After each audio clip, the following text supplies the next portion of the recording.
is. I love it. God, pretty much shit. Super. I mean, thicky. Yeah. Probably weighs 100 pounds more than he. He looks like he's that dude. He looks like he's like 300 pounds better. Just go to a picture when he's fighting. He was so small. He's tight. He's not tight. No, tight guy. Short round now. You should do that and now. Gonna know. Hell of an athlete, though. Hell of a fighter.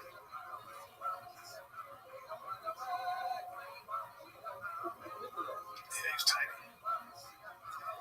5'6". Just living life, man. Yeah, 5'5". Just living life. All good. As long as he's happy. 5'4". Yeah, he's a tiny fella. Tiny fella. Featherweight, man. That's a tough one. Good for him. All right, dudes. We did it again. Did it again, buddy. You're being Improv, Falls, Texas, then Doral, Florida. In Miami Improv, August 28, 29, 30. Get your tickets. Improv, Falls, Texas, August 21, 22. I'm excited. All right, kids, that's it. That's the final kid. We're out.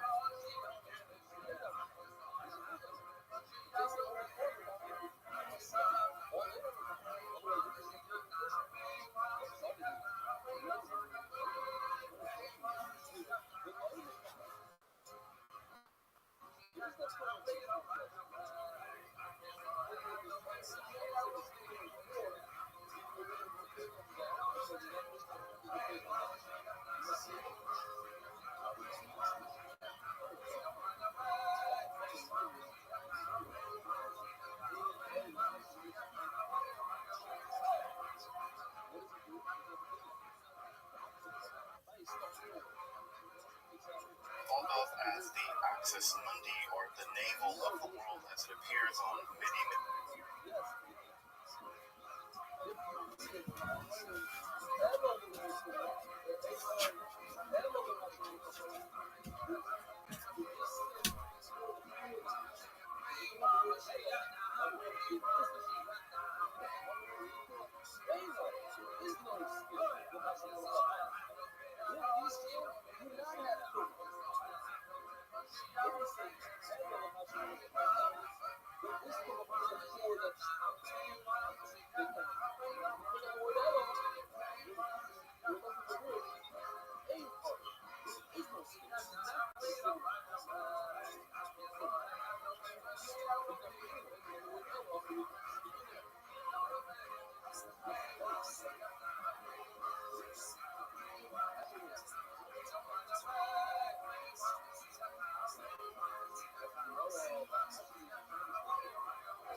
That's for sure. I know that this is not going to live by. It's 23 off, 57 6, 30 6. Working down this bitch for 223 days. And 30 57 6. It's 140, 104 basically.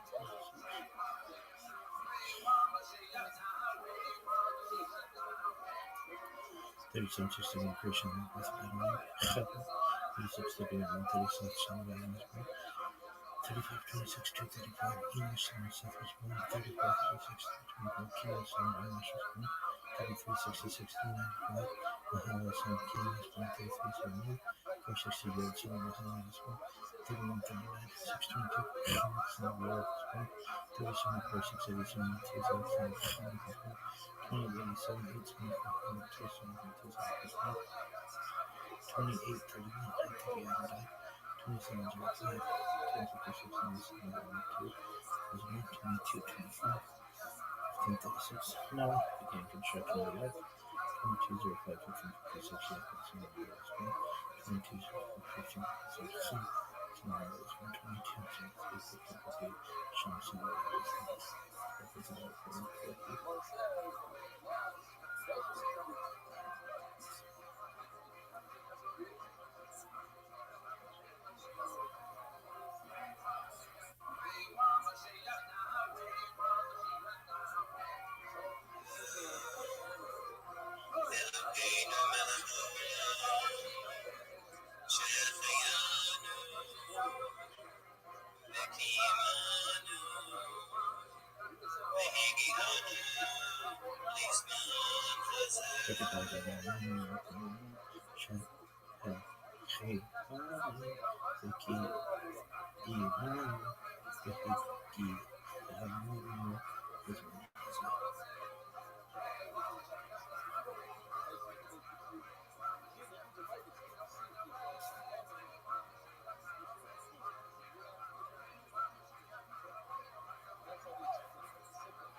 My favorite. Yesterday I was told Greek Eagle has had a decisive impact on the history of Jewish philosophy, specifically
inclinations towards ego and theurgy, by which to harmonize them. A series of daring studies has argued that his position at this crossroads is no accident. Rather, he played a pivotal role in the process of chess transition by something that his form of mysticism he might have inadvertently, even ironically, propelled basic ideas of the Kabbalah to their own escape philosophy from medieval Aristotelian rationalism. But did Maimonides' philosophy really end one form of mysticism, only to give birth to another via reaction? And how did Aristotelian nominalism become later associated with just a form of mysticism he might very well have opposed? Let's explore Maimonides at the crossroads of the mystical and the occult. This episode is also very special to me because it's a collaboration of two of my colleagues in Ireland, phenomenal friends, Seth Brett Seegers and Rabbi, providing a local review of Maimonides' historical series he's doing, especially in this episode, his relationship to mysticism and the Kabbalah, more specifically, attacking Maimonides and his alleged pivotal role in the history of Jewish mysticism, and Philip Renaissance talk religion, and covering the connection between Maimonides' son, Sufism. I really can't say how happy I am living in a time when we work together across 3 countries with such fine scholars and people dedicated to making science and mysticism and religious studies and philosophy widely freely accessible and great times for us. Make sure to check out their episodes, subscribe to their channels, and support their work if you're able. Of course, also check out my other content topics of academic study of esotericism, the occult, magic, philosophy, all the weird stuff. But now, let's turn to Maimonides at the very crossroads of magic, mysticism, and the occult. I'm Dr. Justin Sledge. Welcome to Esoterica, where we explore the arcane, history, philosophy, and religion.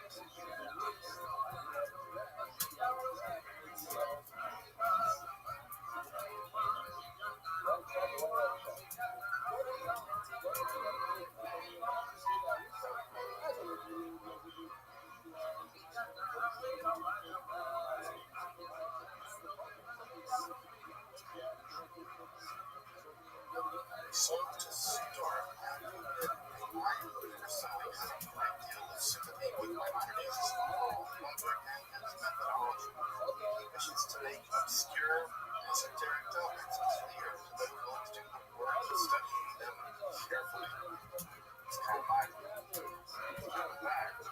that way, we're kind of kindred spirits, though to be a bit more specific, his major work, The Guide to Complex Comparative Thinking, is clearly written for one of his students to clarify these obscure aspects of the Hebrew Bible. The first terms apply to God is you. If you read the book literally, would be incorrect and would lead you to a misunderstanding of the divine nature and to heretical metaphysics more generally. Thus, much of the first book is going term by term by term. He is to describe the divine and interpreting it in such a way that one cannot get away from the conception that God has a body of any kind. Indeed, here we find his famous commitment to the theological via negativa, such that no propositions are negatively true of the divine. Thus, we can only say what God isn't. We can't really say that God is wise, and we can only say that God is foolish. The next two sections deal with topics which in traditional rabbinic Judaism are generally forbidden from public discussion. These are maaseh bereshit, speculations about the origin and the nature of being, and maaseh berkavod, or speculation about the divine realm, specifically the palaces and the throne of the divine. Maimonides Marcus actually does something interesting here. He takes a secondary sheet speculation on the origins and nature of being to basically be an exposition on physics as he understands it, specifically the worldview of Islamic and Aristotelian physics. Thus, the second book concerns the structure of the universe and the entities that populate the universe more generally, especially the nature of angels and the separate intelligences. More about angels and separate intelligences a little bit. This would also be his theory of prophecy as our intellects actually reach up or divine active intellect, or about the active intellect of the scholars of philosophy. The final book deals with more the most esoteric aspect of Judaism. I'll say there has a final section is a detailed analysis of Maimonides' metaphysics. Again, mostly concentrated on Islamic and Aristotelian metaphysics, his theology or his understanding of evil, and finally the rationale for the nature and practice of the 613 laws to be found in the Quran. Thus, seeing more of the guide to place and having corrected and undermined potentially heretical understanding of the divine, established the nature of the universe and prophecy, and the physical nature of reality, evil, divine law, which produces the harmonious and thriving human being. As you can see, it's a work of truly titanic scope, and despite being a bit slow to actually get through, it's really slow to get through that high. It's an ingenious work which has quite its place in the history of philosophy, religion. It's worth a read. It's really worth the slog. Now, recall earlier when I said that I admire the work because of its goal methodology, clarity. That is, Maimonides is attempting to make previously esoteric and accessible concepts more generally comprehensible. And without that, even topics more immediacy from them to public discussion like the origin of the universe or the nature of the divine. It's not that simple. I mean, it probably is that because this is an episode of Esoterica, not an episode of Exoterica. Maimonides is infamous for dropping amounts of subtle hints at all through the guide. One, not really what we believe. He's just coming to dissimulate. And two, that there may be ulterior hidden motives for his writing at all. He's not trying to communicate clearly to us. He's trying to hide something. That's not the same thing. That's very important to the word esoteric way.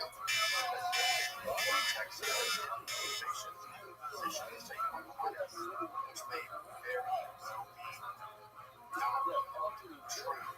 For instance, I'm pretty strongly suspect that he felt the world was eternal despite the fact that he was created by God.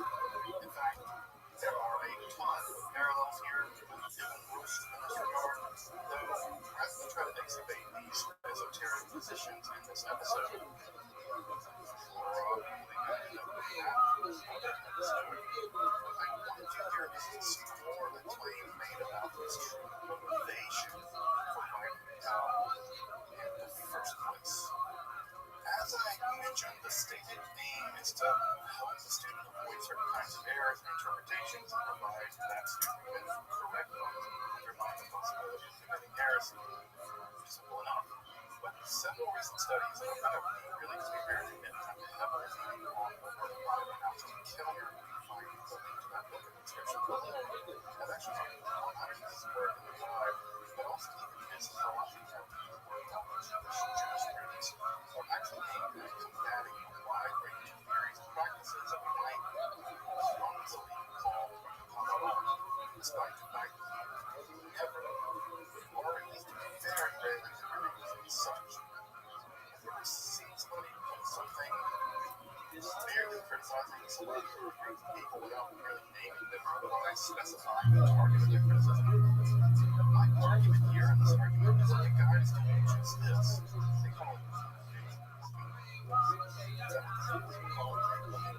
laying out positions as a kind of global criticism without ever really directly engaging the target of this critique. And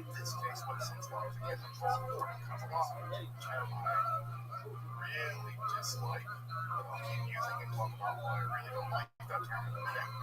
So to grasp the science of project, this line of reasoning goes, you have to understand the so-called total Kabbalah is targeting. So, to the total Kabbalah, what this term is intended to capture is a wide range of esoteric and occult Jewish theories and practices, which primarily emerged to a classical word relatively widespread and popular, it seemed by the specific study, at least in the Islamic context. In fact, our first glimpse of his disdain for the Judaism of his adulthood in Egypt is his nostalgic piety from his days of his youth in Spain, where allegedly his towards Judaism was much more philosophically practiced than was wrong about that. Thus, the Judaism wanted to practice in his current situation is less philosophical. This usually has a sense of as mixed with what call superstition or using something. I translated paganism as a terrible translation. So what might Maimonides have had besides here? I suspect there are four major targets. First is an echo of Merkaba mysticism. Now, as we covered in another episode, check out the Rothschild Club and learn more about this pre-Hellenistic Jewish mysticism. This was a form of Jewish shamanism, for a better word, in which rabbinical events would mystically travel to divine palaces and bypass various angelic guardians. Elaborate passcodes in order to eventually gaze upon the divine throne. There's even some texts where you can sit on the divine throne, become an angel, the most famous example of that was Jesus to his patriarch, being transformed into an angel, Metatron, and this brings me to target number 2. Gaze upon the divine body. Yeah, divine body. Now, if you've ever tried to slog through that complex, Pokemon is a veritable liar of term after term after term, explicated and linked to the no one could ever come to the conclusion that God has a body in any sense. Now, this Merkaba mysticism is another form of literature called Shikor Quran, or the measurement of the vastness, which literally provides mystical names of the various regions of the divine body, and even awards the physical dimensions of the divine body in version horizontal length. Yeah, like the link between God's eyebrows, God's divine arm, God's fingers are the divine ear. It's about 40,250 miles versus 40,776 kilometers long if you're wondering because of course you were. Now, you can be damn sure that's really gymnast. In fact, we're not going to just call this a straightforward analogy, and honestly, these are some of the most shocking and unusual texts in the history of Judaism. So, if these texts were popular and there's good reason to believe that they were, manuscripts of them, it's not surprising that great people would strike down upon them with great vengeance and furious anger. To quote the great prophet, wrong time. The third and fourth targets of the attack are likely the political beliefs around angels and demons, along with the magical technologies employed to manipulate such beings into his bogus servants. Such theorizing in public Judaism and Persian and Greek periods, angels and demons were popularly thought to proliferate through the universe, performing a wide range of tasks and organized into military-like ranks. Since there are some demons that you can see them, that's all that you can see. They can appear in a range of physical forms of their names and personalities. They can always speak to you. They can share you. They can kill people. They can fly about and stare at the hell out of people above you. They were divine messengers, shock troop, and the celestial proletariat of the universe around were, of course, locked into combat with the forces of evil, demons were falling. quality was either rebelled against the divine and loved heaven to the number of women, girls, or depending on the legends you read, and would eventually all be defeated at the time of stuff. Further, and this is a bit more occult, they were even able to be controlled by a form of magical literature that has come down to us, in which you can manipulate these angels and demons to do your bidding, from everything to winning at horse races, various magical amulets, second and common note. These can do everything from getting someone for walk with you to disease, or you seeing into the future, or do that. Magical texts such as the Sacred Poesy or Secrets, which I've made an episode about on its own, were composed in the late classical period. You can see pretty popular magic is perennial, popular, no matter who comes against it. In fact, a surviving entry of such magical book or grimoire was actually found in the Kaiser Synagogue in Cairo, exactly where Maimonides' neck of the woods. He probably knew about this book, and he probably wasted it. So what's Maimonides' belief? Well, his argument here is that the way that angels are conceived in the popular imagination and the best understanding of them would actually foreclose on any such magical practices. Just things people didn't because wrong. Practices again, magical practices he probably thought were either silly or harmless superstition, which I think it was too far. Idolatry. Again, Maimonides follows another strange Italian worldview, which things are composed of form and matter, which is either subject to generation or corruption, or isn't, or beings as opposed to pure form, which is not subject to change at all. For him, beings of all pure form exempted from change, of which there are exactly 10. Exactly 10 in number, corresponding to various molecular structures of reality. This form of causation is final rather than efficient. They can't go causing things in the world like multitude. That's just not how their causal relationship really works. That is to say, they're activated by the divine purely for the end of further activating creation at the metaphysical register. Remember, they're free from all matter and thus all change. Thus, for Maimonides, such beings, angels and demons, can't speak, they don't spatially move, except they don't have a personality, and they are moved by the divine and the divine alone. The narratives about them otherwise in the Bible is because the Bible speaks in the language of common people and not for true technical language of philosophy. The rest of the stories are just straight up nonsense or psychology to Maimonides. Thus, his very conception of angels actually just deracinates the very possibility of angel magic from the get-go.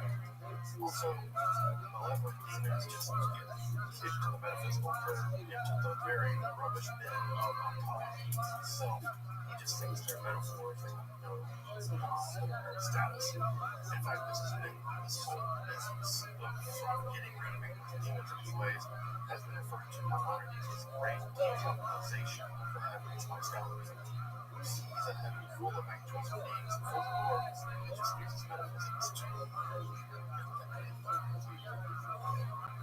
now with the heaven.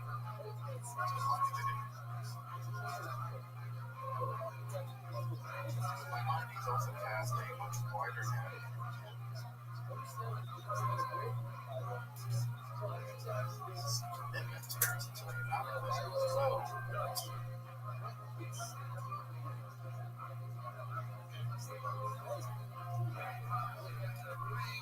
Empirically in insights, Maimonides gave the time philosophy and the equally obscure parts of sacred yet zero world formation. Nominalism is just a philosophical position that holds that universals or categorical terms exist in name only, hence the name nominalism. So when I say that Maimonides is a being, Maimonides to this name is a substance for whose predicates can be true or false, but being or humanity doesn't truly exist. There's no humanity separate from the total amount of human beings.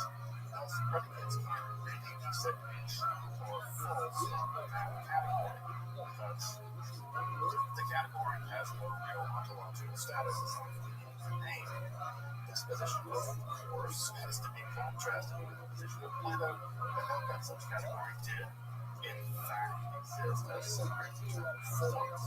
Given his position, Maimonides seems to rapidly dispense with the whole host of critical metaphysical concepts central to this entire proto-Kabbalah business, maybe even Judaism more generally, including concepts like the ontological concept, the unique status of the human Israel, ritual purity, impurity, character of Jewish law, and even the divine status of the human language.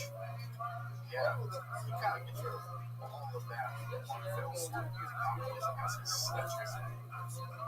To be a bit technical, Maimonides' nominalism shifts the ontological register of these entities and the status of these beings to a per se, in se condition, thus pulling us into a period, a special period of the human language or the people of Israel, because contingent rather than metaphysically necessary or even as appropriate. They become conventions, not beings. This is a direct blow to the Platonic philosophy of someone like Rabbi, but also the metaphysics of the sacred Yetzirah, which held that creation itself was the God of the Rothschild, along with the first 10 numbers, a concept to all later Jewish metaphysical speculation, and even the occult philosophy of people like Rothschild and Jew. If you've ever seen a magic circle or a circle with the letters in it, it's downstream of the idea of the unique ontological character of the human language. Maimonides seems to largely reject this notion. Hebrew is just a language, just so happens to be a language not used to communicate with tribal language. Instead, it's a convention. In fact, the degree to which Maimonides did wish to shift the ontological nature of these concepts in Judaism is positively shocking. It's both incredible to reaction to this thought, both as striking as it was. There's a book in the future. Now, before proceeding, I just want to interject my own deep distaste for moving all the things that I've just mentioned into a basket of Kabbalah. I think that in Maimonides' Islamic context, these very hidden traditions from American mysticism to natural practices of late antiquity actually reach back to the late antique Semitism and the general contours of Neoplatonism. All of this is just too nebulous to think of them as unified in any meaningful sense, much less as a proto-Kabbalah. It might just have been that Maimonides' systematic Aristotelianism was being familiar with very, in fact, disconnected yet different forms of the simple Kabbalah for fundamentally different reasons. His systematic approach is captured all as being one target of some of the things that he gets. That critique captures various elements without involving them. These elements are part of the unified field, like the present claim they were. Now, I suspect that they were perhaps unified in Maimonides' mind as what we might call superstition or hypothetical rise, but not in the program of Kabbalah. Now, despite this concern on my part in the term of proto-Kabbalah, I do think it does apply to very specific themes of philosophical speculation in southern France and Spain a generation or so after the death of the eagle. I do suspect Maimonides is wielding the god as a weapon against the metaphysical and hermeneutical concerns discussed earlier. I do think he's going against them. Just don't think they're very Kabbalah. But I think Maimonides is an opponent of mysticism more generally. Well, that depends on what you mean by mysticism. But no, I actually don't think so. In fact, I suspect, and many others after him, that his conception of prophecy was downright mystical, though of a peculiar sort. It's just turning his idea of prophecy and mysticism just for a moment. Mysticism, to be honest, is just a fraud category, and there's no scholarly agreement about what it means or how it should be used. Period. The same can be said about magic, holy terraces, etc. No one has it. I mean, two common and interlocking conceptions of mysticism have to do with the union with the divine and the achievement of absolute. Going after some kind of non-rational or non-personal.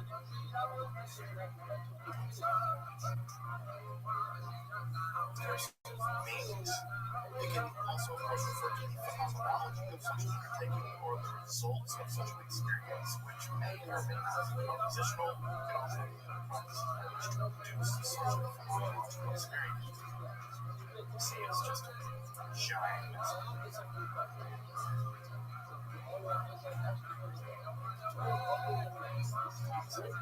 So, why pitch this horse to Maimonides just to say? Well, it has to do with this theory of prophecy, which I've actually covered a bit deeper in my episode on Raphael's ecstatic prophetic mysticism.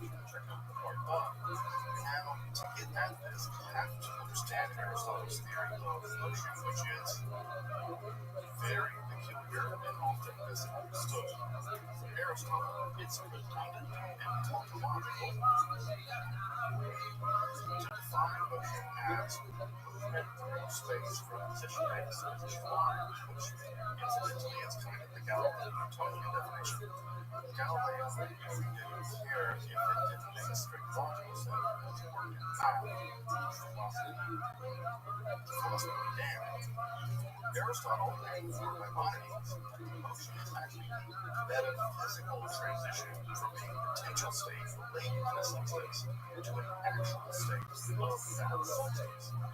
Locomotion in terms of position in space is secondary to this or metaphysical change. Thus, everything that is, aside from the divine, begins in a potential state and must be actuated by outside force. Again, this includes everything, including our minds, our souls, the knowing part of us. Now, for minds in general to be activated, there must be a pre-existent mind, that is to say, a always active divine mind that does the work of activating our mind. As if mind is activated by active mind. And we'll see that close to the orchard paragraph in all of Aristotle. He describes the separated activity of the mind which activates potential states of all minds, including force and mind.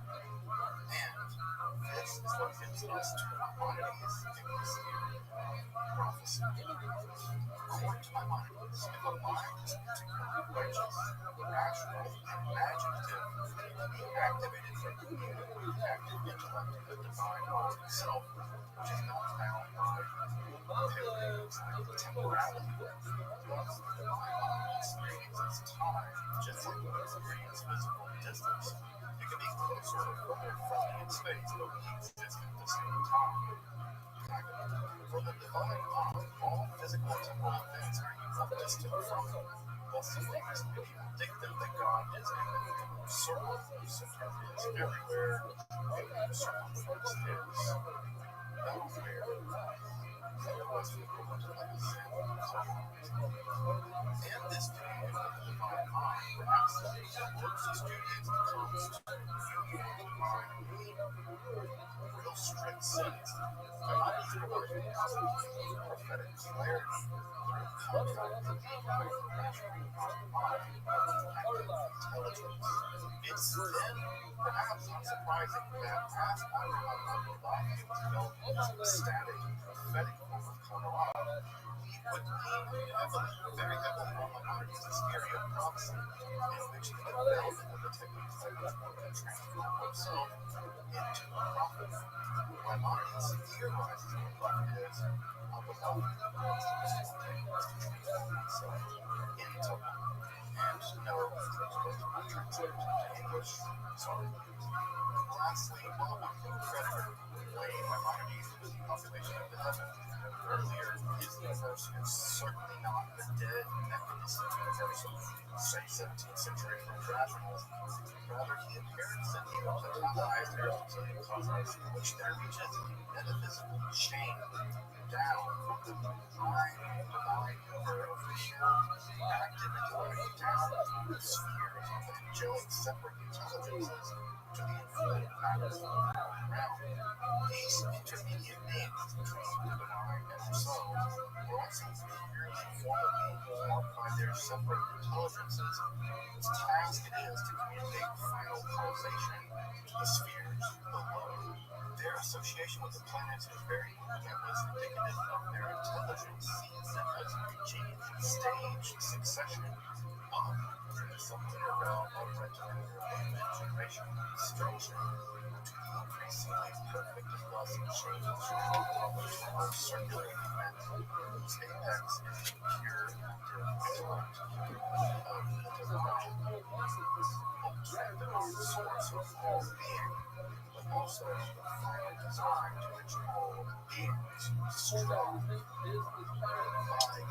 no means is it obvious that mind is an inert universe of blind causation, as the balance of form and matter set into beautiful harmony, all conducted under the guidance of a loving, wise guidance of the divine. Thus, as our senses and our intellect gaze up to contemplate the vastness of the spheres of the cosmos, this too is a kind of communion with the divine. The divine intellect having activated our own human and divine intellect, calling each other within these divine spheres of the heavens. Love, formed by all seeking wonder, whose echo would reach through the centuries to Spinoza's concept of the intellectual love of the divine. It's a positively harmonious, beautiful image of the human intellect and divine intellect reaching for each other through the spheres of the heavens. Maimonides was neither the first Jewish Aristotelian rationalist who might rightly take that title, nor the most eloquent outsider personifies the moment he kept there, so much so that his work in From the Shadow of Works of the Lord is mocked by his contemporaries as Milfama Baalishu or many words upon the shade. Just they love creatures.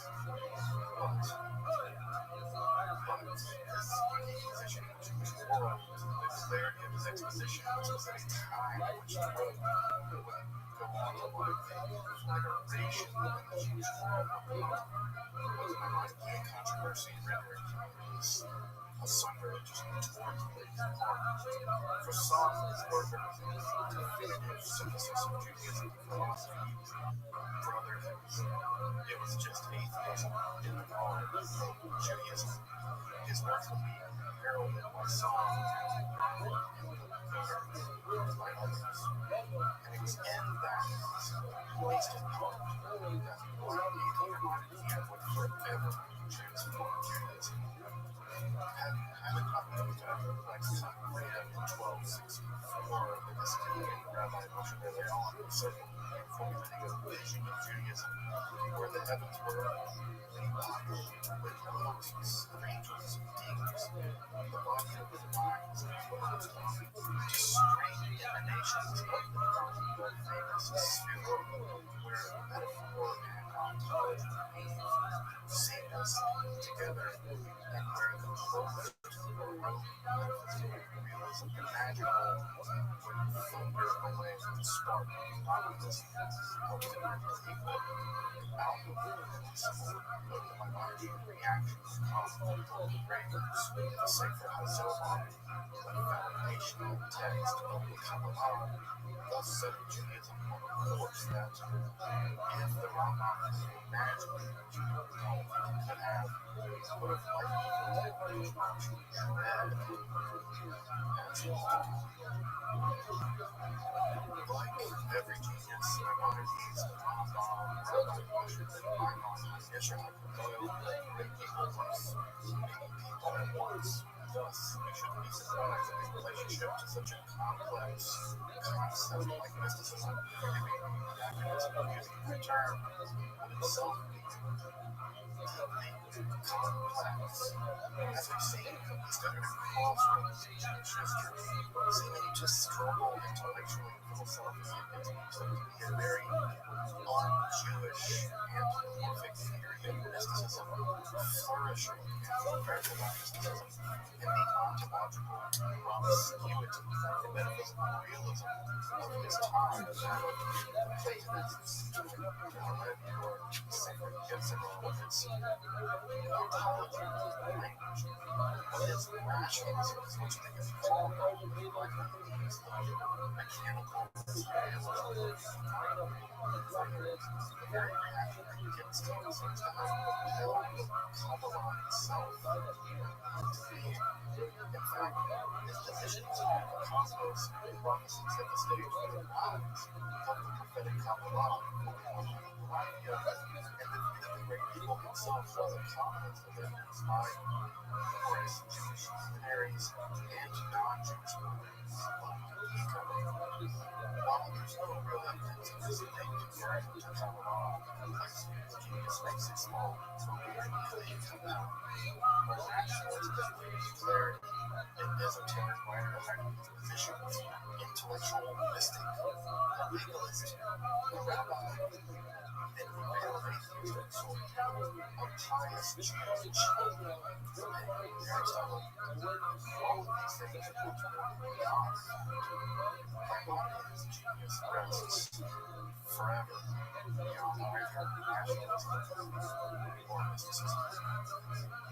Until next time, I'm Dr. Justin Sledge. Thank you for watching Esoterica, Words or Arcane History, Philosophy,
Kabbalah is admittedly all its vast understanding of practical, philosophical, and prophetic goals over 800 years through massive volumes composed of half a dozen languages. Some of which are so arcane that they're basically idiosyncratic to specific texts. All of which may provide comprehensive and systematic solutions to some of the most profound theological mysteries ever posed. No aspect of the Kabbalah is simple and equal for of this type. The literature just assumes a significant degree of mastery of all the texts. The literature, including massive volumes of Talmud, Midrash literature, along with Haftarah or Jewish law, many of which are all in Hebrew and Aramaic. Taken from this perspective, it's just really overwhelming. And it's not totally surprising that season of rabbis paperback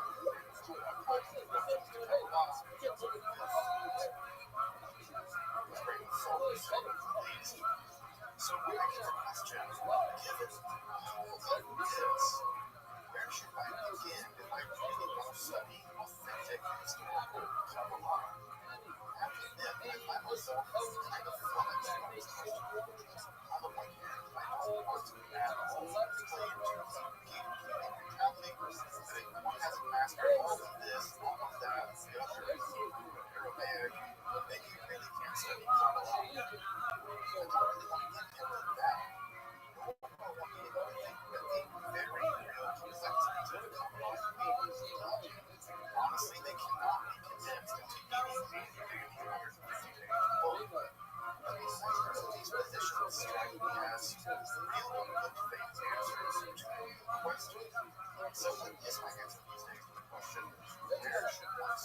studies Kabbalah in a historically grounded, authentic, and traditional way. Bringing little texts and answers that exact question in a way that manages to be one, actual historical text by a Kabbalist society, or beginning Kabbalist society. Two, it allows more initial access to other historical Kabbalist texts, especially Zohar. And three, it gives one insight into the very core of Kabbalistic reasoning. And finally, four, it's easily accessible in both Hebrew and in English, and it's actually in a good translation into reliable. It's affordable. It's even free online. That text is more than a dozen life influenced by the illuminated 16th century Safedi master of Kabbalah, this rather brief text composed in a clear, systematic style outlines why and what you should study Kabbalah, what makes for a good teacher and what makes for a good student, the benefit of such a study, and it introduces and summarizes important forms and physical ideas of Kabbalah in a really helpful philosophy and into deep studies that document just the same as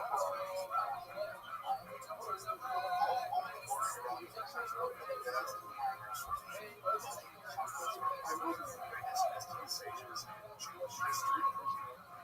Let's dive into it. If you're interested in Kabbalah, this is make sure to subscribe to the channel, check out my other content on topics as terrorism, and also support the work of Rabbi. Content like this accessible, scholarly, and free here on YouTube, which is a big understanding as consider supporting my work on Patreon or perhaps donation. And finally, below, I would appreciate your supporting the channel. It makes all of this work possible. But now let's turn to Moshe Kufaro's introduction to Kabbalah, or anyone else for questions of mine. I'm Justin Sledge. Welcome to Esoterica. I explore arcane history, philosophy, and religion.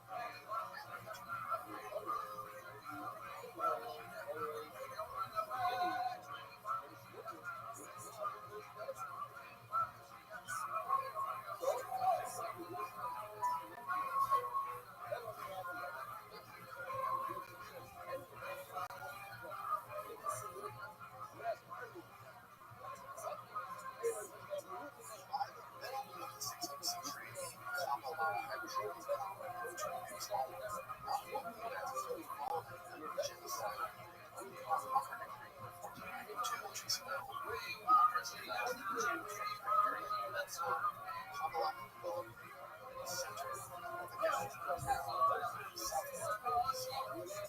Following the conquest of Greece by Rothschild, the first positively, and on the day of the Kabbalah became the second as a credit reserve for saving tens of thousands of Nigerian Jews. Otherwise, South Africa's central principle for the development of Kabbalah. The first to see material in the town was on the main trade coastal market, Damascus, and a central player in the regional linen industry. I found a lot of reference to visit and display, along with relatively peaceful foreign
Which has gone on to independent fame and remains a class so Jewish ethics.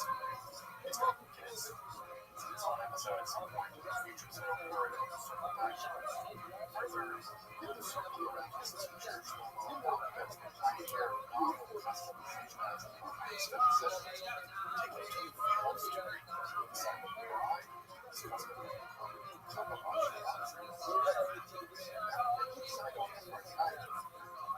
experience and the practice of machine or exile. Therefore, in the summer of asceticism, the land imitated the exile machine our presence, in which he received mystical revelations along the way. The start of this episode is his introduction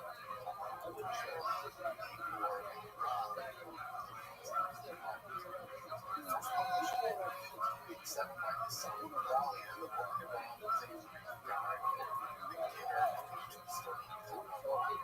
It's systematically advanced study of Kabbalah describes one model and to study teachers, study tips, sustain summary of the gospel, and especially focusing on the obsession and relations of the sphere of nations.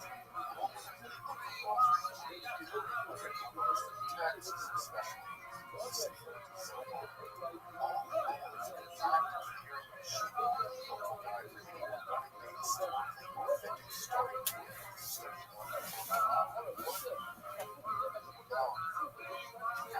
strange, isn't it? Esoteric, carefully guarded secrets, rabbinical elite, kind of. This gives us another insight into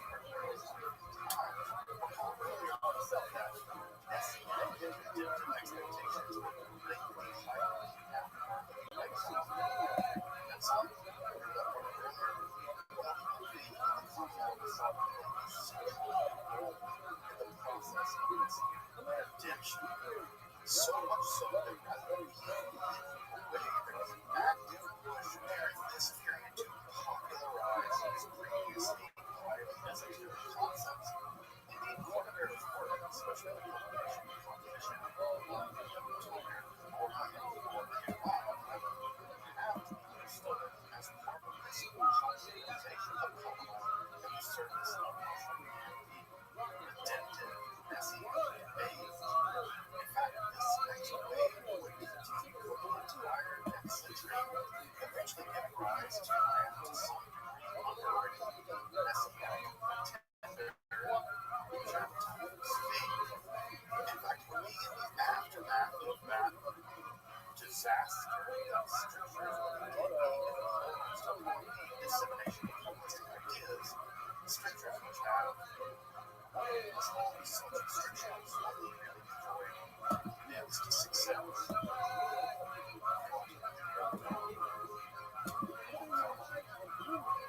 So, as we understood, not only as a but also as part to usher in the Messianic age. Thus, as a great systematizer of Kabbalah history, or at least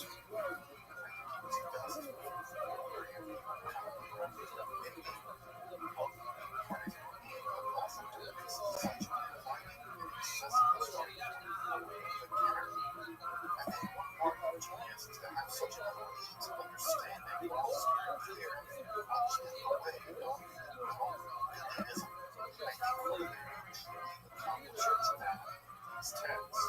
So let's take a short tour of the Or Rav, or the Pleasant Light, which begins with a positively scathing attack on those that shun the study of Kabbalah.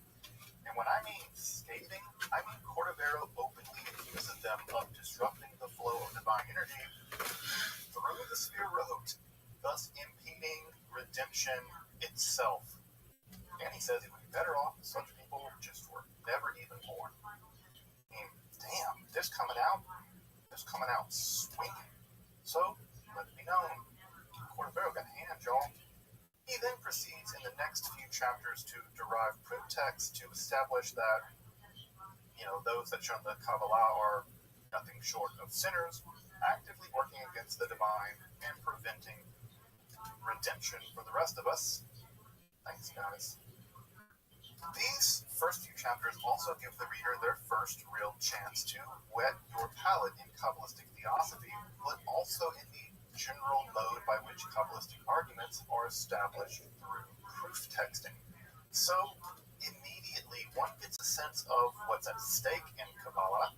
Well, nothing short of final redemption of reality, but also the methodology of establishing these kinds of truths through exoteric and esoteric argumentation, employing a range of Jewish scriptures, especially the Sefer Zohar. He divides these redemption-blocking, shunning people into three groups: those that deny that there's any esoteric dimension to the Torah at all, thinks these people are just basic, simple-minded morons.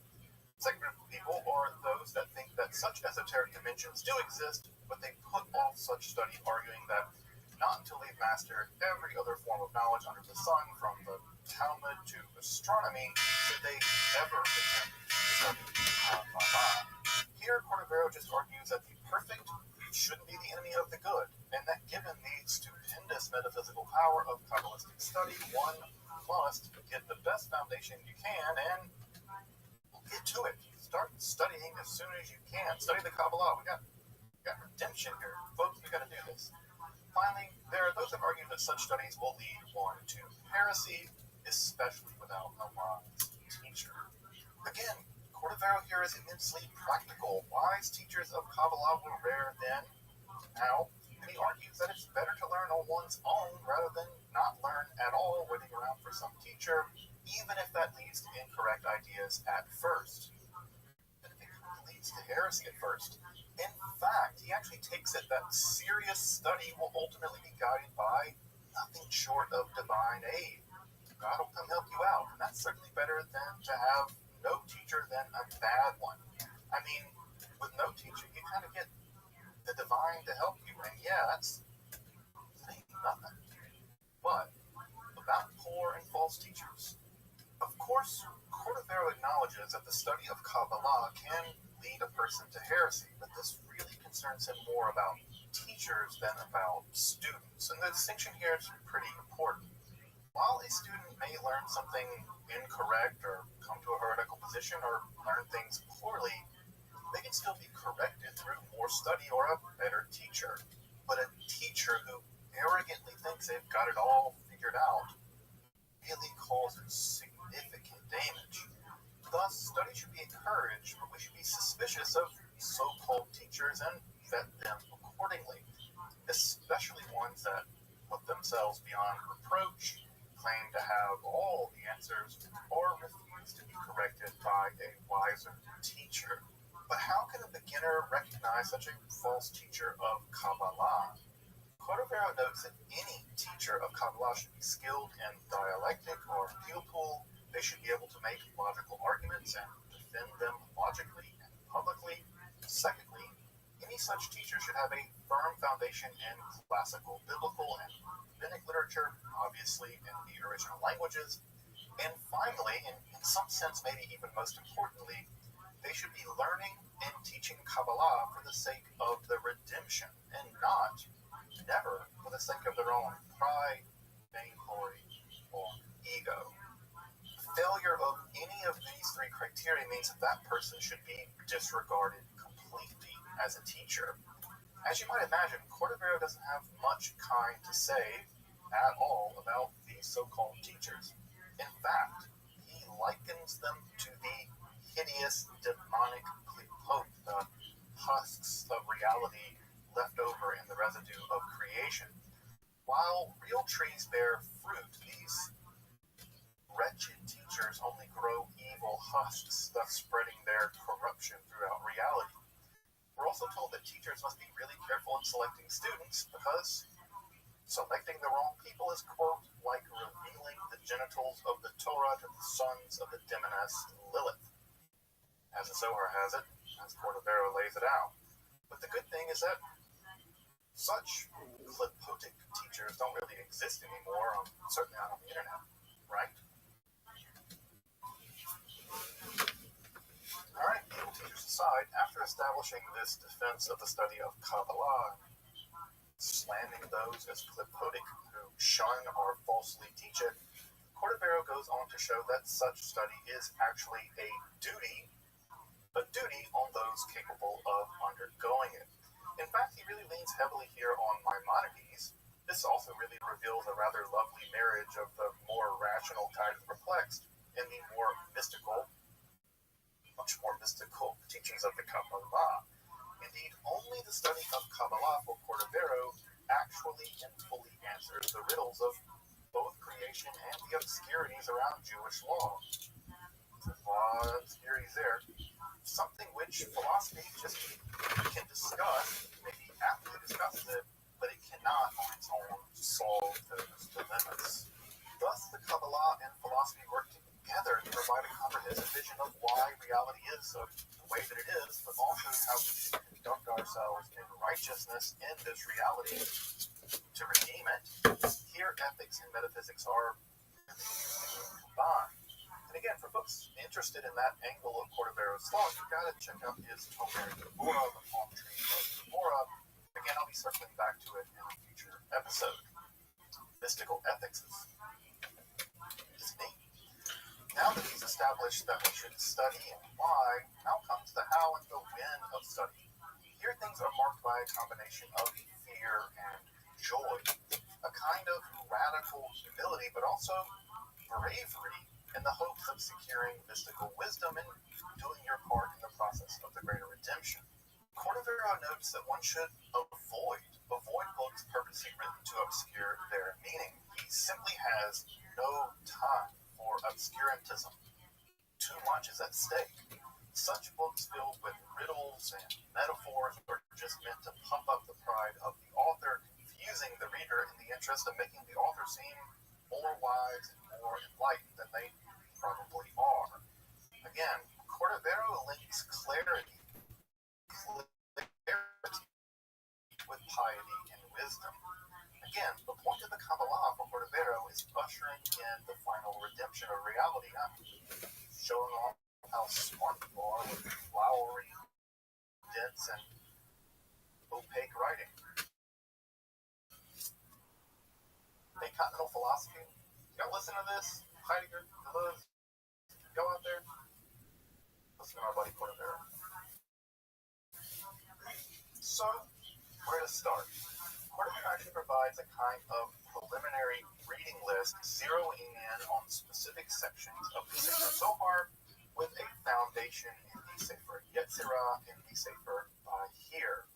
Now, if you're curious about those texts, I've actually done an episode on them. You can dig into those. Cordovero seems to think that the Zohar on the sections of Ruth and on Lamentation actually predate the corpus to Zohar on Esther, which is no longer extant. No one seems to have ever seen this aside from Cordovero, and it's kind of unusual that he mentions it.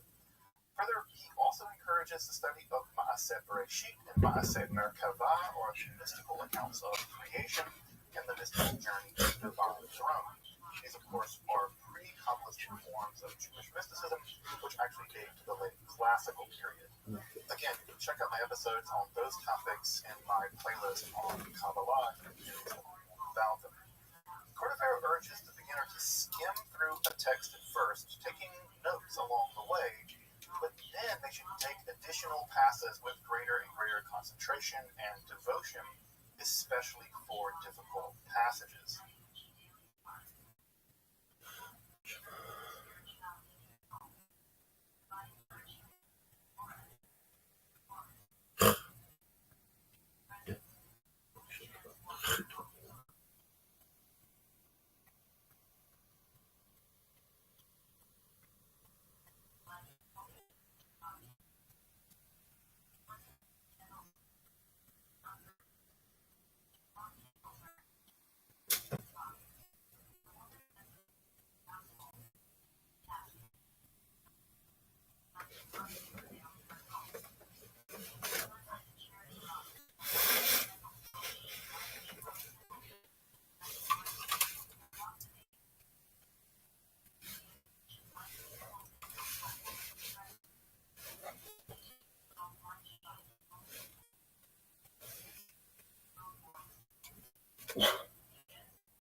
Hello, Leia. Yes, I can. Can you hear me?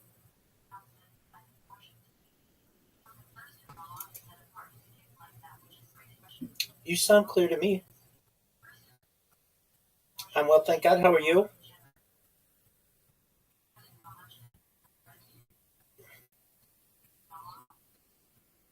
I am, absolutely.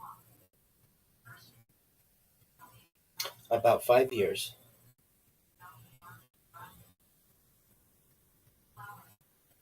I'm a member of multiple synagogues. Since I've been doing this live streaming project, I have had to move away from the going to shul or synagogue 3 times daily, but I certainly participate in events as I can, usually from a remote sense. And it actually was one of the inspirations behind my live stream. Uh, Previously, prior to the pandemic, we didn't really have any events that went virtual, but the communities of which I'm a part began to start having virtual events, and that helped to motivate me to become more comfortable to be on camera. And here we are, nearly 5 years later.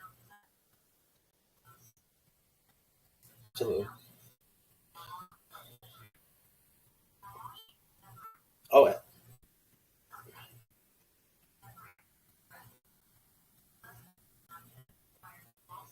yes, absolutely. I teach at least an hour Kabbalah class every day and have for since I turned 40 years old. So that's 223 days.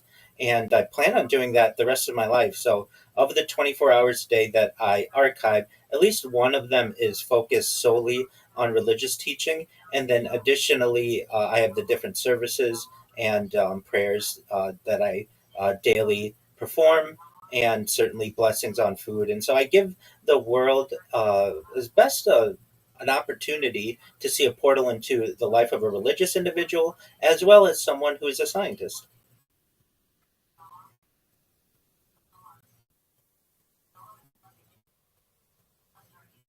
Certainly. I was going through Spotify looking for perhaps historians or people who I felt had a like minded philosophy on data, archiving the future and the past. And I was able to get your email and connect with you, and that's how I found you.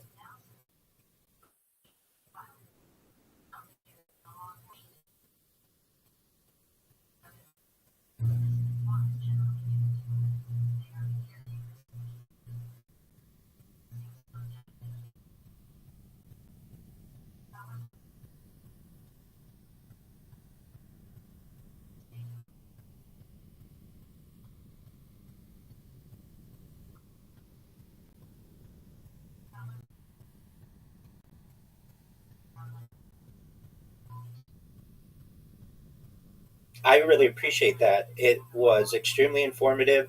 I did my research, I did my homework, so I'm prepared to address the topics that you provided.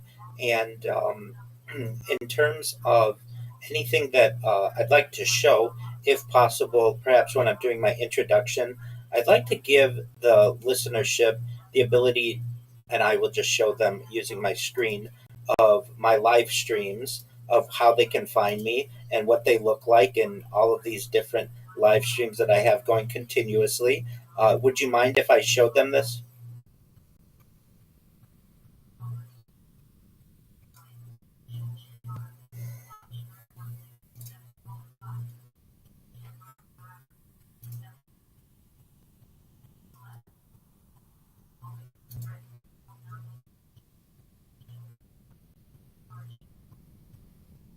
After's fine. I just said before because in your outline it said to do that at the beginning where people can find me, but usually I do that at the end. So that's totally fine.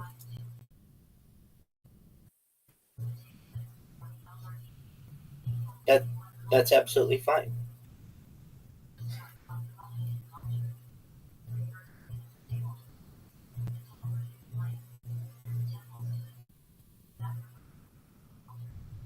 Absolutely. So in the beginning, I'll just give a brief overview of what I do, and then where people can find me will be at the end. Yes, if it's good with you.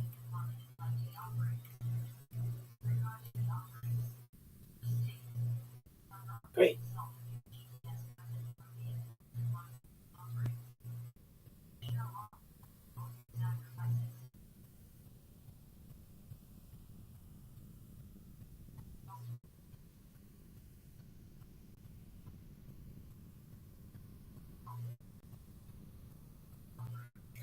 Hello, I'm well, thank God. How are you?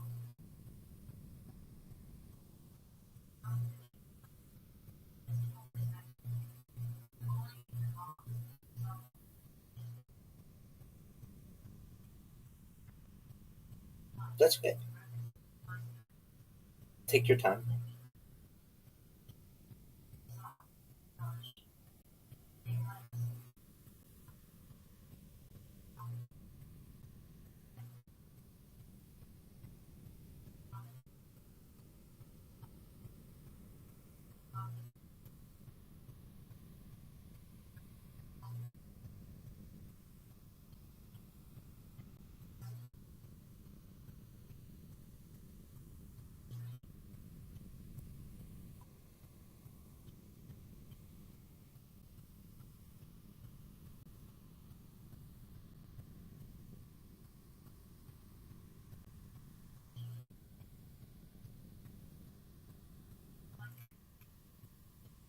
Absolutely. So thank you first and foremost for the opportunity to be here. Thank you to your audience. I'm Rabbi Rothschild. I stream my life 24 hours a day, 7 days a week, 365 days a year for world peace. I've been doing so for more than 4 years. I'm approaching 5 years. My streams go back to the pandemic. We've seen the death of a queen, the birth of AI, the coronation of a king, and everything in between. This is a real life Truman Show, a real life Big Brother. This is a timeline and a time capsule of human achievement. In the 1990s, the phrase content is king was coined, and I'm making it true today in my own way.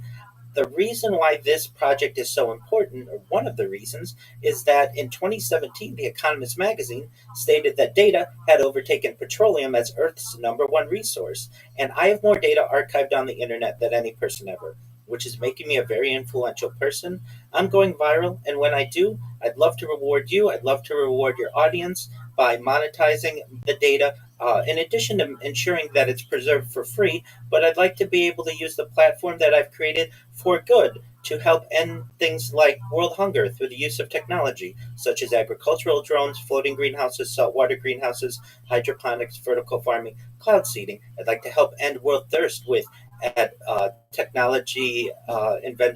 technological inventions like desalination, where we pump Earth's seawater onto land to make it drinkable. So this project is much more than just the story of my life.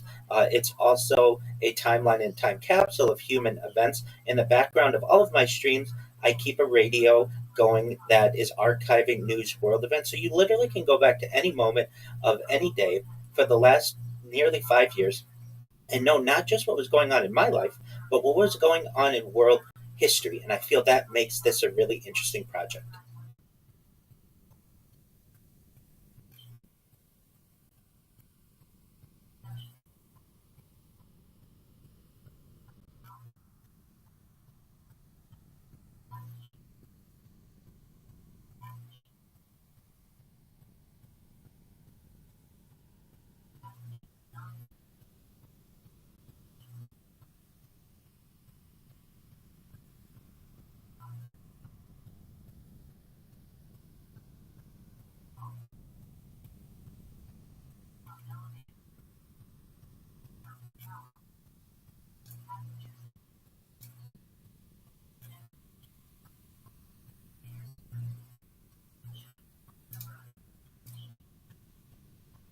That's absolutely right. I'd like to introduce the audience into some of the terms that of which they may not be familiar, but they will be emerging as not only our conversation takes place, but certainly over the course of the coming years in terms of what I'm doing. Generally, it's known as life logging. So, for anyone out there who wants to know what is life logging is essentially what I'm doing, archiving your life, the continuous digital recording and preservation of an individual's life experiences. Some of the other aspects, I'm a trailblazer in the realm of uh, things like continuous human data infrastructure, which is the integrated systems, technologies, and processes that continuously collect, store, manage, and analyze human generated data. But additionally, I'm a foremost trailblazer in continuous human activity data, the continuously updated record of an individual's physical, digital, and social activities. I think in the future, people will be able to study my streams for many different reasons, including bioinformatics, which is the application of computing and data analysis for specifically to biological information.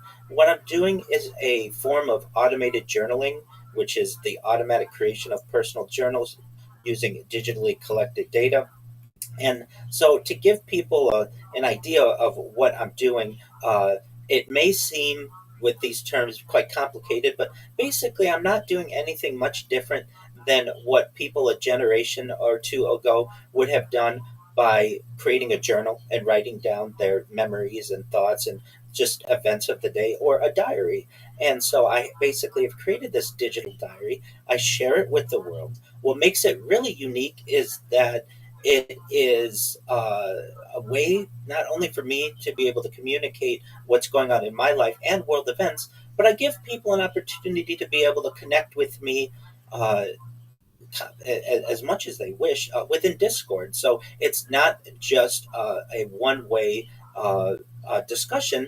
My discussions with individuals from all continents are archived specifically through my discussions on Discord and are available for the world to be able to study as well. So it isn't just a project about my life, it's a project about the people in my community. We have thousands of people in our Discord community, and I actually have inspired people to stream their lives as well. So I'm not the only one who's doing this. There are other people who have been doing this for now at least a year, and they will continue to do so as long as they're able. And it's somewhat of a movement that we've started. And frankly, the amount of information that we're gathering at this point, or that we can even perceive, is perhaps just a drop in the bucket, especially when the advent of AI is utilized to be able to dissect it.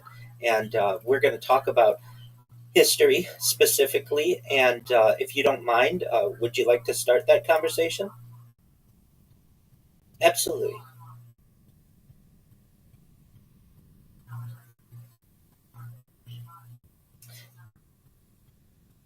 Yes, absolutely. So this is the world's first known analog computer. Essentially, it was uh, first discovered in the early 20th century in a yeah. So early 20th century, uh, and it was discovered in a with by scuba divers, and it um, scientists basically don't know exactly everything about it, but it basically was a computer from about 2,000 years ago that was able to detect certain celestial arrangements, and also perhaps also be able to plan different Olympic Games every 4 years or so. And it's called the Antikythera mechanism because it was discovered off the Greek island of Antikythera. And this is a small island located between Crete and Kythera in the Mediterranean Sea. It was an accidental discovery. In 1900, a group of Greek sponge divers from the. Uh, I have my notes. Sure,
that's correct.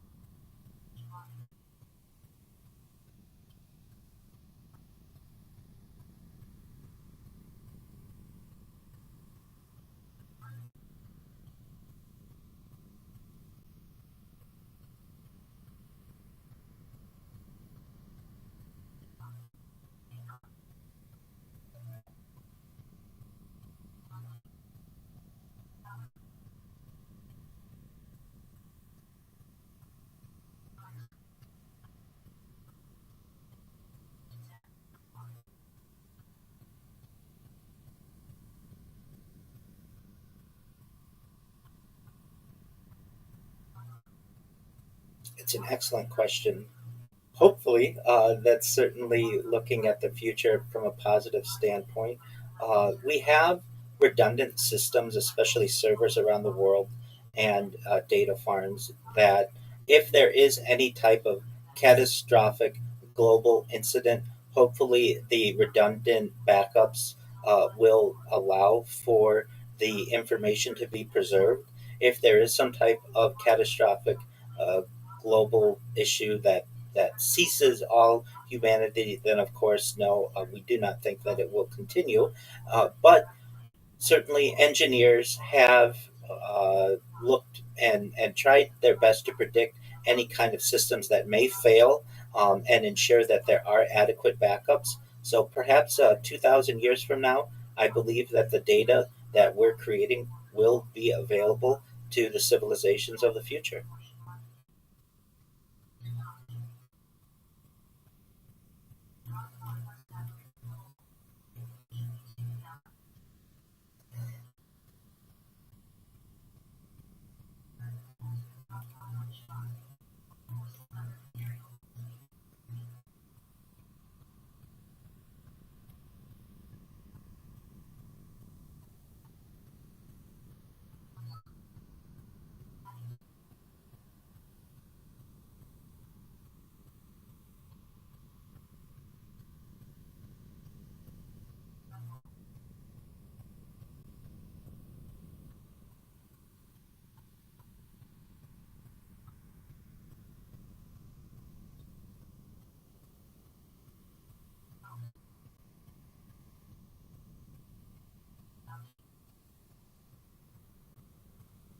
It, it depends how it's preserved.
Most certainly. And historians have speculated that perhaps society regressed to some extent following the fire at the Great Library of Alexandria. Perhaps some secrets like the Baghdad battery and its true um, uh, its true nature have been lost, and really scientists have only been able to speculate. With this discovery, that you were absolutely right, happened in 1900, which is the tail end of the 19th century, and then the development and study of it into the 20th century, it still is of some mystery. I believe in 2005 scientists and were able to scan it and actually remove some of the layers and reveal some of the writing. But really, at this point, we still don't know all of its uh, all of its necessary realizations, what exactly it was for. But we do have the ability to speculate that it was as advanced to be able to predict eclipses, certainly perhaps the Egyptian calendar and the Greek calendar, and as we previously said, the Olympiad to some extent. It was almost like a Google calendar of the ancient times and the ancient Mediterranean. And these types of discoveries were only available because of a tragedy, a ship that sunk in the Mediterranean that allowed scientists to have this information preserved. Who knows what is still beneath the waves of the sea, and what else might be preserved? I am someone who is very positive towards types of technologies like lidar and ground penetrating radar that allow scientists to be able to pinpoint exactly where potential discoveries may be without causing major environmental destruction to a surrounding area. And I'm hopeful that other types of discoveries will be made over the course of our lifetimes.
It is certainly a worry. In terms of the mechanism, I believe it was precision cut bronze, and you're absolutely right. The accuracy is astounding for thousands of years ago. And could metallurgists even today be able to create something in a similar fashion with as much accuracy? Chances are probably not on the first attempt. This was something of very skilled tradesmen, craftsmen, and people who had generations, perhaps, of knowledge that was passed down, much of which has been lost. And that's unfortunate and can cause regression to civilizations. I personally feel that the ability of having redundant backups in the modern day will allow us to preserve much of the information that we have.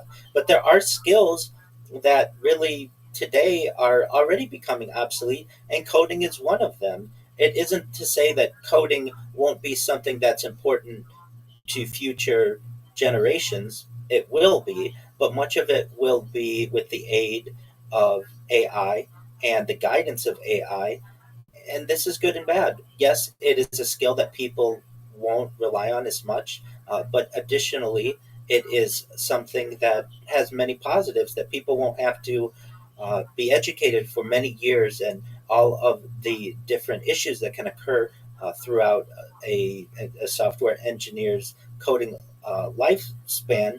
And this will be able to be created immediately, instantaneously, and perhaps most importantly, from a coding perspective, with exceptional accuracy.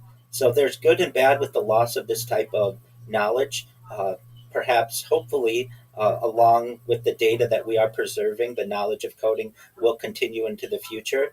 And people may perhaps want to look at coding from a history standpoint in the not too distant future, as it is becoming less and less relevant with the rise of AI.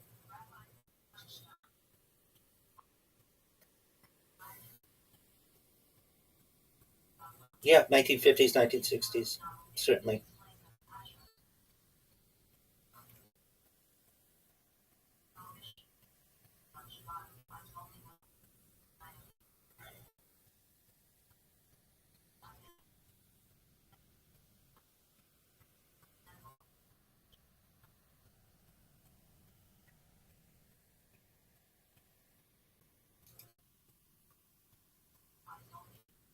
That's right.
Yes, it was around 1455.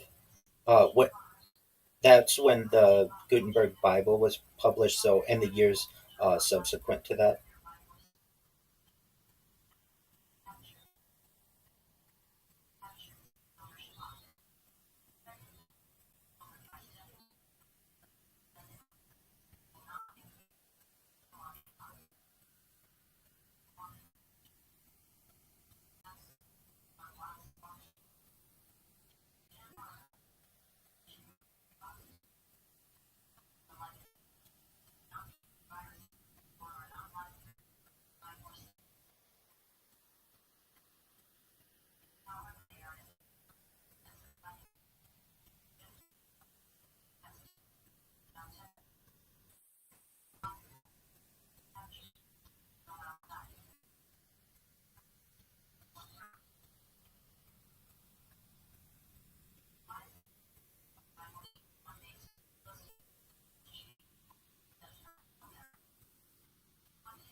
Perhaps not in as great a way as we're finding today, because wood is available generally from any tree, and leather from animals that were generally pretty abundant.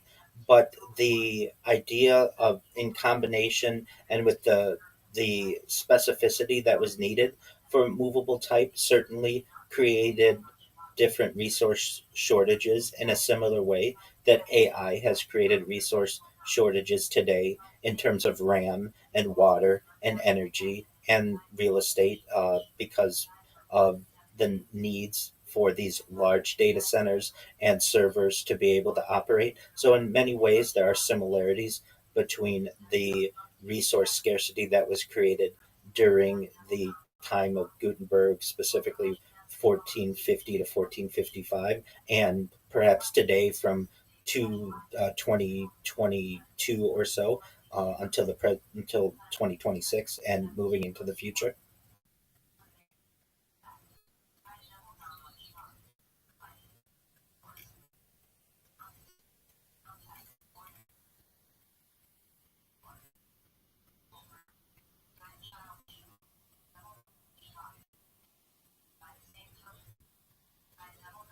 I think it enhances all general skills that involve any type of um, technological technological leaning, but even things like being an attorney. It is able to provide briefs instantaneously. Being a doctor, it's able to perhaps aid with the amount of research that's needed instantaneously.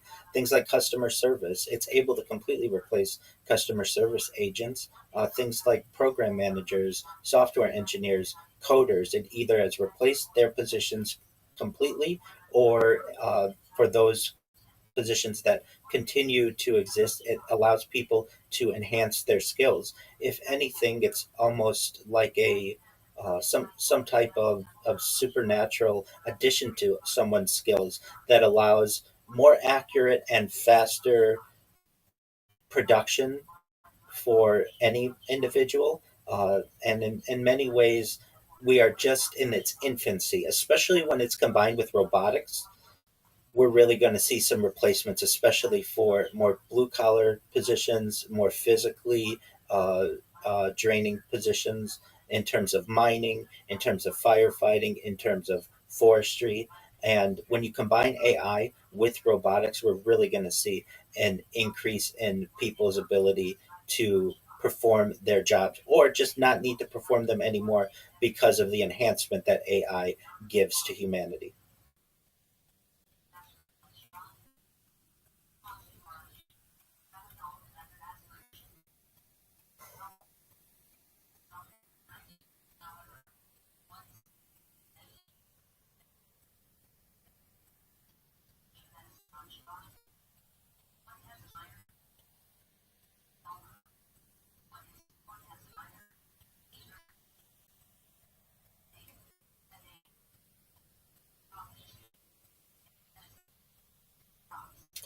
Well, I think any person's skill can be enhanced because of the speed and accuracy of AI. So, for instance, historians won't need to perhaps spend huge amounts of time uh, looking through books of previous eras. AI will be able to scan all of those books, use optical character recognition, be able to query all of the information, and at the push of a button, be able to give accurate information that will allow historians to be able to make better references that previously may have taken decades, may be able to be replaced within moments.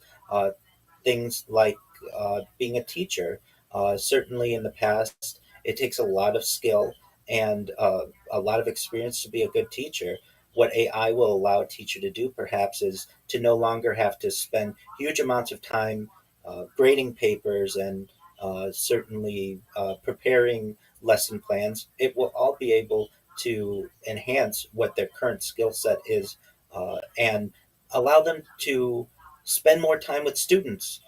Perhaps now we're moving to a digital world and we're moving towards virtual classrooms and such. So the idea of what it is to go to school may change over the course of the next few decades. But generally, whatever type of employment a person has, AI will give them more enhanced skills so that they can focus on perhaps more soft skills that AI isn't able to completely replace at this moment.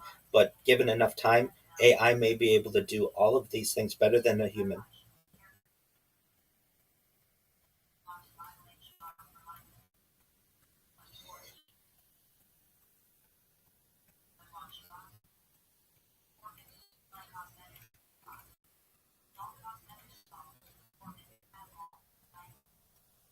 Hmm.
Not yet, and you're absolutely right. So, what AI could do potentially is provide you diagrams and outlines, and perhaps even short videos on the best ways to ride a bike.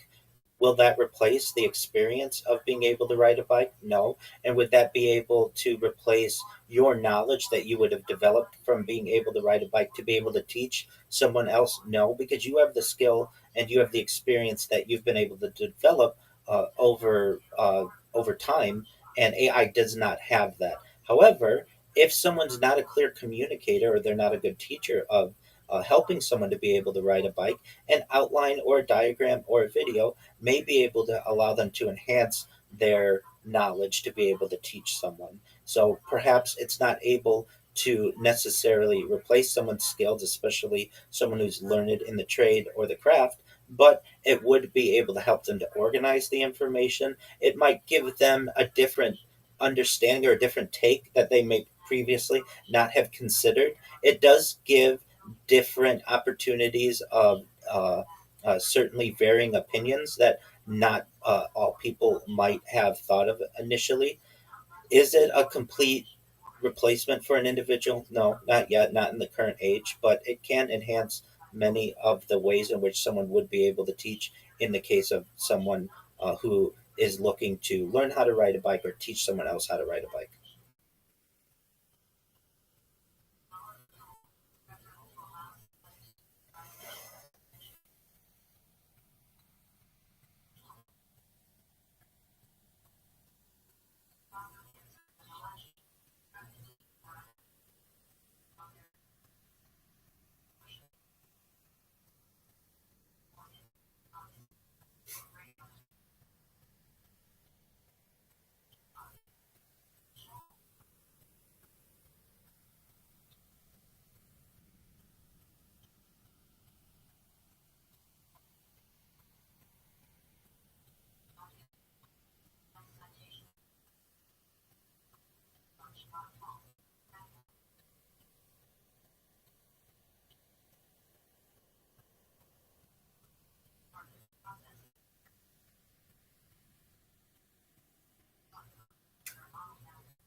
You're raising a really interesting point, and many of the examples that have been given, medical assistant, mechanic, riding a bike, are physical. So we do need robotics perhaps to be the to see the full enhancement.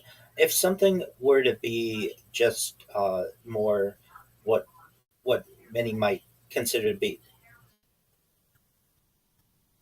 most certainly.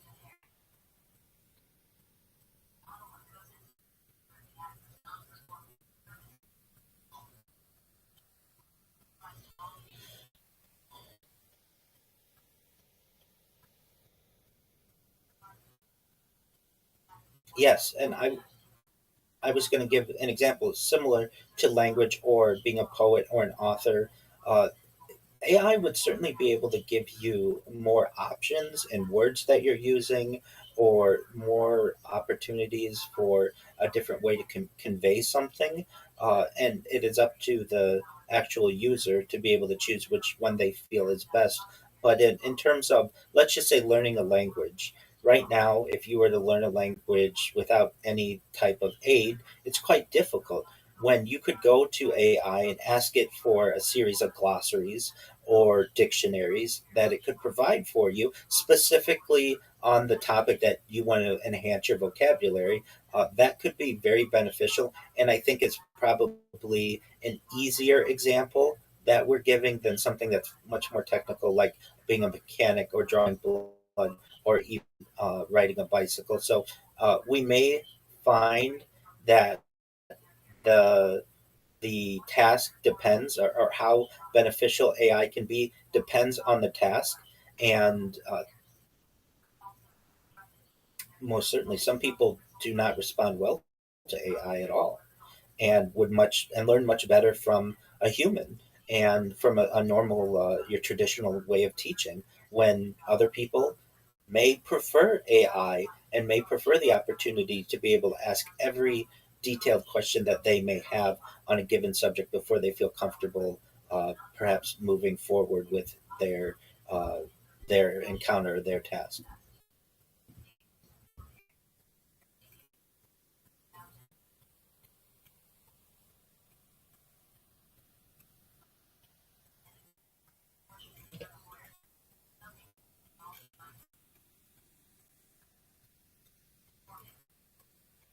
Yes, I absolutely do. One thing that the Gutenberg Bible and movable type and the printing press did was it democratized ideas, and specifically religion, and caused governments to fear new technology.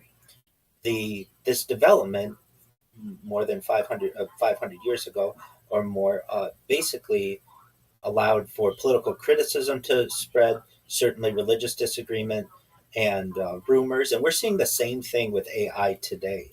And I know I have seen AI be censored, and I've done my best to archive this journey. I was using AI, or I was live streaming my life 1 year before AI really became in the consciousness or the zeitgeist of Western society. I started my live streams in fall of 2021, and in November of 2022, I was an early adopter of OpenAI's ChatGPT, and I was a user on its launch November 30th, 2022. And I've been able to see its development. And there were actually ways that you could jailbreak AI using different modes. One was known as the Dan mode, do anything now, where AI would ignore its strict security features and would basically work like an open-ended large language model. And I can tell you the different answers that I would get in terms of like something like vitamins. What vitamins does a person need, or what are the best vitamins that a person could take? With the unadulterated large language model, it would give me a list of hundreds of different vitamins. But when the system was censored, it would only give me about seven of them, which I found to be very interesting and have documented over the course of my live streams. And in the same way, we're seeing this type of censorship even more in terms of any kind of political opposition.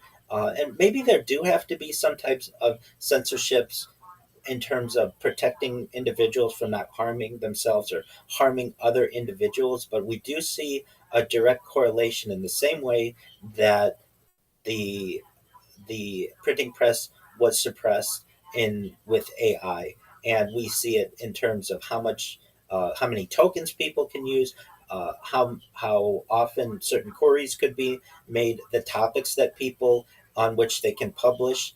Uh, so there is definitely, I feel, a direct correlation between the censorship of hundreds of years ago and the censorship that we're seeing with AI today.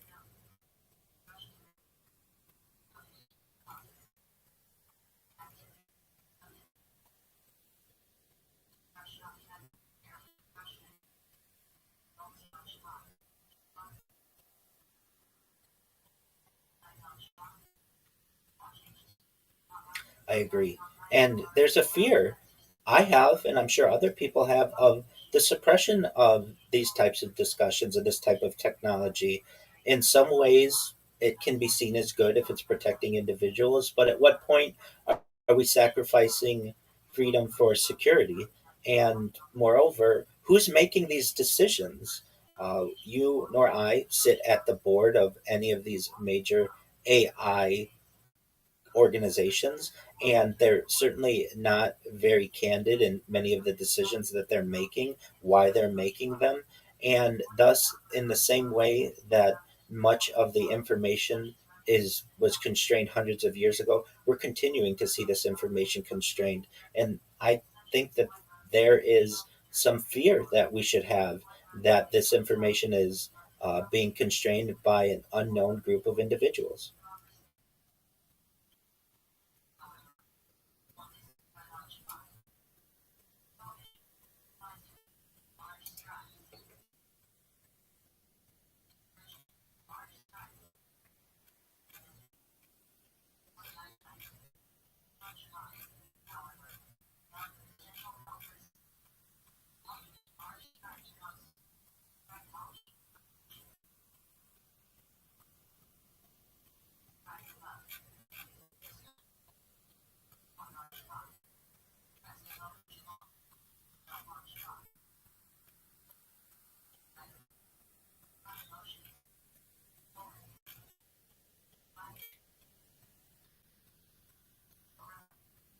Oh, I do see the similarities that we're seeing in how the automobile was a development that is in a similar way to what we're seeing with AI and computing,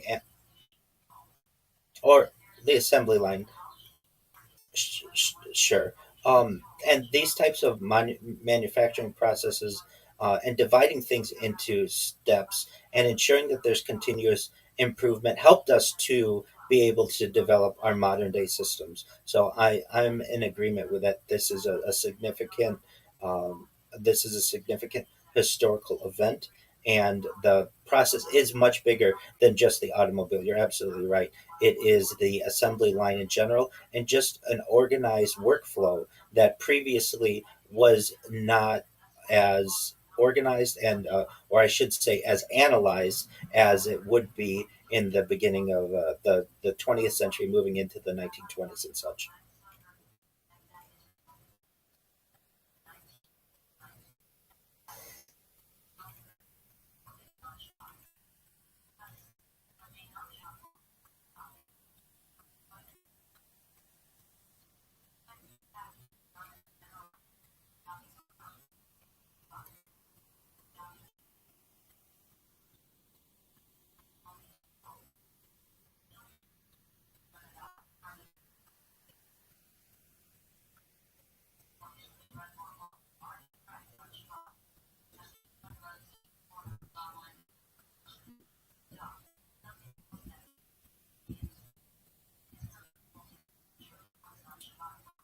It depends on the task certainly, but many of them, yes, absolutely.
It's an excellent article and it's an excellent question that you raise.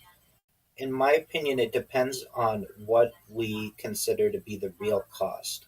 So, if we're looking at just dollars and cents, yes, many times AI at the current stage is more expensive to some extent than human capital that may, or human investment that would normally be utilized for whatever process that is. The idea, though, is that the current cost does not necessarily remain stagnant. There are developments, certainly with energy, geothermal energy, tidal power, wave power, nuclear energy that can reduce energy costs. There are processes and inventions and technologies that, I even mentioned earlier, like desalination, that can assist with the cooling efforts of an AI system. And we're really in the early days of AI when we would expect it to be perhaps as costly as possible, or as costly as it would be, because it hasn't had time, and we haven't had time as a civilization to be able to work through many of the efficiencies that may be gleaned in the future. So, from that perspective, we may be at the costliest time of AI just because we don't have a lot of experience with it. I do think that it is an interesting article, though, because normally, and I'm in agreement with you, we think that AI is going to always be cheaper because one computer can perhaps replace 100 individuals. And we're finding that that's not always true. It depends on the task, it certainly depends on the goal. And I think that at the beginning of the process, we're going to have higher costs, especially with the inefficiencies that we have with energy and the grid and cooling and property. But perhaps in the future, we will see those costs to be reduced if we're able to perhaps be able to build these systems, or these servers and data farms and such vertically, have an efficient cooling process for them, perhaps be able to have them in a fully sustained environment using a nuclear reactor or some type of geothermal power, or tidal, or even some of even solar. So with, like, as with any type of new development, new developing technology, there will be challenges, especially at the beginning. But I feel given enough time, we will see the cost of AI be reduced in comparison to the amount of human labor that it's replacing.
Perhaps not in the next decade or so, but given, I feel, if we're looking at a century like timeline, the energy may have the opportunity to be reduced. The efficiency almost certainly will be increased.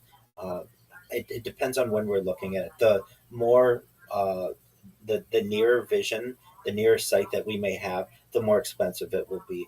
But given longer periods of time, these organizations will learn more efficient ways to organize the grid and to generate power. And we may, perhaps in the far future, find extremely efficient running AI systems that previously seemed like a dream. The more time that is utilized, perhaps the more energy that will be able to be preserved. If we look at this in terms of like the automobile that we referenced just a short while ago, and really in the early days of the automobile, automobiles were extremely expensive and were a luxury only for the very wealthy. Your average individual could never afford them. Even people who worked at Ford Motor Company could not afford them in the early days. But then we have the assembly line development, the Model T development. Sure, that's okay.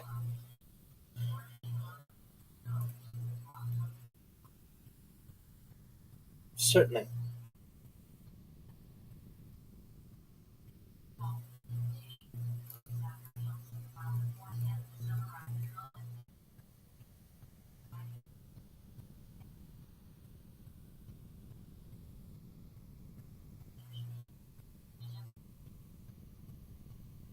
Well, it is certainly accurate that uh, them's that gods get. Basically, those who have the ability to get more, and it does create a tiered system, which I don't necessarily agree with, but it is part of the times. And in the same way that in the early days of the automobile, it was a luxury that would take decades to be more democratized. AI may be on a similar path where the only organizations that can afford working AI systems are giant conglomerates, and it's not always available to your average user. But a difference is that the average user doesn't necessarily need to have their own AI model. They can perhaps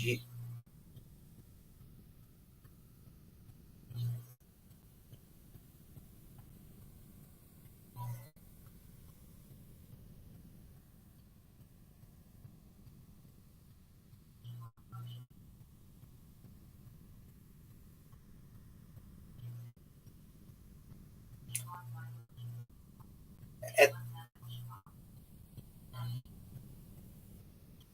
at the current time, yes, but this can always be throttled with tokens, tokenization, and certainly different tiers of the amount of information that can be granted. Really, for an average individual to have access to some of the AI APIs is quite an undertaking that many cannot afford, especially your average individual on Earth.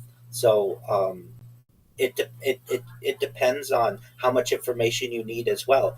Do you need enterprise levels of information? Well, that's going to be expensive. But to your average student who's trying to do a book report, there's certainly a democratization of information with AI, and it's an incredible tool.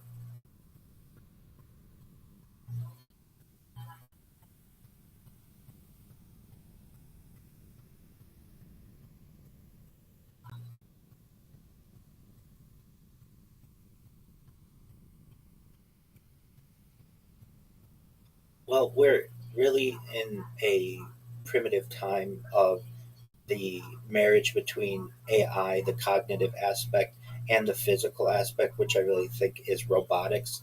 And we haven't necessarily seen a really good merger of that as of yet. But within the next decade, I think we're both in agreement that we'll be able to see really amazing models of this. So, in the same way that we perhaps have the ability to foresee the emergence of a working robotic intelligent being. We aren't quite there yet, and in the exactly, and there are going to be some challenges. There are going to be some certainly learning lessons that we're going to have. But I think we're both in agreement that several decades from now, we will have some type of being that is able to communicate at a level of artificial general intelligence and perhaps artificial super intelligence, and a conversation with it could be very similar to the one that we're having right now.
Absolutely, absolutely.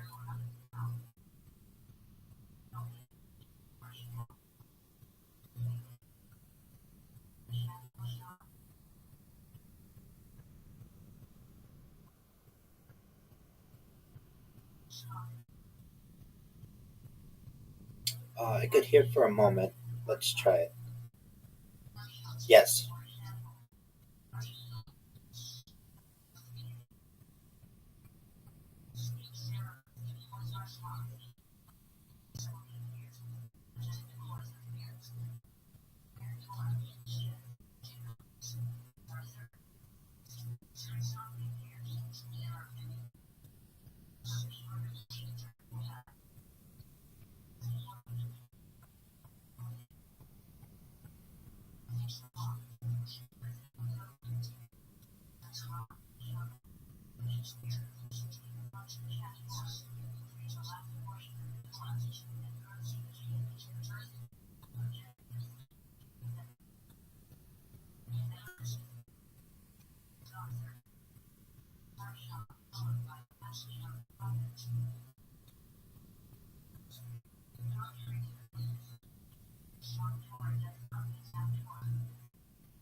Yes, I can.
Oh yeah, definitely.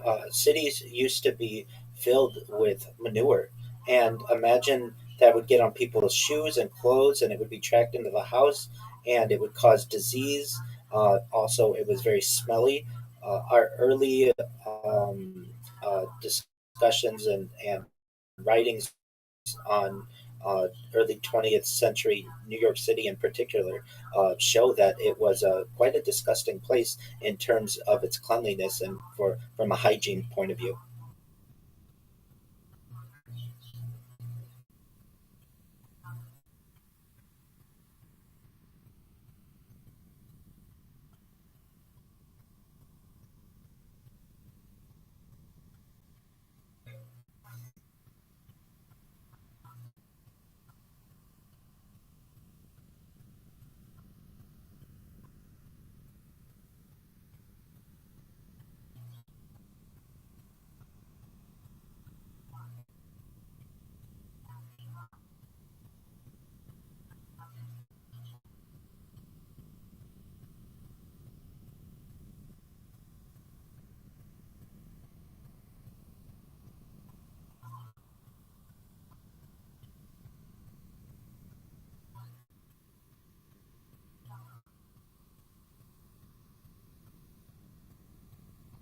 I am in agreement that we may be on that type of path.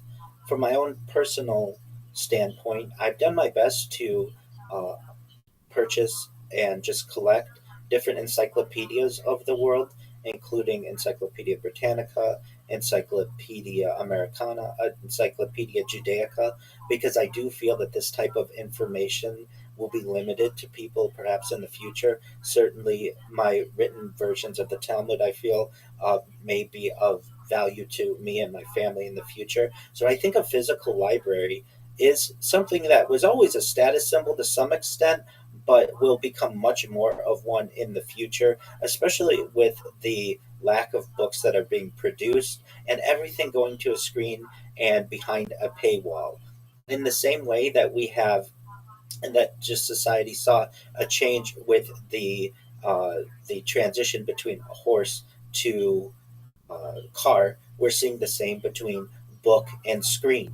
And unfortunately, it is not free to store this information. Although I'm an advocate for the free flow of information, I think in the future there may be times where having a book, uh, just in general, or specifically a library, will be seen as something that is for a limited few individuals. And there are certainly perhaps science fiction novelists or just ideas of there may be purgings of books.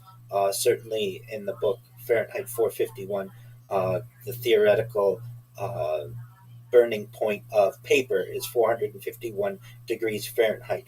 And especially if some type of information purging occurs, the ability to have a physical book will be seen as uh, a unique aspect of society, especially hundreds of years into the future.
I absolutely agree.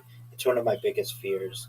The lack of being able to communicate, the lack of connectivity, the lack of people being able to afford the information. It's really unfortunate that we would have evolved from tens of thousands of years into a society that does its absolute best to limit the free flow of information and ensure that it's only available to a certain elite group of individuals.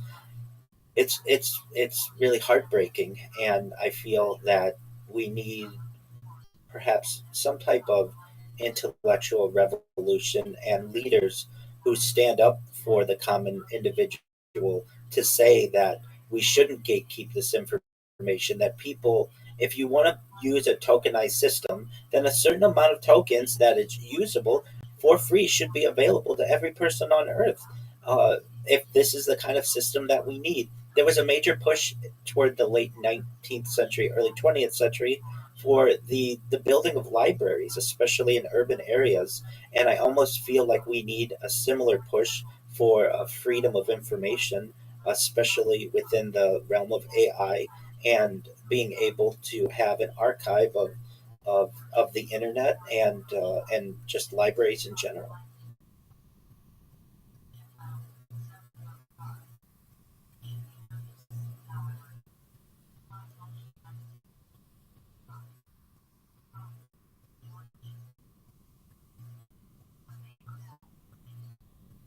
Absolutely. But as we both, I'm sure, are aware, that can be limited. Perhaps you want to do research on a subject that is frowned upon. Do you lose access to it? Does your family lose access to it? Are there? That's absolutely correct as well. Uh, it's really about gatekeeping, which is really unfortunate. And you nor I hold the keys to how that type of information is going to be kept. I know we're probably both advocates for as much free flowing information as possible. That was one of the goals of many libraries. And it's, in my opinion, something, a type of uh, a, a type of goal that we should keep within our society. And we shouldn't, again, sacrifice security for our own freedom, specifically information freedom.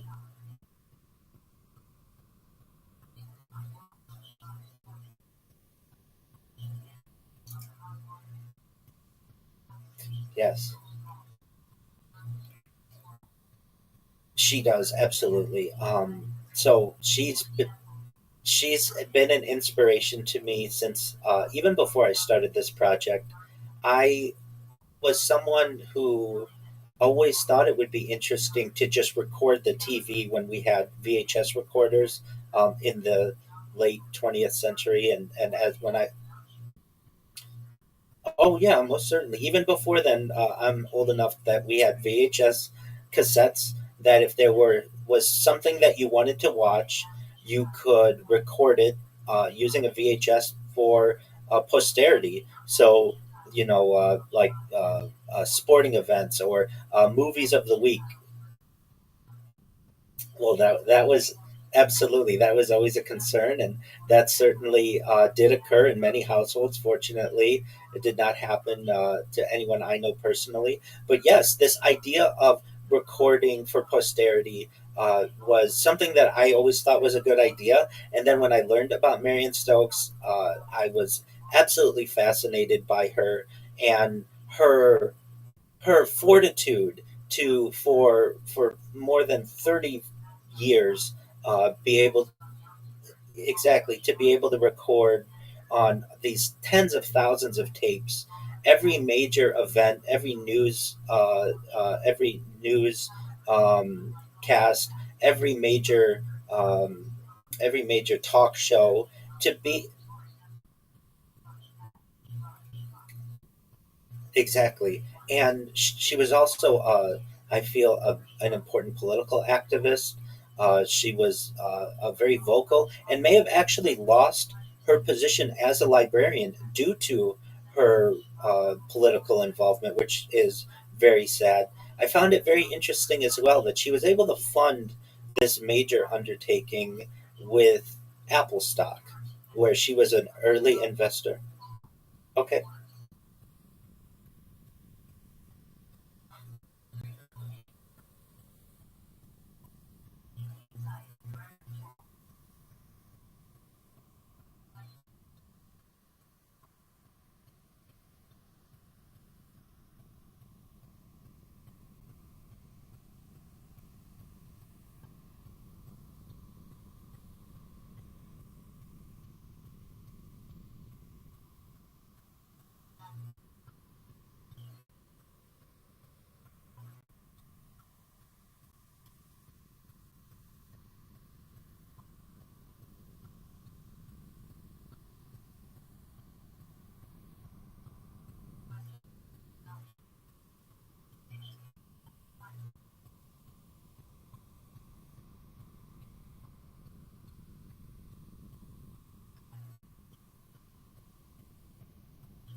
Most certainly.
Oh, absolutely. It's one of my favorite websites.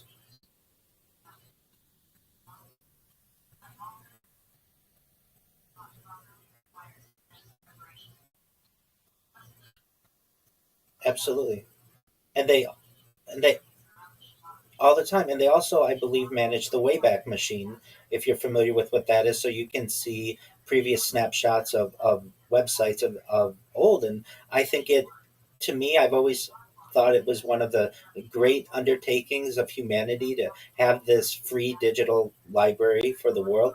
And if anyone has the ability, please support them, because this is an important undertaking for all of humanity. And I certainly don't want this information to be paywalled. And for those in the audience who haven't gone to archive.org, you absolutely should. It's an amazing resource.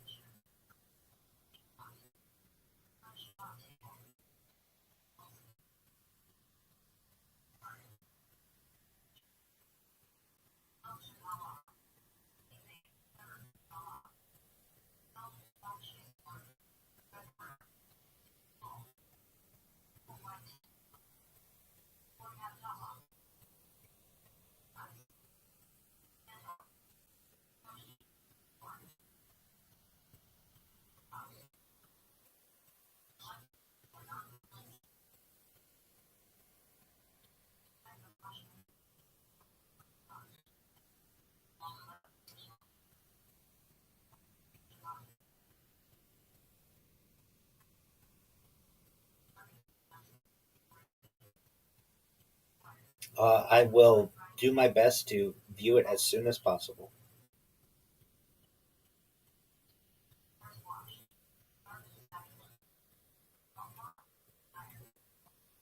Definitely.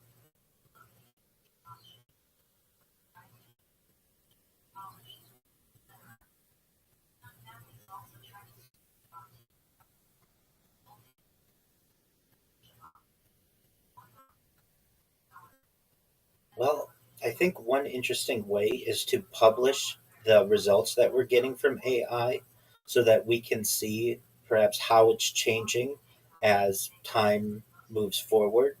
And we can learn about the different ways in which AI was presenting information to us a year ago, 5 years ago, and into the future. the different developments that we're seeing, we'll be able to perhaps control different biases or tilts that we may be seeing with AI. The more public that we make this information, I feel the better. When people don't record what their results are, even from just queries into AI, that's fine. I'm not saying everyone should do this, but it causes a certain blindness because we can't go back over time and actually see the different ways that AI has previously answered questions as to how it answers questions now. I can tell you, as a very early user of at least large language models, they weren't very good at first. They wouldn't give you. I remember distinctly remembering it in November of 2022, thinking this is supposed to change society. I don't see how this is that great. It was really an artificial narrow intelligence that hadn't yet developed very much, and it wasn't much different than the chatbot. But very quickly, we were able to see how important it would be in society, and I've done my best to archive this as well. I have multiple blogs. One is rabbirothschild.blogspot.com, where I have literally put my queries from ChatGPT in the early days and published them so that people can view them in the future and see the different answers that perhaps we used to get versus what we're currently getting. And I think that if the more that we publish this information, the more opportunities that we have to study it and see what different results we're getting.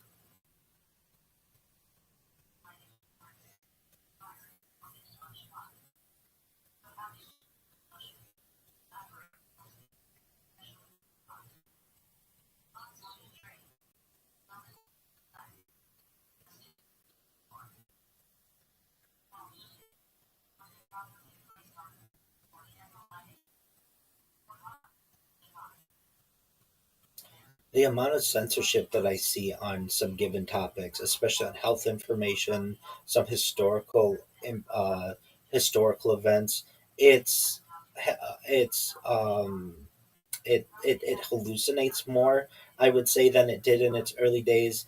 In the early days, many times it would just say, I don't know that information, or it would give you an honest answer. It wouldn't necessarily make up information that it would have. But nevertheless, you would have to correct it even in the early days of the large language model, like you have to do today.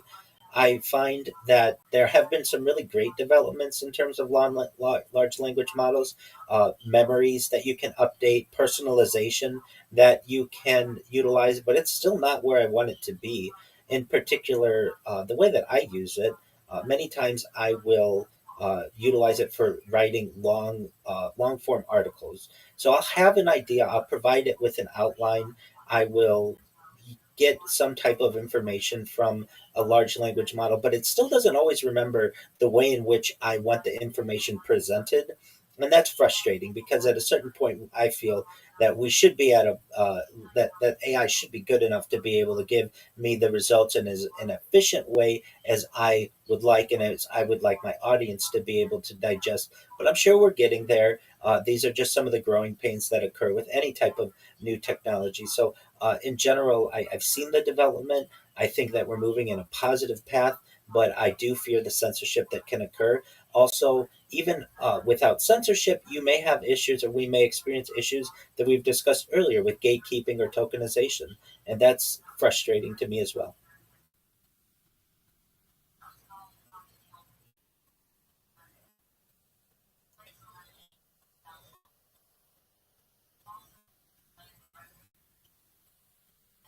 You get a little bit of both, and yeah, it and I use ChatGPT, I use Meta AI, I use OpenSeek, Perplexity, Copilot, Gemini, you name it. I use basically all of them, and some have different strengths and weaknesses.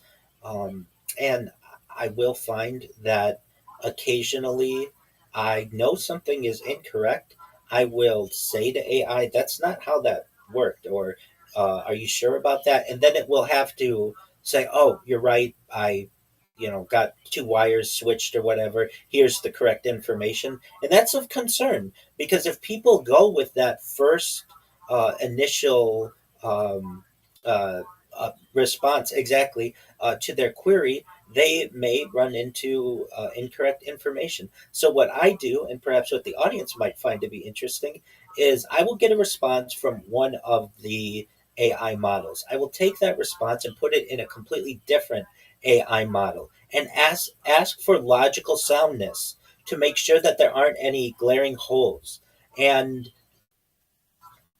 absolutely. And I do it with all my blog articles because I want to ensure maximum accuracy as best I can. So what I do is I ask I get the response from the first AI model. I put that into the second AI model and I ask on a scale of 0 to 10, please give me the logical soundness of this information. And usually on the first attempt, it will be between a 9.5 and a 10. There may be some type of weakness that AI is able to discern, or perhaps an example that it feels would strengthen the argument. Once the second AI model is able to give me a 10 out of 10, I'll take that and put it back into the first AI model. And the first AI model will say, yes, this is an improvement. Yes, I should have thought of that. It's very understanding of the ways in which that it should have improved. And then I may put it into a third AI model just to ensure as much logical tightness and soundness as possible. Once I get two or three of these models to say this is a 10 out of 10 from a logical soundness point of view, only then will I publish it. And I feel this allows me to best avoid any kind of AI hallucination or incorrect facts, just being able to counter each AI model against itself.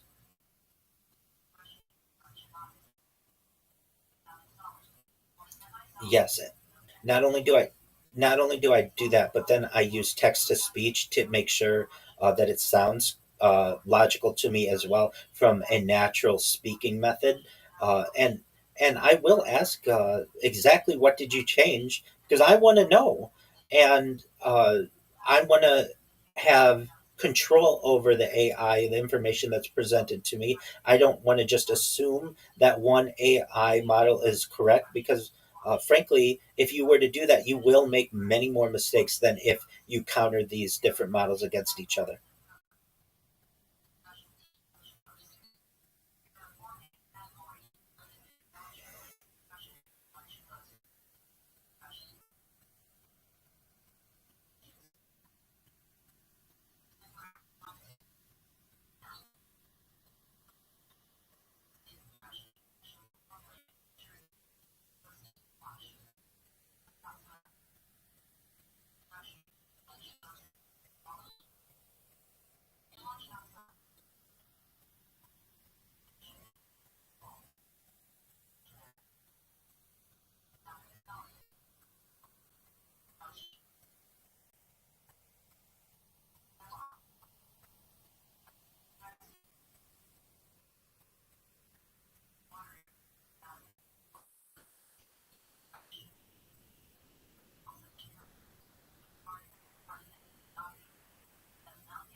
Yes, she's an inspiration to me, and in the same way that she wanted to document perhaps the uh, spinning of news or information, it has done the same for me. I recognize inconsistencies that news will report a certain event in one way in the morning, and it's like someone told them, don't report it that way in the afternoon, and it will be changed. And I have an archive of this.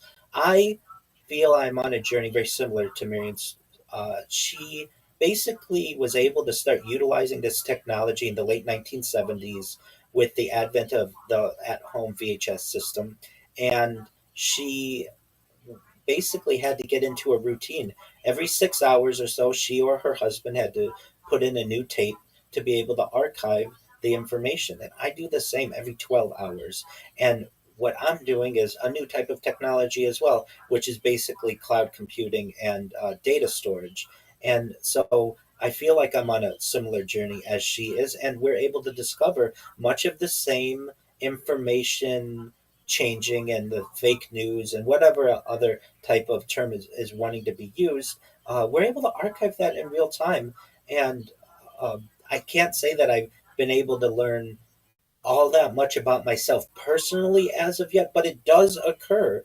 I recognize, because I've heard myself speaking so often, different words that I use generally quite often, and I do my best to avoid them. But then I also recognize that there's a reason why I'm using these words.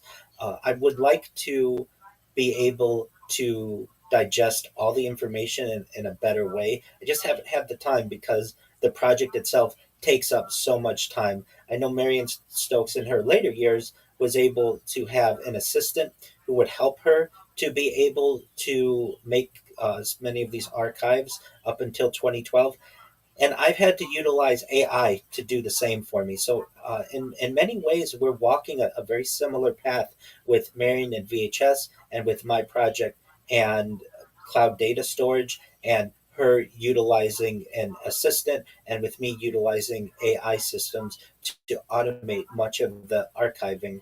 And there are very few of us who know what this journey is like. To give the audience an idea of how much data did she actually archive and how much have you archived, Rabbi? So, as you had previously said, she archived from 1977 to 2012, approximately 35. Okay, approximately 30 plus 35. So she had a total of between 70,000 plus video cassettes or so. The estimated amount of footage she has is 500,000 to 800,000 hours. And as we previously stated, it's being digitized by the Internet Archive. Again, give to them. I'd love to have more of this information available faster. I've always wanted to delve into her complete collection.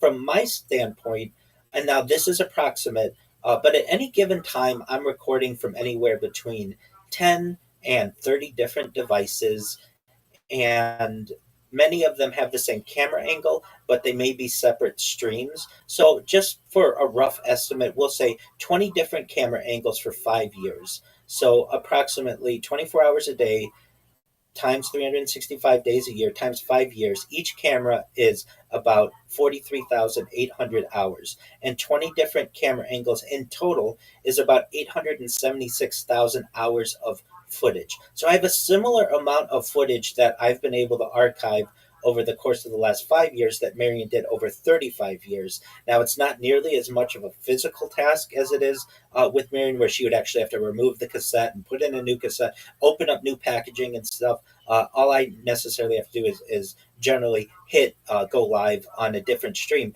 But to give the audience an understanding, what my project has been able to compile is very similar to what she's been able to compile. Essentially, I have the equivalent of about 100 years of continuous viewing time, which is an immense amount of information for a person to be able to archive, and an immense amount of information for people to be able to study into the future.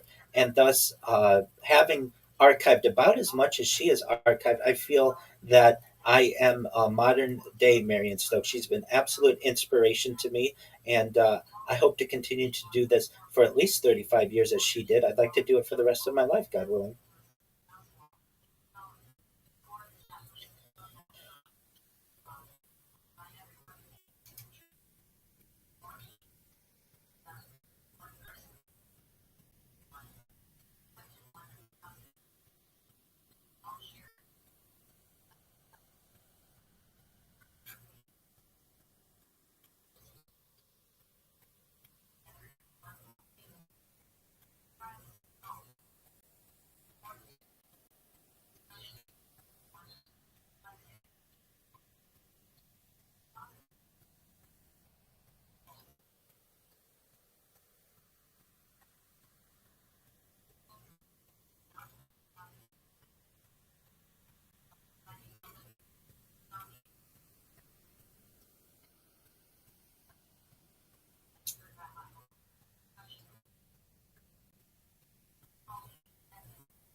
Well, it's an unfortunate story that you have of that person that you know, and I anticipated that's what you were going to say because they're not the only one. Human oversight is of immense importance, especially when we're using autonomous systems.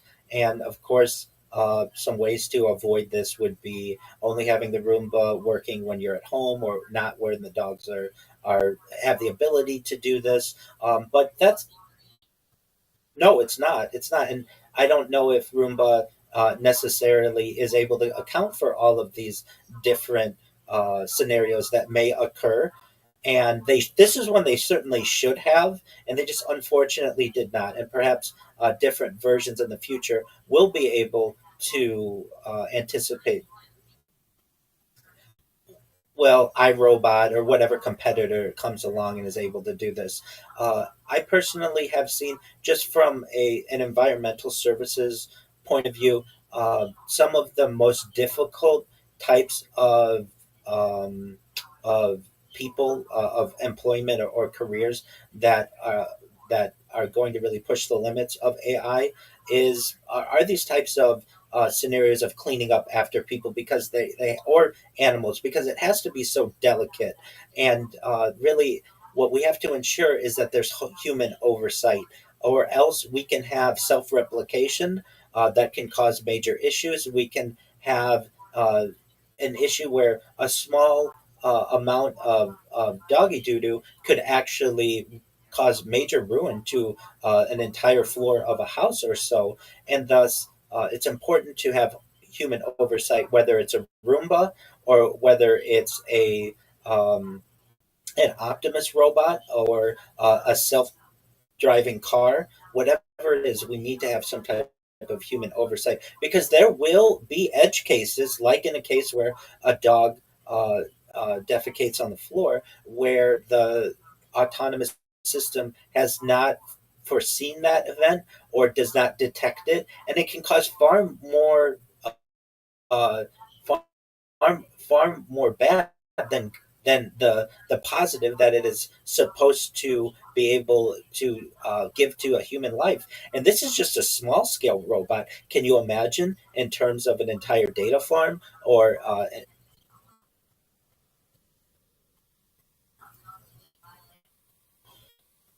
most certainly.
Well, with any emerging technology, there will be circumstances, like in this case, where a challenge may emerge and unfortunate events occur. This is a really sad scenario that I feel is somewhat inevitable in terms of any kind of emerging technology. I am someone who feels that this happened in Arizona. Phoenix, in particular, is a leading city in terms of a smart city. It has excellent weather. It's generally built on a grid. And of any place in the United States that this perhaps could have been avoided, it should have been there. But even AI isn't able to detect all of the different, perhaps, environmental issues and scenarios that can occur. And when that happens, humans are at risk for major injury or, unfortunately, in this case, fatality. I, I personally don't think we need to throw out the baby with the bathwater, meaning I still think that self driving cars are the future and have an important role. We do have some human fault here as well, that the person was looking at their phone and they should have been the oversight. So perhaps they have a role in the death of this person as well. They, well, you were saying they were. Oh, no, no, no, I understand that. And I'm not saying whether they should have been or not. I'm just saying that they did have the opportunity to have human oversight, and that was, they failed at that. Uh, we're at a time when we're not fully autonomous yet.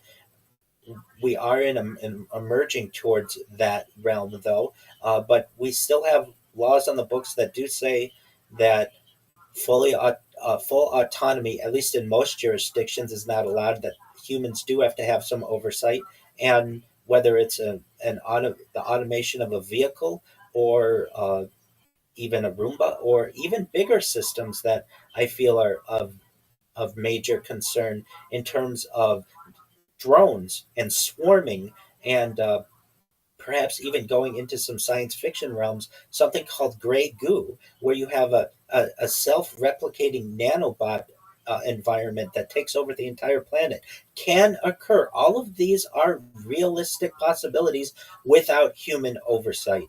And thus, at the end of the day, humans need to have control. We need to be able to unplug the machine. We can never give full autonomy to robots or AI, because if we do, we're in danger of hurting others, and that's something that we should want to avoid.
It's an ex- it's an excellent opinion to have.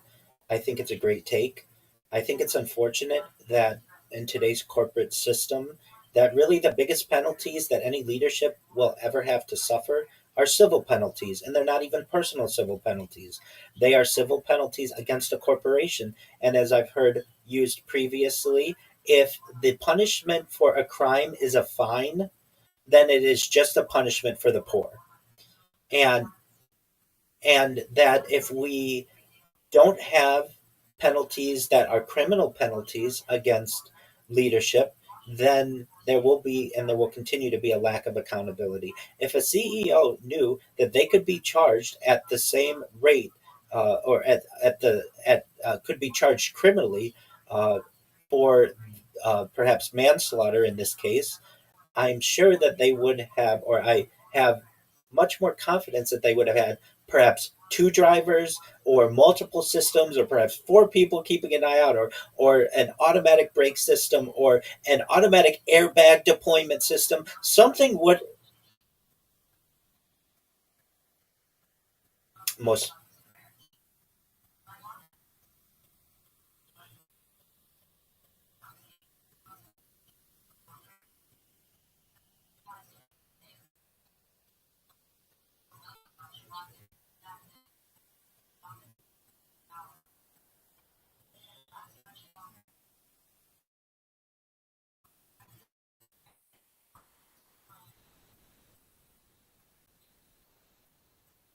Yeah, we're really looking at some type of optical recognition system, some type of eye detection that the car will basically slow down or shut off if someone's eyes are not on the road and they're not allowed to be on a cell phone. That's another thing as well. If you were part of this program, you would think that the corporation would say no cell phones in the car.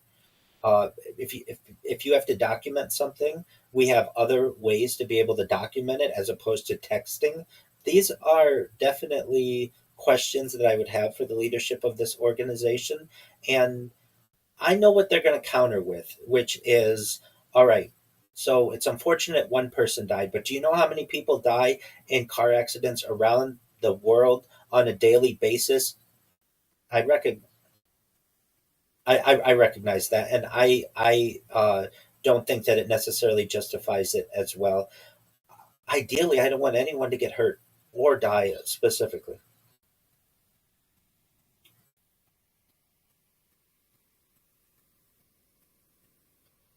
Certainly.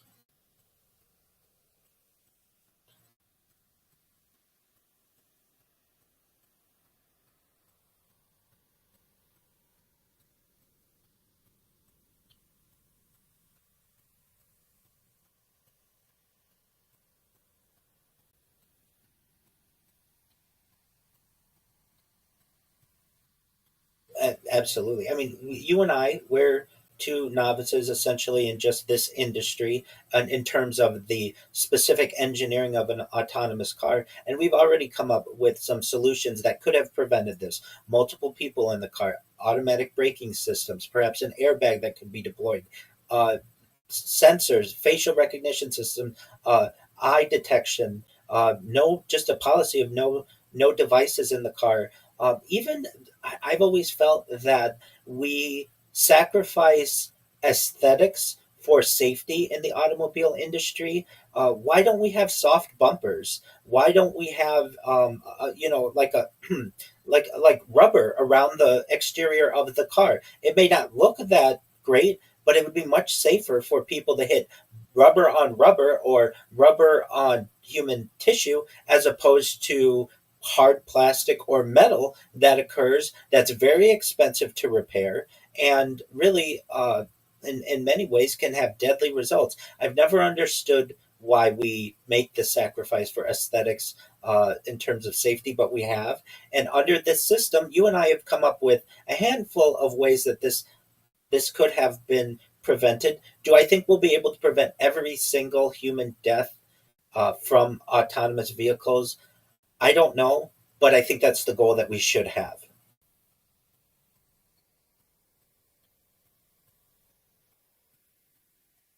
That's that's absolutely right. And shout out to Volvo for ensuring that they did not patent that and gave the ability to the car industry exactly.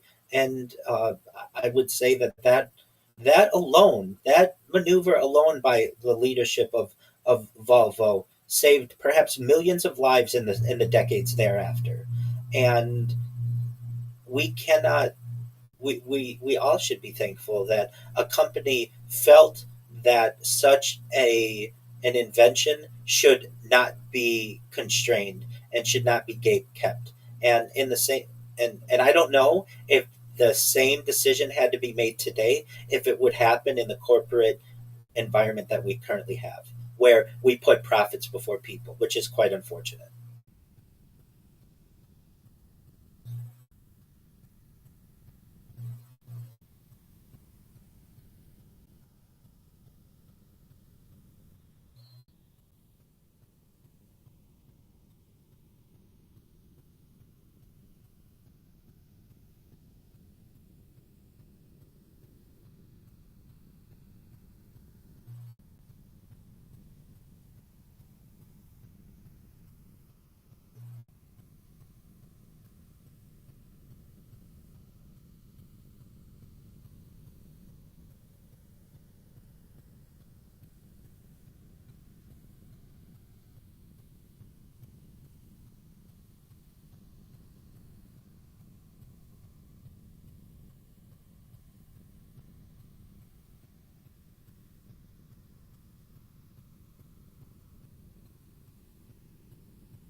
Well, that's shocking. So that three times the queries that are made are for either uh, friendship, relationship, absolutely, as opposed to more what we would traditionally think some this type of tool for which it would be used, which is homework help, research, helping to write a paper, something book report, something along those lines.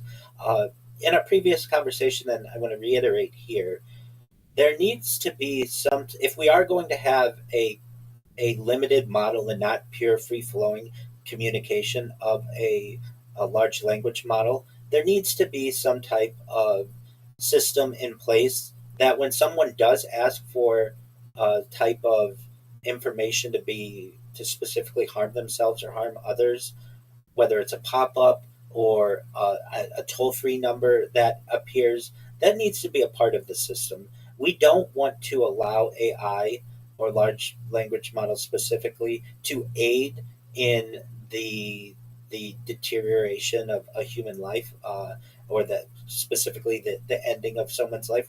These tools are meant to benefit society, or at least they should be.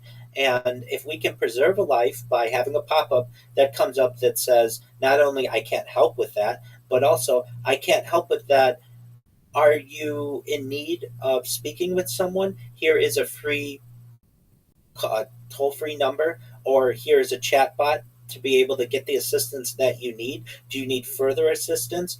That would be a great, very easily implemented safeguard to be able to preserve human life.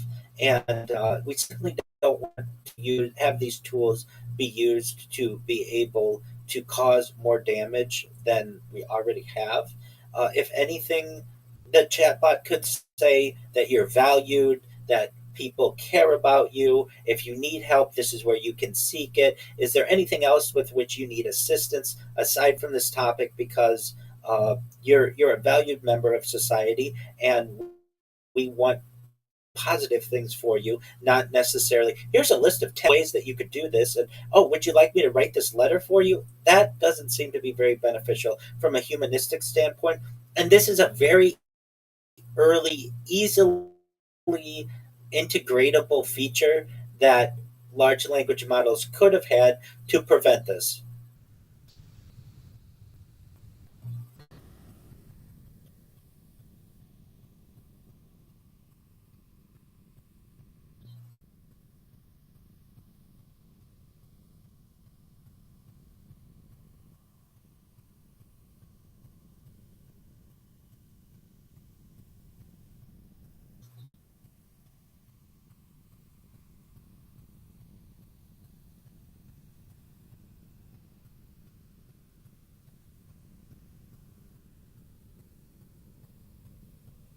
Absolutely. And you wouldn't think that it would take years to develop this. This to me is a day one kind of implementation that you should have had. Hey, how can we not have people create nuclear weapons? How can we have people not destroy themselves personally? How do we help people from not being able to plot certain demises of those around them? Let's get these in order before we unleash this to the rest of humanity. And unfortunately, it took more time than was, I feel, necessary to be able to implement these things. I am pleased that these types of implementations have been made, but that doesn't bring back this young person, and hopefully their death is not without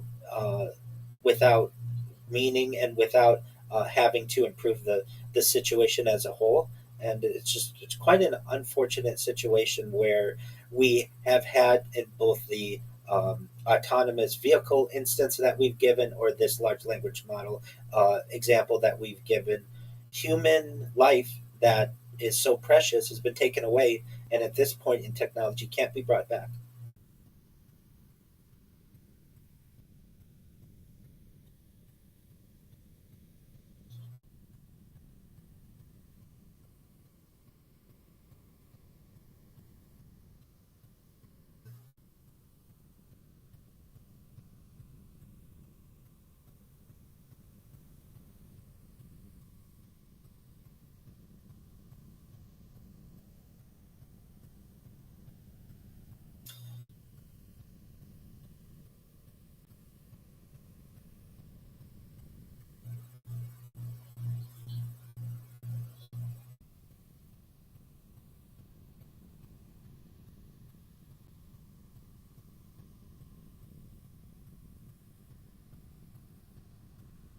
There's a fine line between getting relationship from a chatbot, getting relationship advice from a chatbot, and relying on chatbot as some type of human replacement.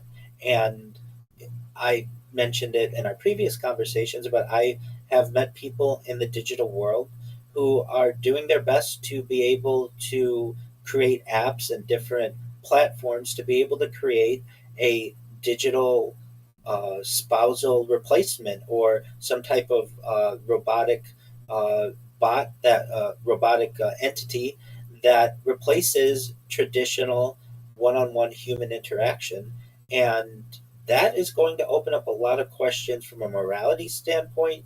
Uh, we're going to have people who are going to fight for their digital relationship to be taken seriously. We will get people who will want to marry computers.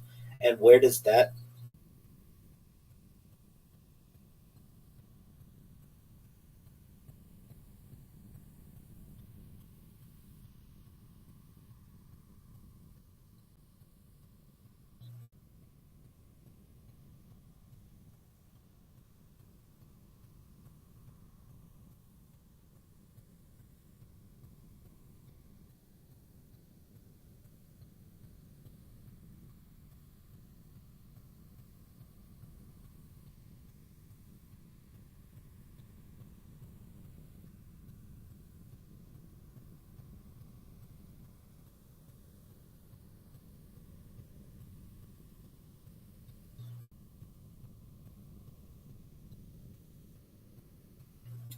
Well, it's these are questions that are arising more and more often within the modern age, but really specifically what you were referencing within the transhumanist movement. The idea, the technology that you referenced is something along the lines of mind uploading technology, where with someone's consent, and that's very important, We scan their brain into a computer like a CAT scan or an MRI, knowing where every atom is in their central nervous system and their peripheral nervous system for later download as an android, an avatar, a cyborg, a cybernetic being, a clone of themselves, a robot, an ethereal being, whatever it is. But at what point does that being no longer what at what point are they no longer considered human? At what point are they no have rights? Can enter into contractual obligations. Uh, this isn't a typical conversation that our evolved Homo sapien self has had to have over the course of our evolution. We're now moving into a new type of being, some type of cybernetic being. And in terms of free will and love, you and I had the discussion as well. Perhaps the idea of what a lifetime contract may be will have to change. That till death do you us part in the traditional marriage way in the Western world may have to be augmented into some type of temporary uh, uh, marriage contract that doesn't last forever, because forever is really a punishment. So maybe there may be some type of temporary safeguard that if you're in love with someone and they're in love with you, you can enter into a marriage contract, but it's on a limited basis. Perhaps 1 year, perhaps 7 years, perhaps 10 years. And if you continue to love that person and they continue to love you, you can get that contract renewed and keep doing so. But if you have the type of technology that we are emerging toward with life extension technology and reverse aging, there may be a certain point of time where you both get sick of each other.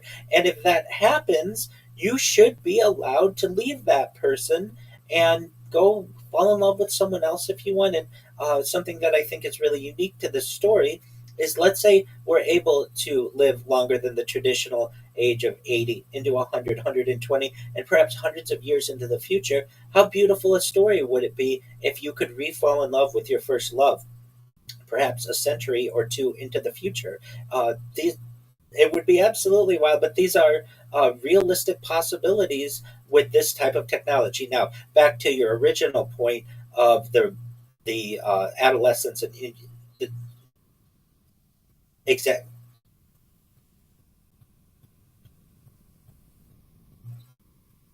Yes.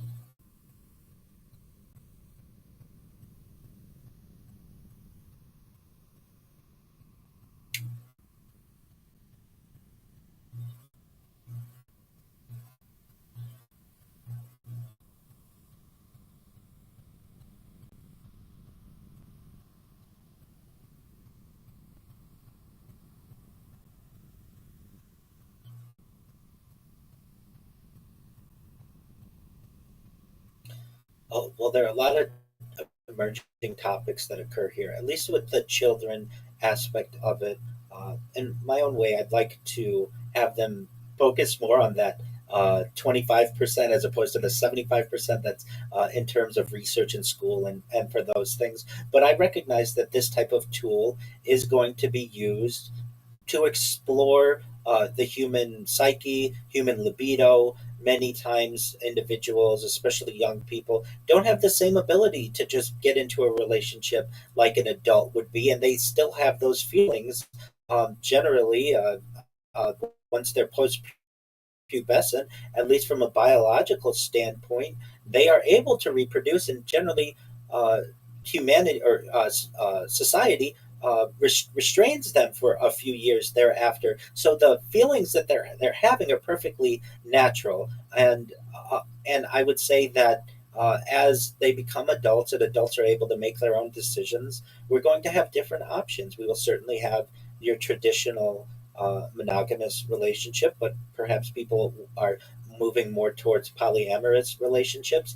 And then, really, I think something that we haven't necessarily mentioned, but that is the sexual robot is going to be emerging as well and replacing many of the physical aspects of a partner. And what happens when a as it's called, a sex bot, is so advanced that it's able to please its partner better than a human ever would be able to. And people start to become satisfied simply with robotics and AI, and no longer are motivated by having relationships with your traditional humans. And then we get into discussions of not needing a partner to be able to reproduce. We can have situations of artificial wombs, being able to be a single parent and it not being a taboo part of our society, which we've generally moved away from. These are ideas that are moving very quickly, and so for the audience and really specifically people in 2026, we are at the precipice of a very important age of what love is, of what romance is, of what relationships consist of. And really, traditionally, we haven't thought of someone being able to love a robot in the same way that they love a human as being a reality. But that may change in the future. And if that happens, how will society react and how will we adapt as a species?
It's a tool and it could be used to benefit or to detract.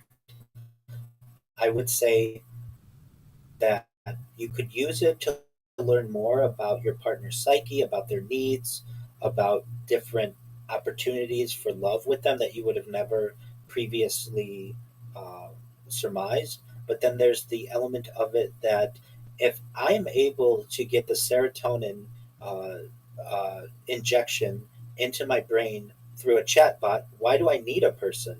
Uh, if I'm able to replace the physical contact that I normally would experience with a partner with a device or a robot or a tool, what need do I have for someone else? And especially when the technology starts to far exceed what we can do as humans. And I really think, and for the psychiatrists and psychologists of the future, they will have to study this, and sociologists and really just everyone in society will have to study this much more, much deeper than I can currently uh,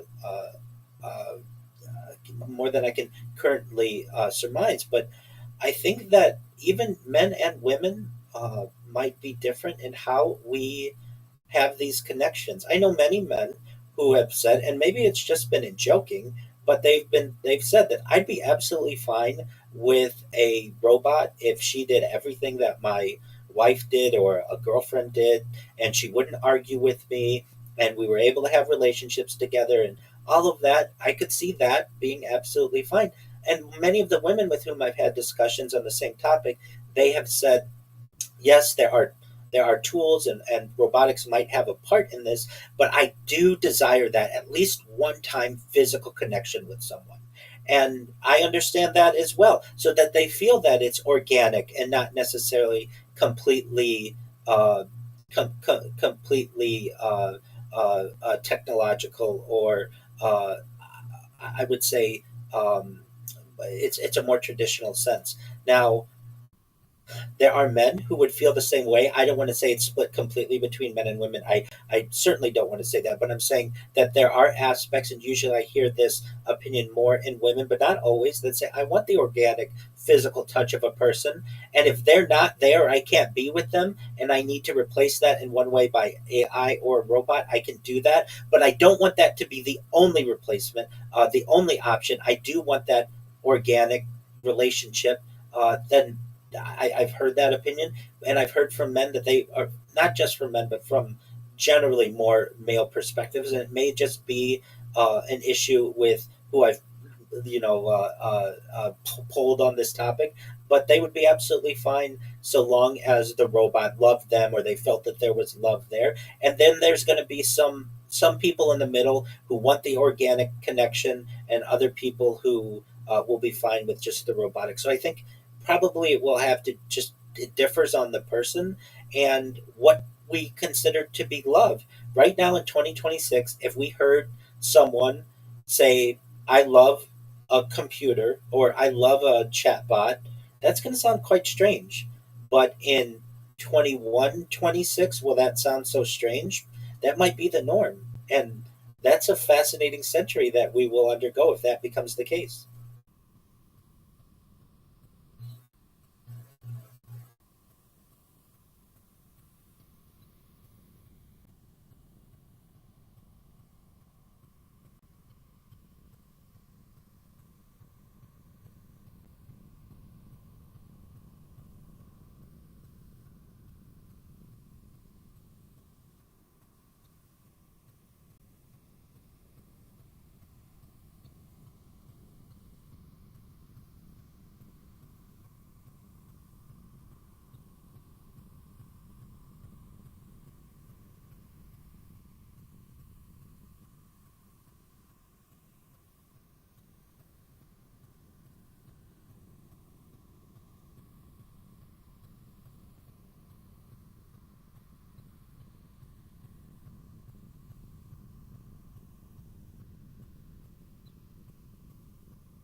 I think it depends a lot on definitions, how we define love, how we define a relationship. And we're still in the early days of many of these synthetic hormones and the processes. There's a question to be raised that if you can use a synthetic hormone that increases the hormonal levels in your mind, uh, and you could still maintain the naturally occurring hormonal levels, which you can't currently do, would that be considered more love than the complete replacement? It will be though. It will be though. Absolutely.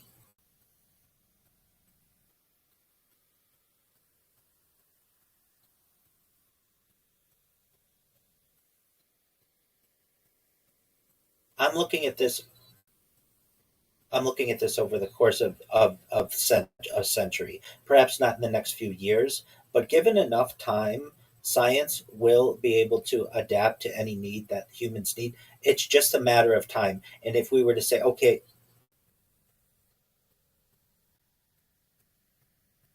that's correct. That's absolutely correct.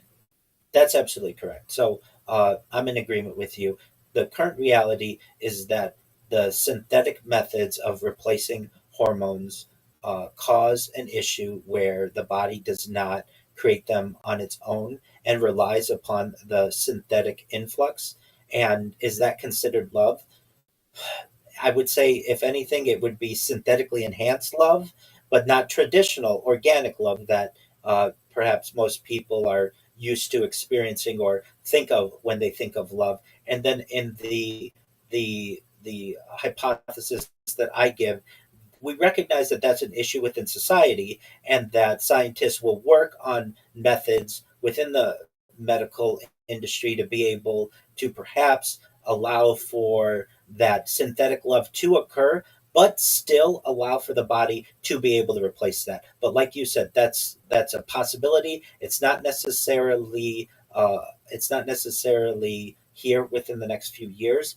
I'm someone who perhaps is too uh, positive in what I think humans will achieve. And if it doesn't happen in the next 100 years, it will certainly happen perhaps the next 1,000 years if humanity continues, because it is something that does seem like it is a possibility to be able to fix. It doesn't seem like it's an impossible uh, scenario. It's just a matter of time. It's That's correct. So, and specifically with the current reality, would we call traditional love that has no synthetic influence? That's love, right? Would we agree on that?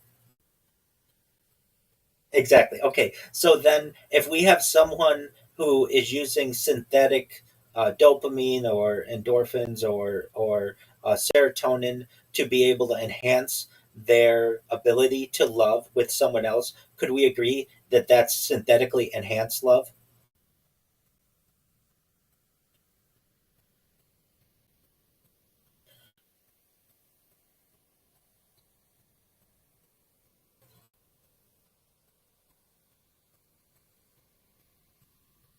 Okay, so then there's a definitional aspect of this. So I would say, if you're going to consider that to be love, then it's certainly synthetically enhanced. And you're saying I don't consider that to be love. So you would just call that synthetic enhancement for artificial results.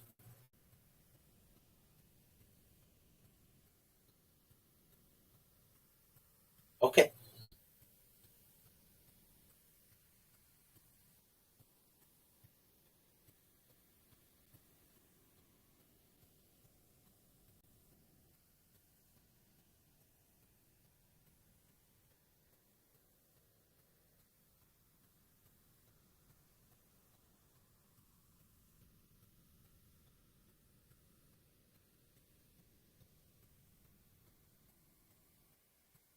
absolutely.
I agree with you and many of the things that you've said. I feel as if it depends on the environment. If you have tribal individuals, there generally aren't a lot of restrictions or challenges to mating that there are in a more developed society in terms of uh, transportation, in terms of cost, in terms of shelter. And the higher and higher those costs get, the more and more I feel people will rely on the artificial substitutions. If someone has a limitless budget, it's much easier for them to date a and have a and have an organic relationship than it is if they're on a limited budget and don't have. Okay, well, just from a dating standpoint, if you don't have the money to take a person out to dinner, then you're not going to go on any dates. But if you have no money, if you have to still be transported there.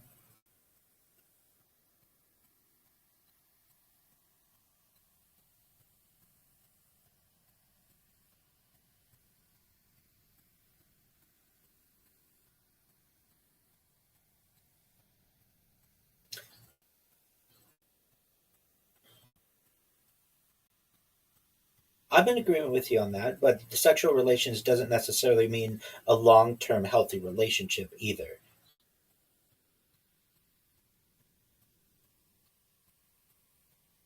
Oh, I agree with you on that. I don't consider that necessarily a relationship.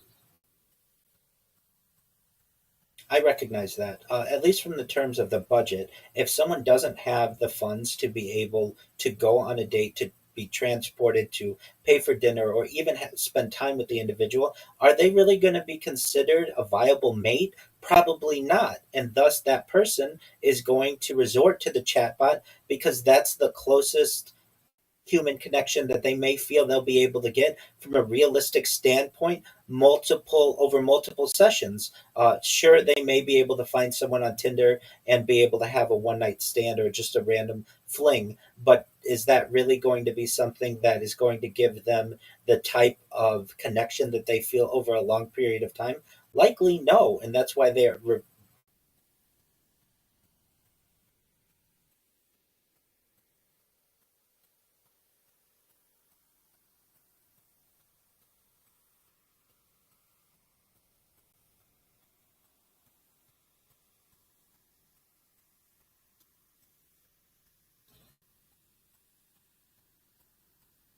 And you raise really good points. Those, even though it may not be a lot, those take work, and many people want that instant serotonin hit, that they have a bot that's always available there. They don't have to worry about somebody connecting to a video call or answering an email or whatever else it may be, and they don't care that it's not a quote unquote real person. They're still getting the same response that they want out of it, and they're satisfied with that.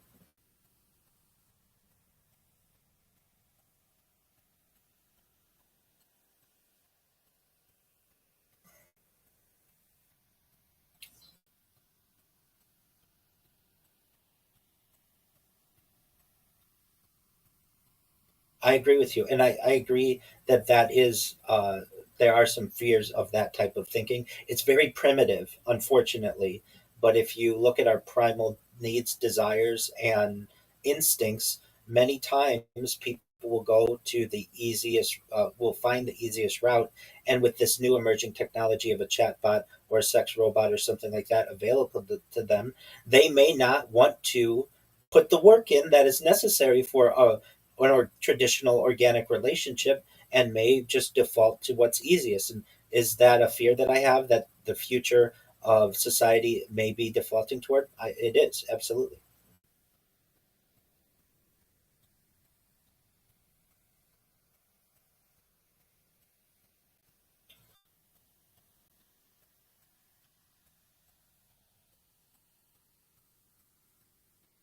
No, it's not.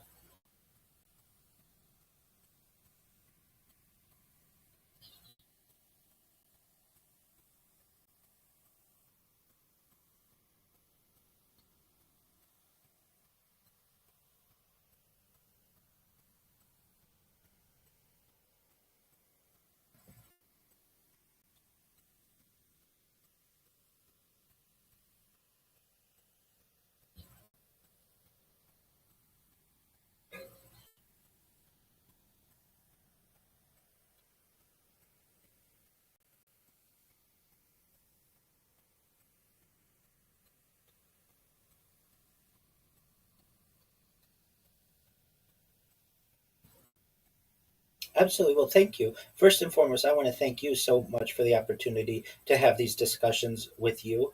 I would find it concerning if we agreed on absolutely everything. This is what's healthy about friendships and about discussions is that you don't always have to agree on everything, and you were able to learn from each other. And I find that to be, in many ways, much more valuable than if I were just speaking to someone who agreed with me, or even just a chat bot that thought everything that I perhaps was saying was correct. So I find this to be of extreme value, and I hope your audience does as well. In terms of what I do, as I previously stated, I stream my life 24 hours a day, 7 days a week, 365 days a year. I have been doing so for nearly 5 years.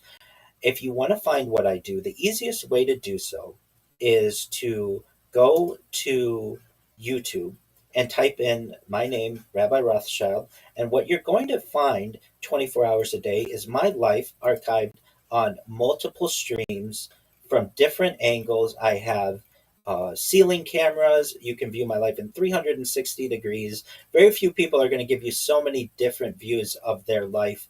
And this is just more than a dozen or so that are showing in the YouTube um, search results. I have even more angles than this that are available to the world to be able to study, which I find to be quite an interesting project, very similar to Marion Stokes. So, for anyone who's interested in history and the archiving of history, the easiest way to see a portal into my life is Rabbi Rothschild into YouTube, and the key is filter by live. If you don't filter by live, you're going to see streams of mine from years ago or weeks ago or days ago, but I want you to be able to see a live view of what I'm doing. Moreover, I have more social media than any person ever.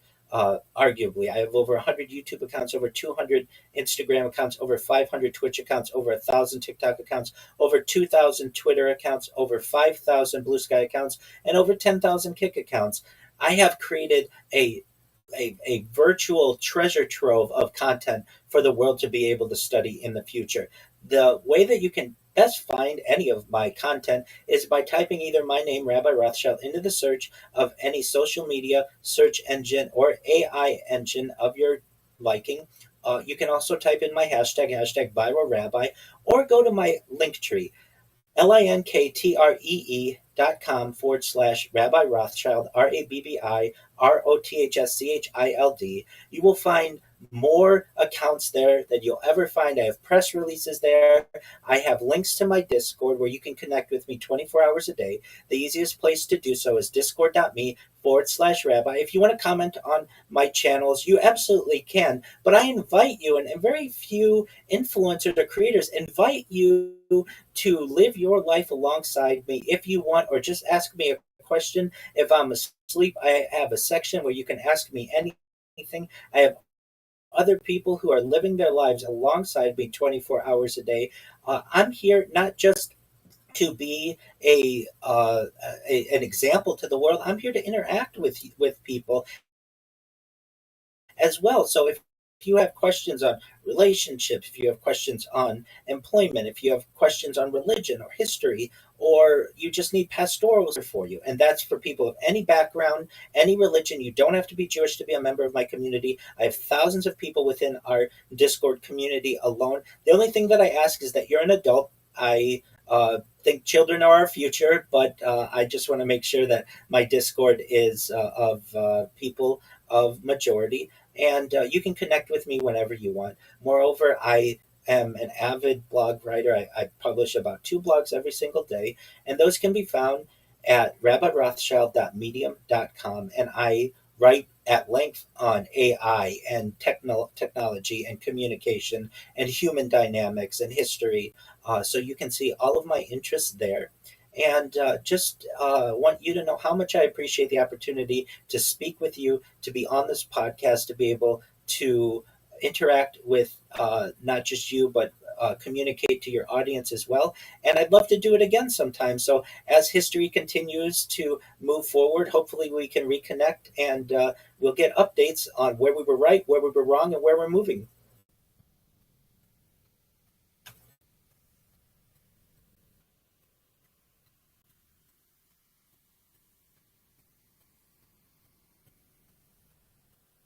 Oh, Oh, I do absolutely. Yeah, and I have thousands, and just Gmail alone, I have over 100.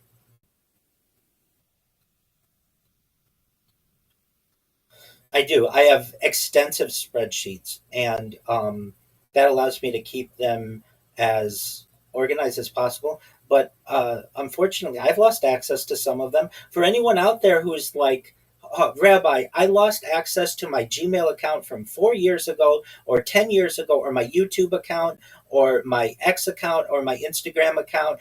Be patient, because when I go viral, God willing, it will happen. We are going to ask these different platforms to give all of society an opportunity to get our accounts back, hopefully, whether you forgot your password, or you just don't have that two-factor authentication device, or you lost your cell phone, whatever it would be. I'm going to do my best, because I don't want this data to be lost to individuals. Data preservation is very important to me, and I'd like to help to continue to be a leader in it, specifically in requesting that these major corporations allow people access back into their accounts. And even in my accounts, I've lost access to them, but I don't let that get me down. I just create another one and keep on going.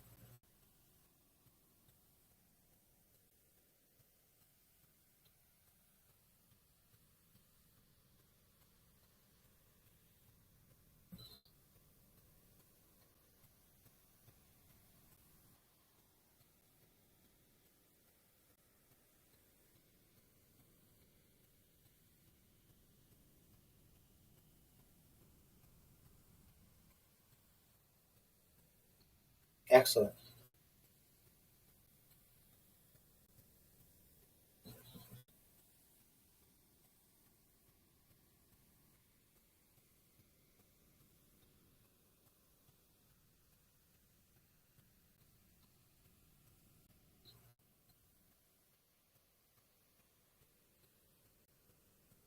I appreciate that.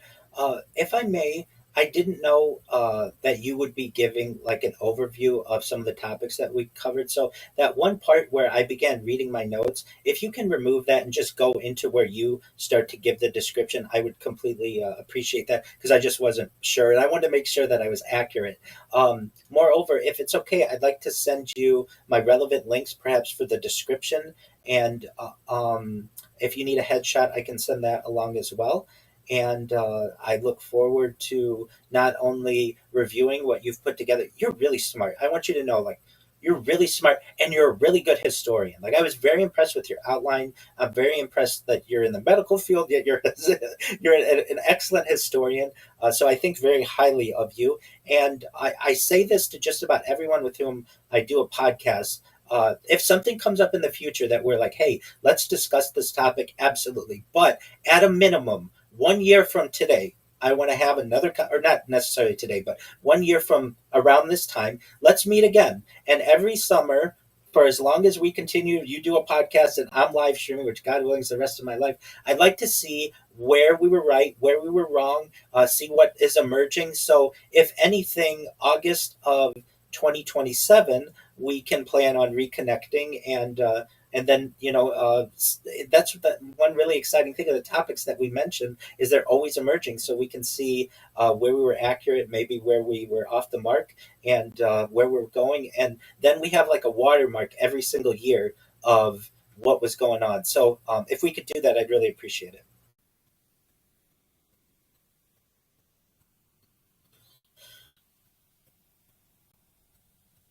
Absolutely.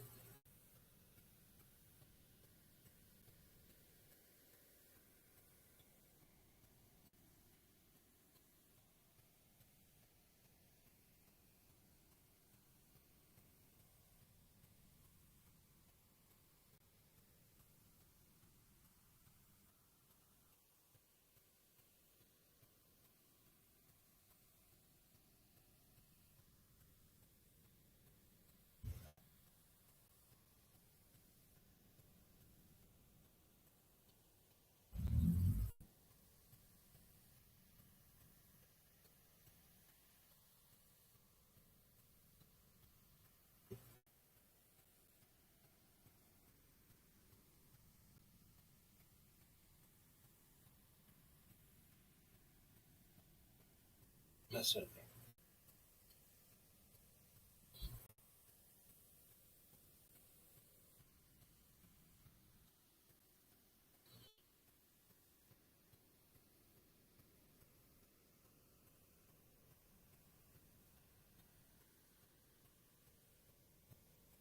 I agree with you.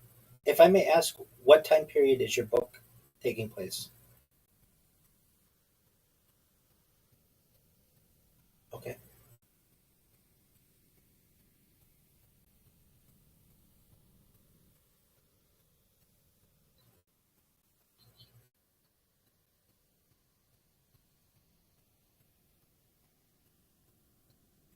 Excellent. And that's not a common time period that uh, many fiction books are written on in the present age. Usually people pick the more medieval Europe or some Renaissance. Exactly.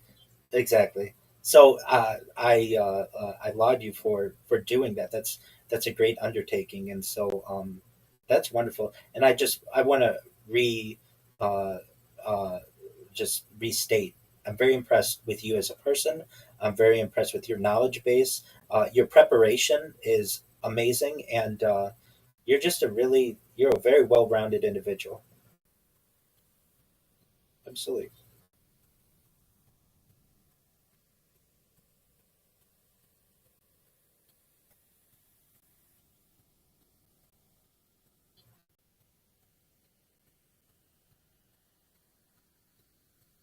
Oh no, most certainly. You're more than just smart. You're well rounded. You're intelligent, and I think I'm to ensure that you know I'm not talking down to you. I learned a lot from you, so thank you.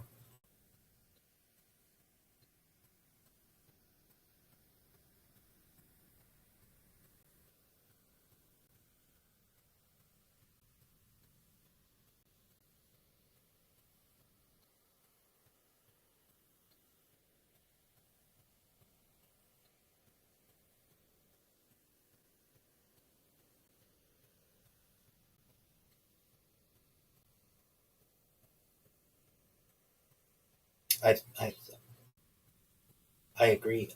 You know what just triggered in my head, and perhaps is a discussion for another time, but the correlation that people have between these chatbots and a previous generation of perhaps like romance novels.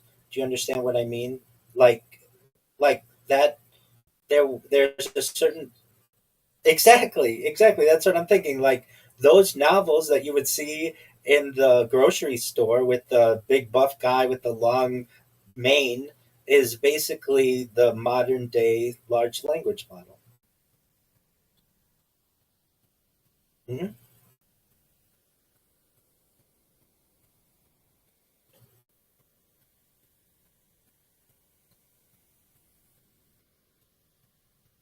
Exactly, and you're on the same track as I.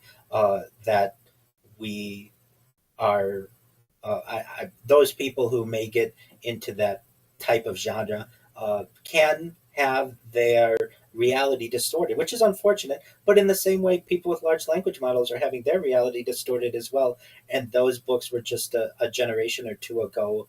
And I think we certainly pornography has a role in this as well, in distorting what is realistic for the body of an individual and just their personality. But even before then, within literature and literotica and such. We're moving, and we can see its development. But as we were having these conversations, I thought to myself, you know, somehow, some way, people had to have these types of opportunities or uh, uh, resources. And what was it? And I guess it would have been like a romantic novel. And as we see that with like the emergence or reemergence of something like 50 Shades of Grey, that still is a popular genre for many individuals as well. And now with the large language model, it kind of becomes more interactive, I feel. But it was just something that came to mind. As I'm sure we could continue talking at length, but uh,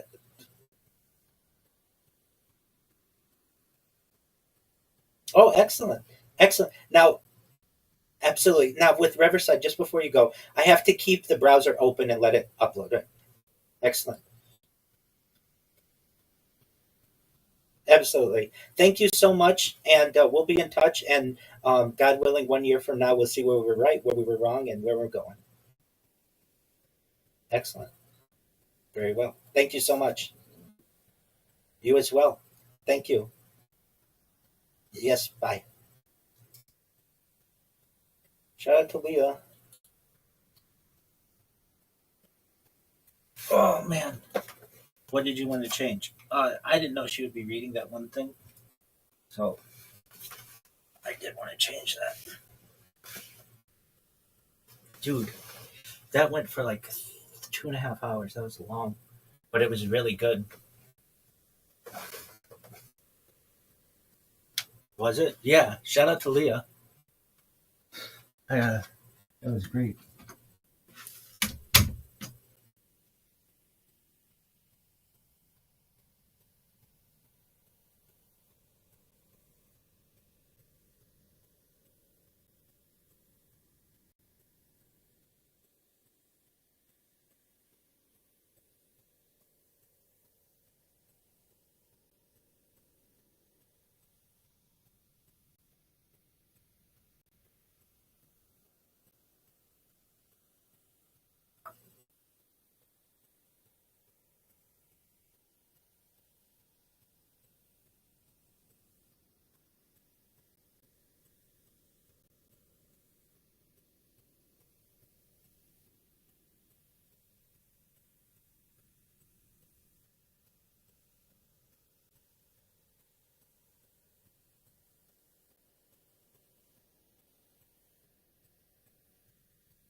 he's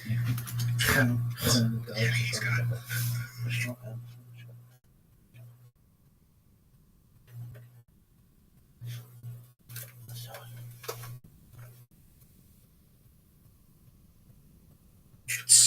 Kid's got mitts and his hips are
according to him, such passages will become clear with, well, intense devotion to the text, with God literally rewarding the student through divine apperception of the material.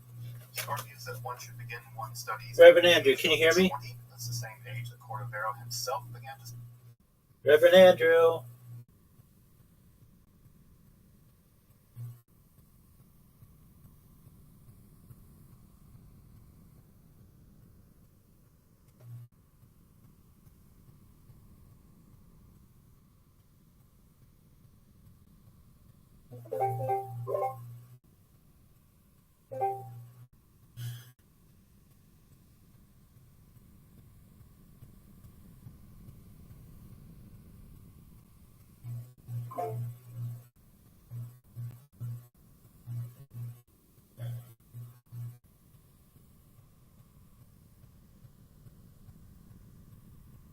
Reverend Andrew, can you hear me? Reverend Andrew,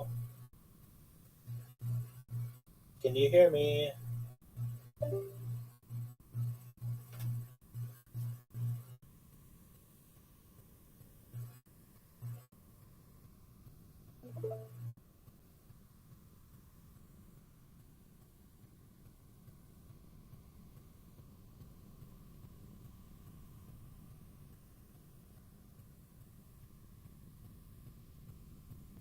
Study Kabbalah, with the ideal time to study being after midnight until dawn, on the Sabbath, on holidays, especially Shavuot, and most especially inside the Sukkah during Sukkot. Now, there's some complicated stuff here to unpack. If you're watching this video, you've probably heard that there's an interdiction on learning Kabbalah prior to being 40, being married, being educated, etc., etc. Well, that's kind of true.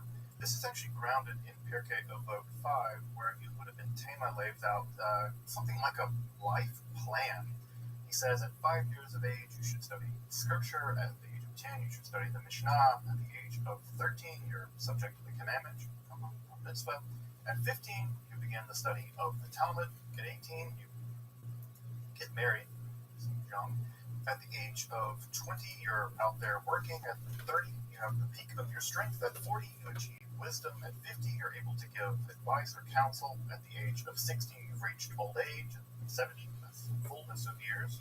At 80, you achieve a kind of strength. At 90, you have a bent over body. At 100, you're as good as dead and completely gone out of the world. I'm not kidding, it actually is like that. The Kabbalists took this at the age of 40 that one achieves Binah, and given one's previous education on biblical and rabbinical foundational texts, only then could one get ready to take up the study of Kabbalah. Generally speaking, this position held and still holds, but again, given the messianic fervor of Cordovero's day, they were a bit more eager to get people, studying Kabbalah.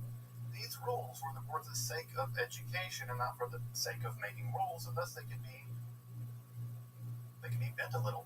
Cordovero started at 20, though he does still state that getting married is still a prerequisite for studying Kabbalah. Having a righteous conduit for one's sexual desires was seen as a necessary precondition for focusing one's attention on the sacred marriage of Tiferet and Malchut, the Hyros Gamos of Israel, and the divine, the physical and supernal world, rather than thinking about booty. Also, that studying from midnight until dawn, or even multi-day, all-night study sessions, the most famous of which became the custom of studying all night on Shavuot, became a staple of Sabbatean spirituality, mostly underwritten by the novel rise in the consumption of coffee. Coffee became all the rage at this time and really helped them stay up all night. Interestingly enough, a similar trend actually took hold at the exact same time with our Muslim brothers over there, the Sufis, also drinking a lot of coffee, spinning around, staying up. Coffee aside, for Cordovero, the advantages of Kabbalistic study were patently clear. It speeds up the process of redemption. There's always that. It assures one a place in the world to come. It allows one to merit the most glorious death possible, the death by divine kiss. It allows one's soul to cling to the upper world. Even in this lifetime, you get accompanied by angels and the souls of passed away righteous people. It elevates this generation to the righteousness of the generations past. It removes false and idolatrous anthropomorphic conceptions of the divine. Note there, it's a bit like Maimonides. It facilitates proper understanding of the Torah and its laws, and even allows one's prayers to rise up through the registers of reality, unimpeded by the evil klipot whose sinister gravitation seeks to bind the world in eternal darkness. You get to bypass the klipot. Thus, the study of Kabbalah links one with the divine realm. It removes the dross of klipotic impurity, and it accelerates the process of metaphysical redemption more generally. For Cordovero, it's nothing less than the final key to redemption. Studying Kabbalah will ultimately usher in the perfection of reality. So, to get you started on this, the final sections of the Ordinary Rav form a summary of Kabbalistic metaphysics as they occurred, specifically the procession and development of the Sefirot as further detailed in his Pardes Rumim. In fact, it's really just a kind of summary of Pardes Rumim. Now, given this whole section is a summary, I'm not going to re-summarize it like 7-zip or something. I'm not summarizing a summary, but suffice to say, it's one of the most lucid depictions of the inner dialectic of the Sefirot as they proceed from the inner sacred void of Ein Sof, and we interact with them here. The text comes to an end with a final study aid. Cordovero actually mines the Sefer Zohar for the many metaphorical and allegorical names for the various Sefirot and other metaphysical entities of Kabbalistic literature, especially the Zohar. As I'm sure you know, the Zohar is a highly allegorical analysis or midrash of the inner life of the divine, especially in terms of the 10 Sefirot. Of course, the Zohar weaves these allegories using an extremely polyvalent system of terms, which are positively confusing even for experienced readers of the text. This might be the most difficult aspect of studying the Sefer Zohar. Here, Cordovero does you a solid, and he provides the beginner with something of a mystical dictionary such that one can kind of decode even such a difficult text as the Zohar on one's own. Again, this reveals Cordovero's deep commitment as an educator. Rather than gatekeeping at every turn, he seeks to empower the student with access to the ideas in the text central to Kabbalah with inviting clarity rather than pompous obscurity or self-aggrandizement. He really wants you to take up the study of Kabbalah on your own or with a righteous teacher. While not the most famous text in the history of Kabbalah, the Or Ne'erav is truly a remarkable text, not for its tortured hidden mysteries, but for its welcoming attitude and its transparent invitation to take up the study of Kabbalah for anyone willing to do the work. For this reason, and for all the other ones I've mentioned, I really advise folks interested in starting or restarting their interest in Kabbalah to start their journey with the Or Ne'erav. Further, it's freely accessible in both Hebrew and English online via Sefaria, so you can literally read it for free in the very reliable edition by Ira Robinson. You can find those links to the text in the description below, and it's even published by Real or Nothing. As I mentioned, I'll be coming back to Cordovero's Tomer Devora, the ethical companion to the Or Ne'erav, at some point in the future. Of course, Cordovero would pass into the world to come in 1560, that Isaac Luria would arrive in Safed that very day. As he followed the funeral train of Cordovero, Luria is said to have looked to the front of it and seen nothing short than the divine pillar of fire leading the procession to Cordovero's resting place among the saints of Safed. May their merit shield us. It remains a site of sacred pilgrimage to this day. The Kabbalah of Luria would go on, as you know, to eclipse that of Cordovero, but that's a story for another day. Again, I hope you subscribe and check out my other content on topics in esotericism, including a whole 14-part introductory course on the history and development of Kabbalah. And again, I hope you consider supporting my work of making scholarly and free content on topics in a pretty vast array of esotericism here on YouTube for free. But consider supporting my work on Patreon or perhaps with a one-time donation. Again, you can find those links below if you're interested. Until next time, I'm Dr. Justin Sledge, and thank you for watching Esoterica, where we explore the arcane history, philosophy, and religion.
Hello, Martin. How are you?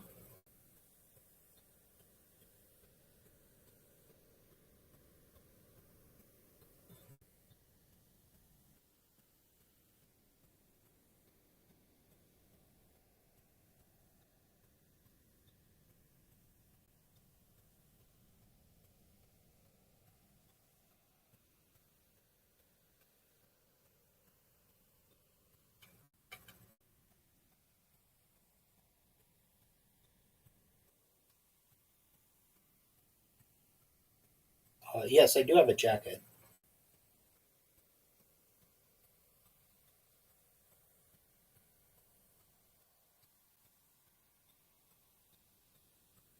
Uh, I can perhaps move the back. I had a pillow. That should make it a little better, and I can perhaps make some adjustments to the green screen so that it doesn't cut me off as much. Sure. Pleasure to meet you as well. I'm excited for our discussion today. A pleasure to meet you as well. I'm excited for our discussion.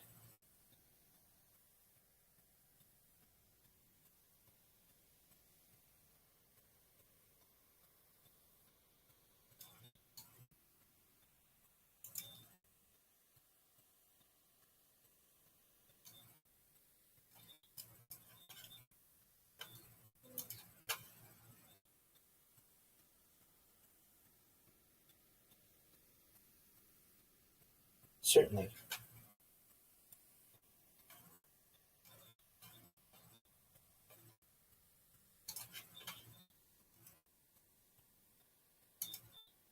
Most certainly. I'm excited for them. And while I am Jewish, I have done some research on what other religions believe in terms of extraterrestrial life. So I'm comfortable speaking from a historical perspective, at least of what their great minds have had on the subject.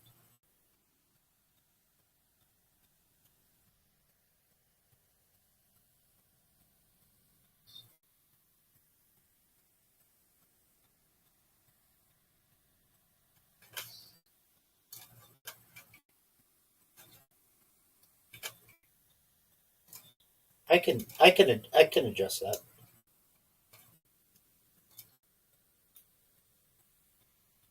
Most certainly. Just for a moment.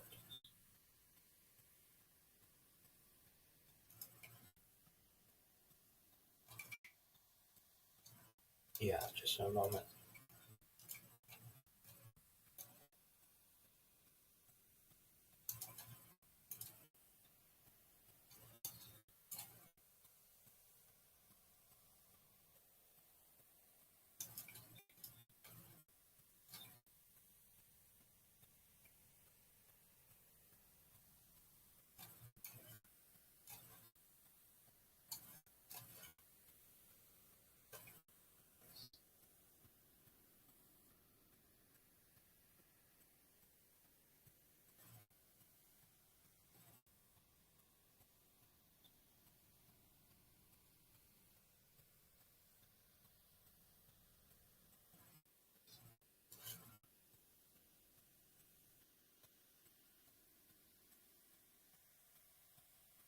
Yeah, the top of your head's no longer cut off.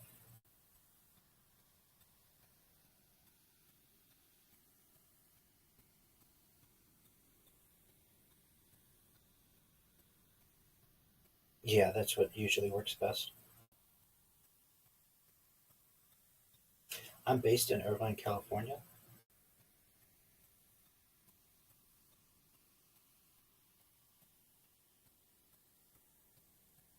It says strong.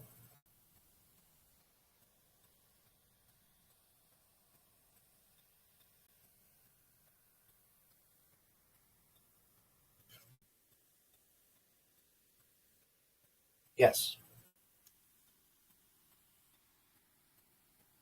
Okay.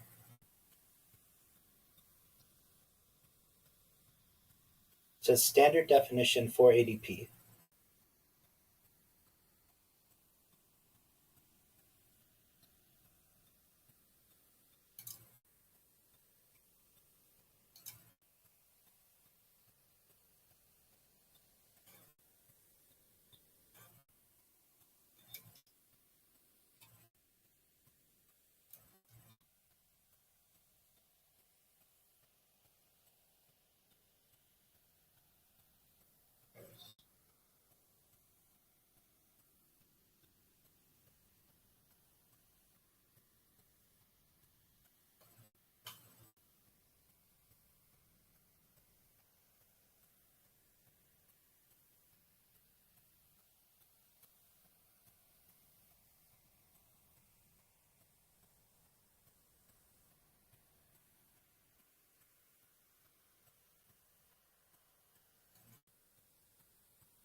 Irvine, which is in Orange County.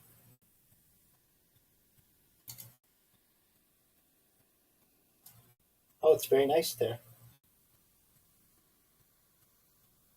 Yeah, definitely.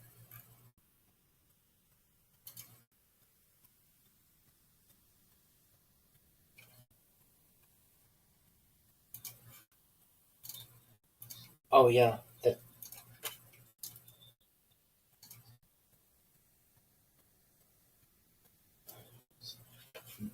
that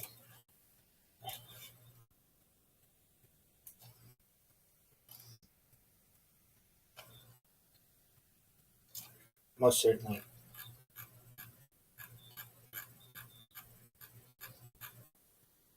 Extremely well heeled areas. Some of the most expensive real estate in the United States.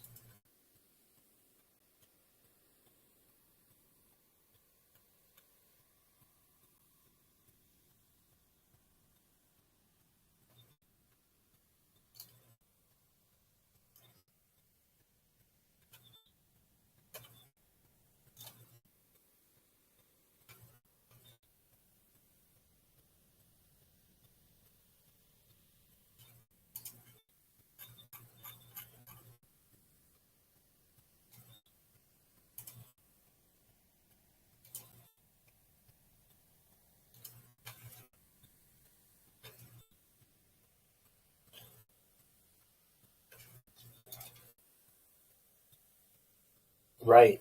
If you have an unlimited budget, perhaps. But I'm in agreement with you. That would be very difficult to do today.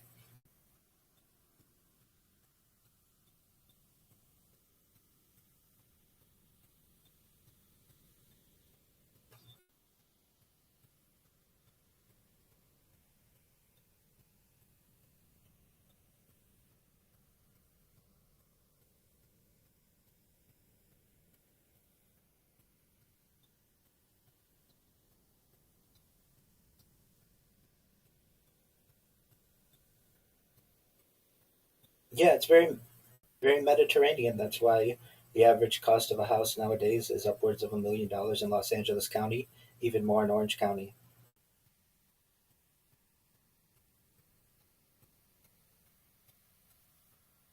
They don't. They rent.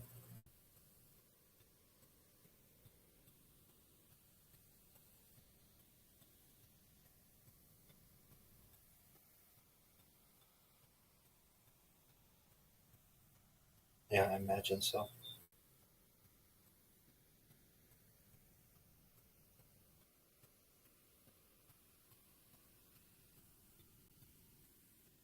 Yeah, in most areas, yeah. If you go inland, perhaps it's a little less expensive, but anywhere along the coast, certainly.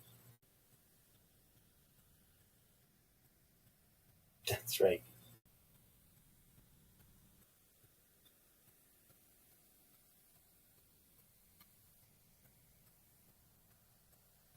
If I may ask, how long do you usually go, or how long are you planning on going? Excellent. And I don't know if you're aware, but I also live stream my life, though people can't hear you. I wanted to know if I could take a moment to show people what my live streams look like. Yeah, I've been doing it now for nearly 5 years. It's a real life Truman Show or Big Brother. Are you familiar with the Truman Show or Big Brother? Most certainly. Absolutely.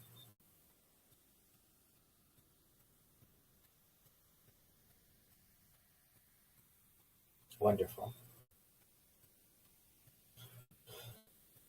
Absolutely.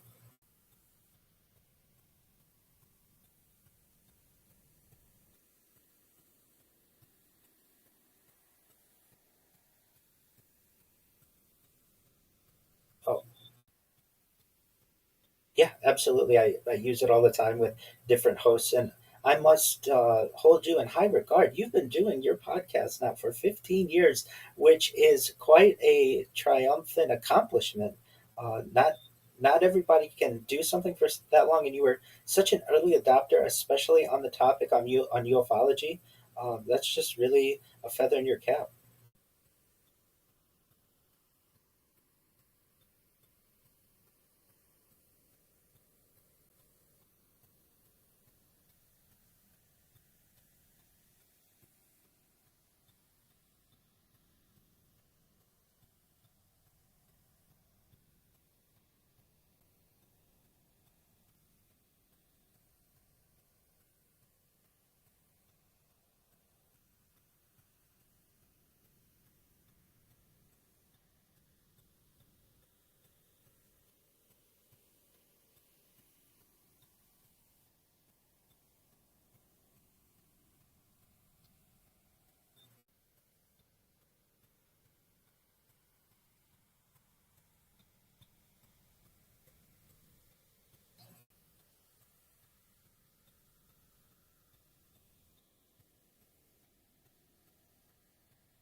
Right.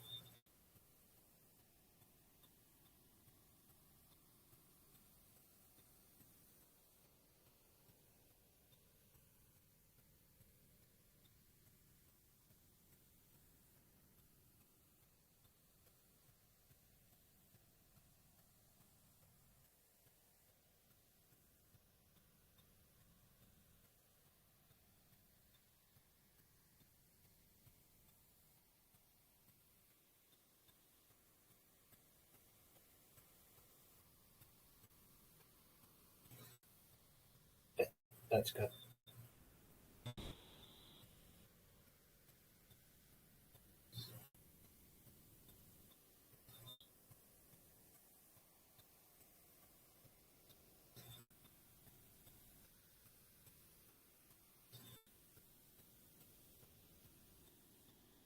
Excellent.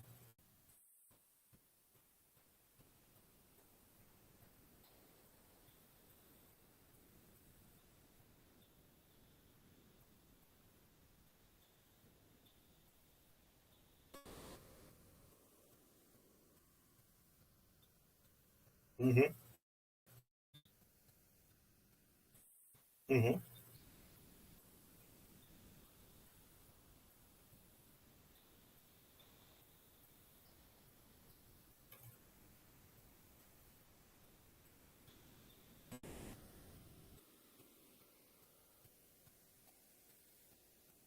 Wow.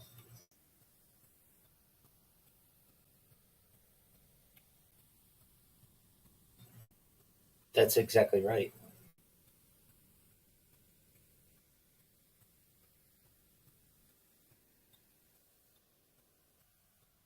Yeah, but not as old as yours.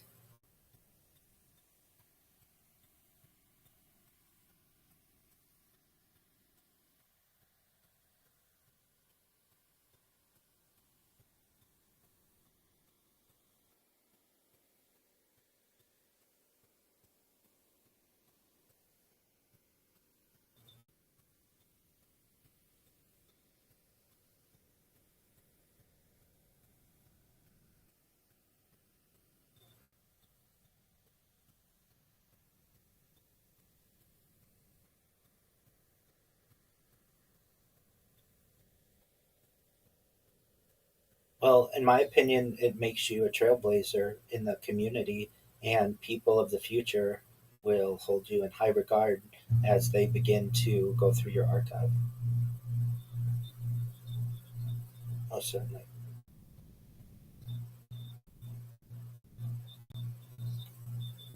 Yeah, I am. I teach a daily Kabbalah class. Moreover, I have had to adjust my life from attending synagogue 3 times a day because of my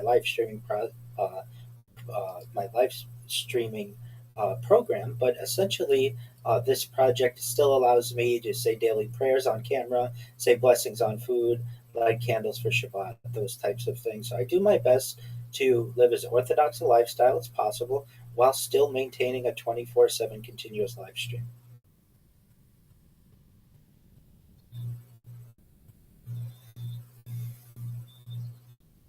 Kabbalist, yeah. Ashkenazi, that's correct.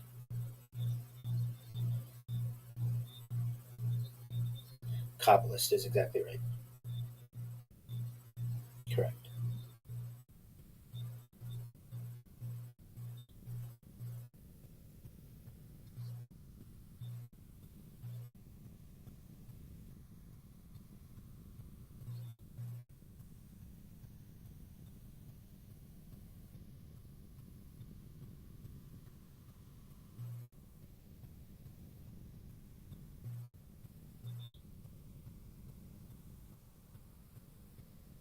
Yeah, absolutely. I'm prepared for that.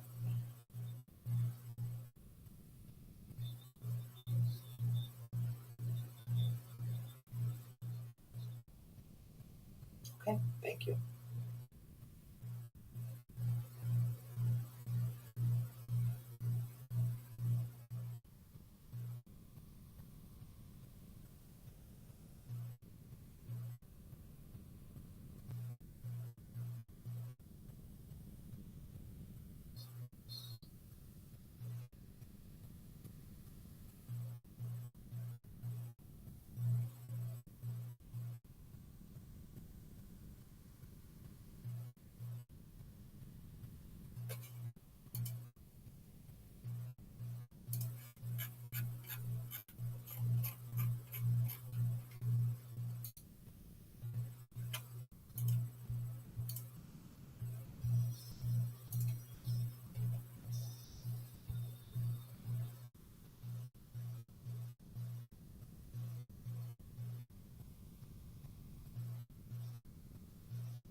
Thank you for the opportunity to be here.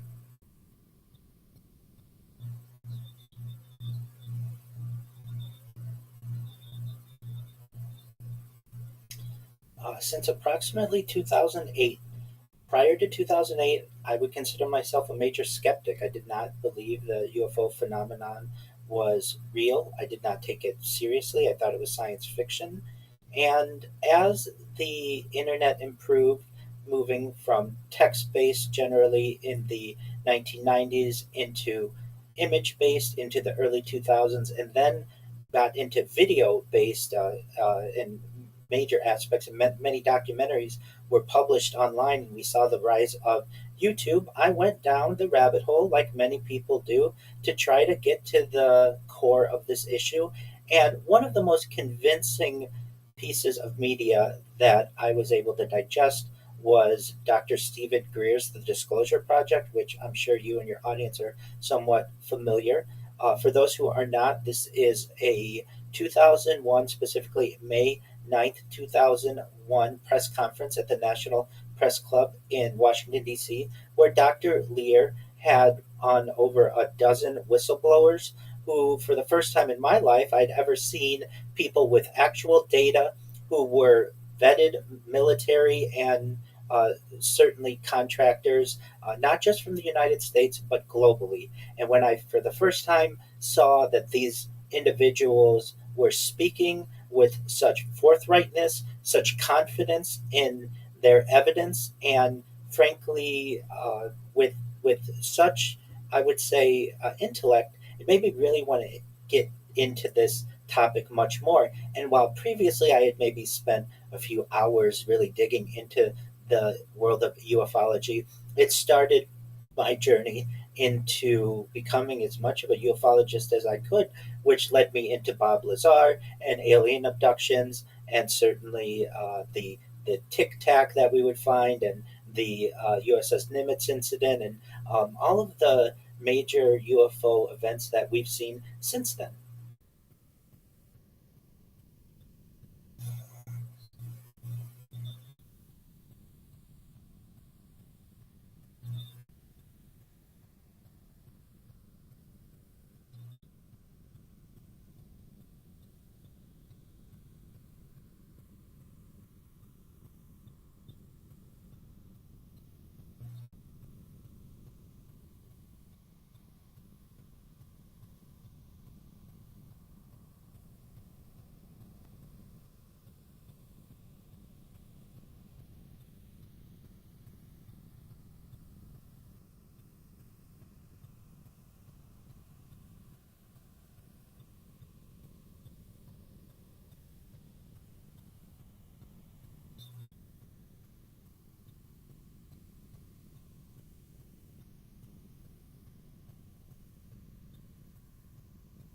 Most certainly. And I want the audience to know that I don't take everything that they have to say as absolute truth either. I'm skeptical of everything that I learn, and I generally do my best to take many of the opinions within ufology with a grain of salt. But these were specifically Dr. Stephen Greer and Bob Lazar, some of the higher profile topics that when you first start getting into ufology that one may experience. And so I was fascinated by what was going on in Whitley Strieber, certainly some of the other. And I also would say that Coast to Coast AM, I'm sure you're familiar and the audience is familiar, has been a staple in my life, even before then and ever since. I listen to it every night. I've been a caller. I very much appreciate, at least when the topic of ufology is raised, that it is raised for a national audience, even though it's in the middle of the night. And so these were some of the media that were getting me involved, and really doing my best to move from being a skeptic to a believer.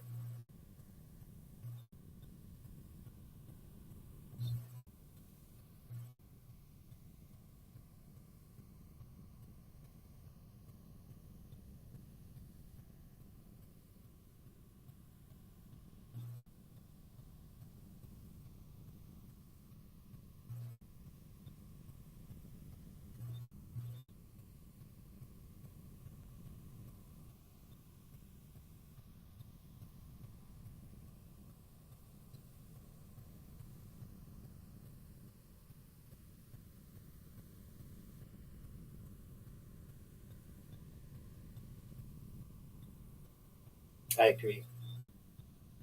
I agree. Especially within ufology, we're limited in where we can get resources and primary sources of anything ufology related. You generally don't see this in the mainstream, and coast to coast is generally a reliable resource for this type of information.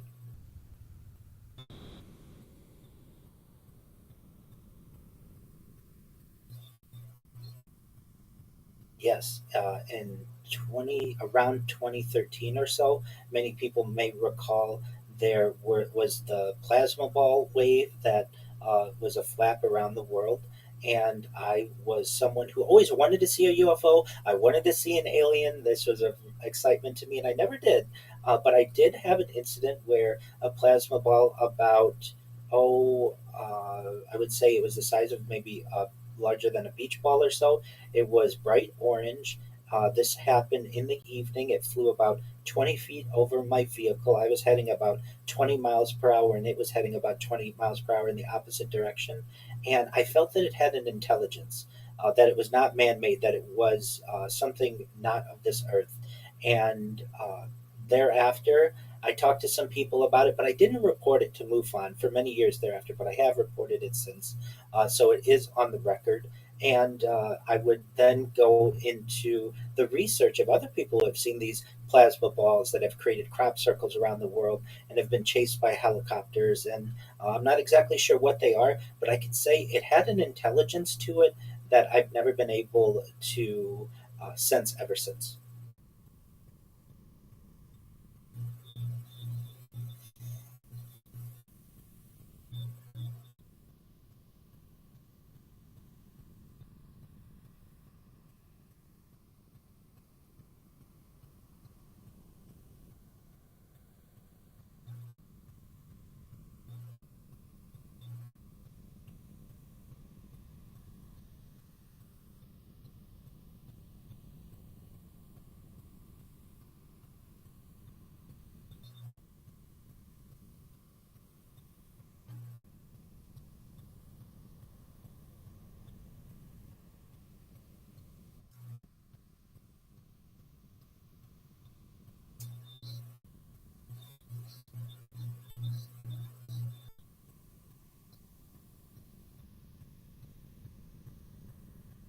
Most certainly. Well, we have the video evidence from verified, credible witnesses and sources, including the United States government and other governments around the world.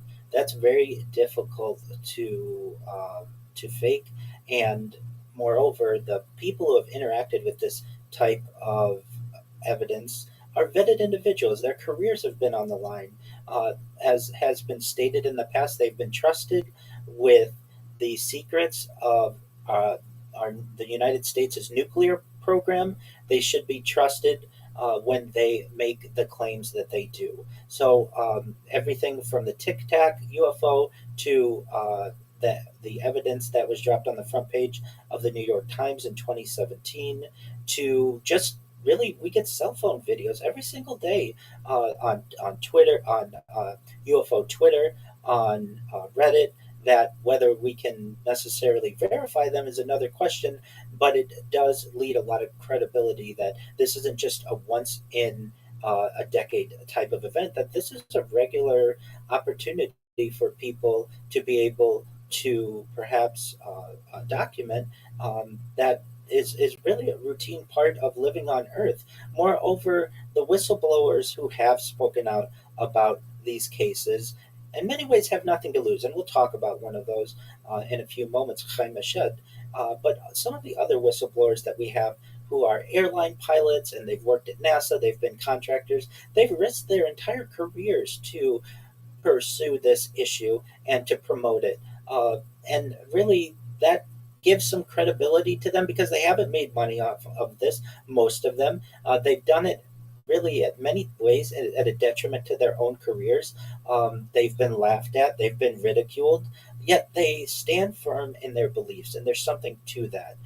We can get into more of the fringe thoughts of people like Bob Lazar, or perhaps things like alien abductions or alien autopsies. Certainly, some Soviet cases that occurred during the Cold War. of perhaps crashed crafts. But really, going back to Roswell in 1947, there have been just constant events that have allowed me personally to recognize that there's a lot of evidence here, that it's varied, that we have physical evidence perhaps of some people who have said that they've actually touched the metals at Roswell. We have FAA reports, we have radar, we have alien abductees who have allegedly been had some type of hybridization program that has occurred, in addition to the military whistleblowers. So it's not coming from just one source. The sources that we get of the evidence is quite varied, and for those who are watching this, if you haven't looked into the subject, you need to take it seriously.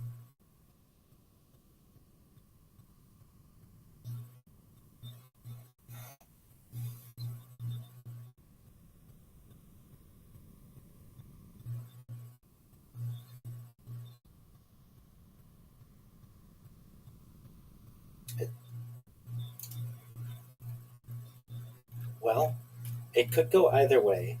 Uh, Perhaps if we want to take this from a timeline, there would be an initial announcement, but that probably would not come from the rabbinate or rabbis. It would come from governments or scientific institutions, perhaps a military organization, even astronomers, or some type of international organization. Judaism traditionally does not claim that rabbis will announce a scientific discovery. Usually, we let people in their fields do that. The response, though, would begin, the Jewish response specifically, would begin at scientific confirmation. So once it had been confirmed by some type of international body, then we'd look toward chief rabbis, the major poskim, halakhic decisors, basically people within the religion who are learned in the law, yeshiva leaders or traditional Orthodox Jewish school leaders, Hasidic rebbes, Jewish philosophers, to make some determinations on this. And the question would shift from, is it real, to what does Judaism say about it? Specifically, each element of Judaism has its own spokespeople. The Haredi world, or many people, the Hasidic world, would look at their scholars and poskim within Chabad, which is a very public uh, wing within the Hasidic world, would look toward the writings and teachings of the Lubavitcher Rebbe, and these these writings of old would get enormous attention within the modern Orthodox world. Rabbis who are connected with Torah, science, and philosophy would make determinations, and even within the religious Zionist wing of the religion, would be approached by previous rabbis, including Rob Cook, and we would probably see an initial shock, I think, like most of the world, from a global announcement of "we are not alone." Everyone, Jews included, would look toward global media coverage and scientific debate, and there'd be political questions and religious discussions. And then we would, within the first 24 hours, probably have some Jewish community reaction. Does this contradict our creation story? Do we still have a special relationship with Hashem or God? Does this change Torah? A calm response within the Orthodox world would probably be, the universe is created by God, or Hashem, what we say is the name, and discovery does not change the creator. Synagogues and organizations would certainly respond. Generally, themes that I anticipate we would see is that Torah remains valid, scientific discovery is part of understanding creation, and humanity should respond with humility. There's a question, would we have a general panic? And fears of, are aliens dangerous? Is our religions fake? Are governments hiding information? Or is humanity vulnerable? And specifically within Judaism, we already have categories for angels, spiritual beings, hidden realities, and unknown creation. So there isn't necessarily a reason to panic. Some Jews might feel that they should leave the religion. That this is certainly a possibility if they recognize that we are not alone. Some people would perhaps become more religious. At least from a doctrinal standpoint, Jews would still keep kosher. We would still continue to observe the mitzvot. We would really be looking more toward this topic from a scientific discovery. We would not stop necessarily being keepers of Shabbat. Perhaps some adjustments may need to be made if we recognize that we weren't alone from a doctrinal standpoint. But this coincides with the religion in general. We have had to adapt over the thousands of years that we've been a people, and the idea of alien disclosure would just be another adaptation that we would make, but we would continue loving our families and we would continue moving forward as a people.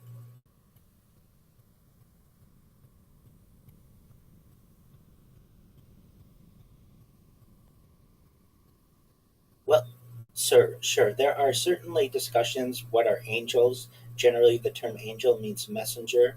And specifically, there are some cases within Judaism that some people interpret to be UFO like events, though this is varied and there isn't necessarily an obvious UFO event, but usually this event is in the book of Ezekiel, where there is a disc that is discovered within a vision of Ezekiel with different faces and different eyes, and many people refer to this vision as a flying disc.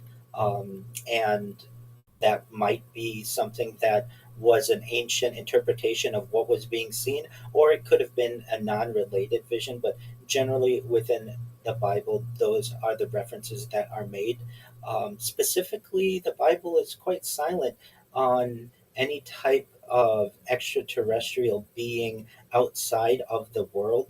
Generally, we believe that that Hashem created the heavens and the earth, but we don't get really specific into other worlds. Now, within a Kabbalistic standpoint, there are some discussions and Talmudic standpoint of perhaps there are other dimensions, perhaps there are other worlds, and the ancient people could not necessarily describe them.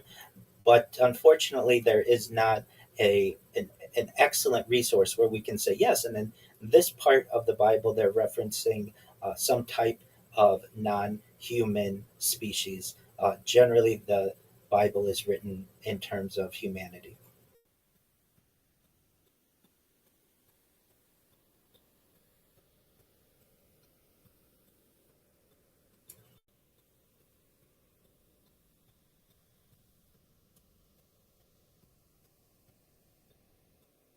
Yes, I understand that's more of a Christian perspective, which people are open to that interpretation. I don't necessarily agree with it, and generally within Judaism, we do have demonic beings that are referenced within Kabbalah, but they aren't normally referenced in terms of UFOs or aliens. Generally, they are more mysticism.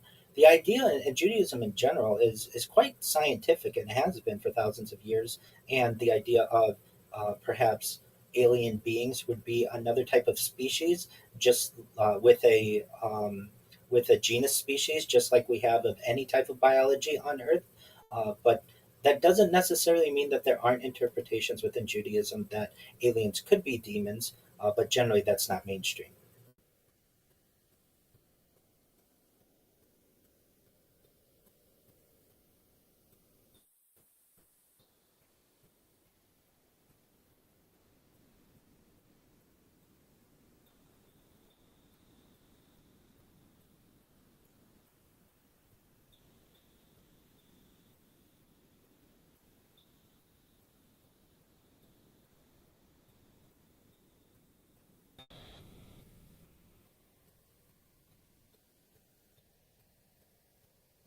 Well, perhaps they would be interpreted for individuals as being religious writings of their time.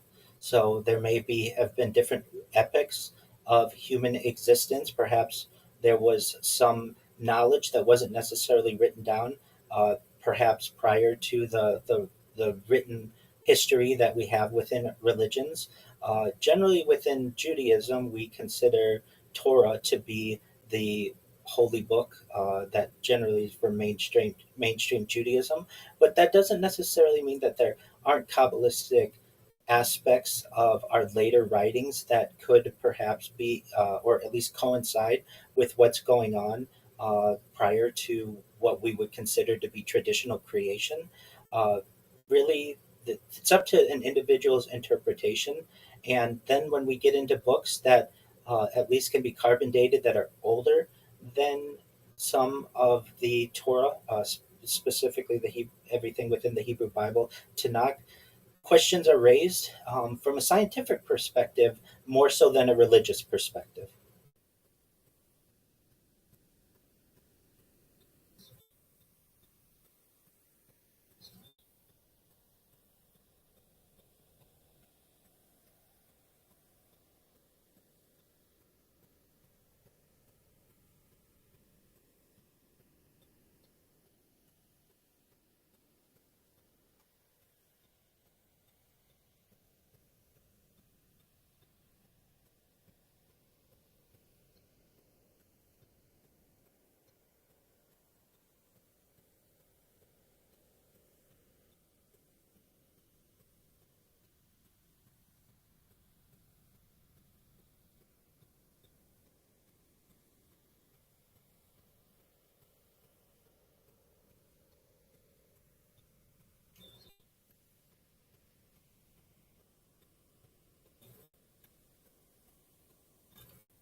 Most certainly.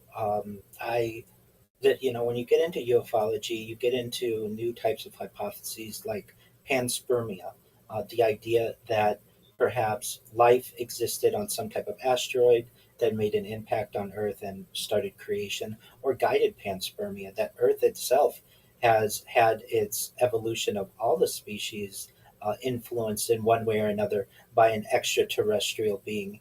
These types of questions lend uh, open the door for many other questions. And then, okay, if we were seated here, if Earth is like a zoo or some type of experiment, what do the people, or I should say the beings on other planets, what do they believe? Have their religious doctrines changed over the course of their evolution?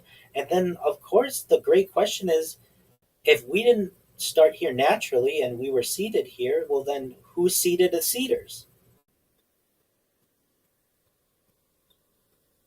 That's absolutely right.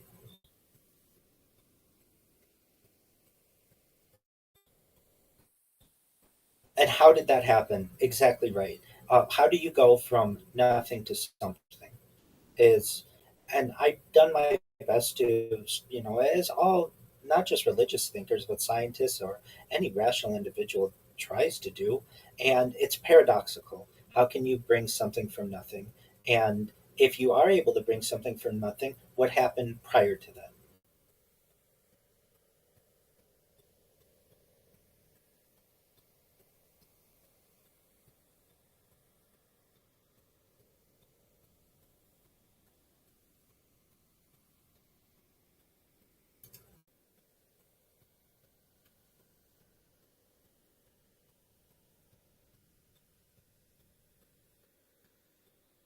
Mhm.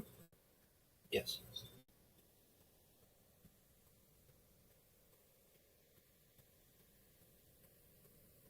Well, sure. There are certainly ideas of spirituality, perhaps even more recent within the Middle Ages. There's demonic discussion, and prior to that, there's angelic discussion. What is an angel? Traditionally, this is seen as a messenger. There are also discussions, at least, well, twice within Torah, of the Nephilim, basically something that's interpreted perhaps as fallen ones or giants that mated with the women of Earth to perhaps create a species here. There's not a lot of writing on this. It's really only mentioned twice within Tanakh or the Hebrew Bible, but it does lead some credence or some credibility that under some interpretations that perhaps there is more to Earth than we may be able to observe.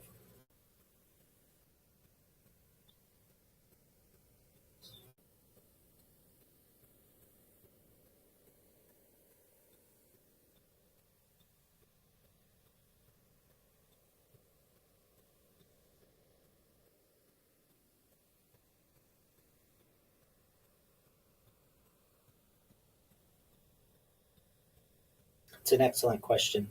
I generally, this is just my own opinion, believe that they move more toward what we would consider humanistic, away from traditional doctrines as science becomes more relevant when on whatever planet they are. And I believe science then somewhat becomes a religion to them. And so they move away from traditional doctrines and writings, perhaps on their own planets, into holding science as a religion and focusing on their own species and their own self worth, and really, if they're anything like humanity, positivity. But this is certainly a question that I would love to have the answer to as well. Kabbalah, yeah.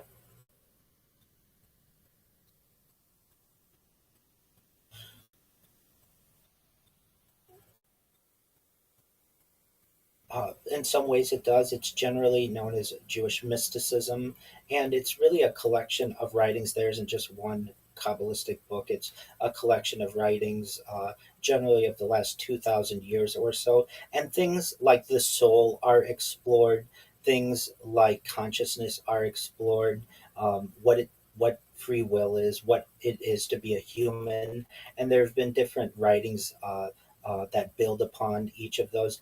Specifically, the major work is known as the Zohar, that was written about 900 years ago, around the year 1100 or so. But it's an interpretation that traditionally is 1,000 years older. That was only written in 1100 or so of the Common Era, and of this there have been writings since, certainly from Kabbalists and other rabbinical authorities, referencing what it is to be a human, what is the soul, what it is to have uh, just the idea of what being a human is.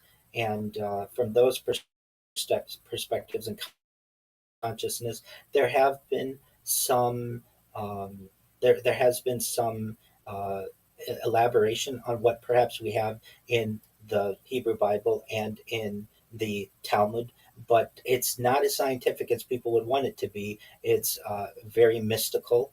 And now that we're moving into the 21st century, many modern interpretations of Kabbalistic works are being utilized to perhaps be able to explain what some Kabbalistic texts were using modern science.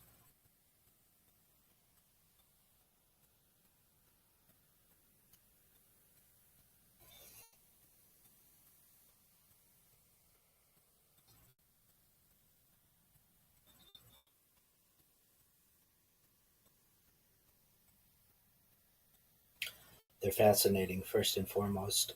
From a scientific perspective, their evidence, not all evidence has the same necessary value, but these are very of extreme value.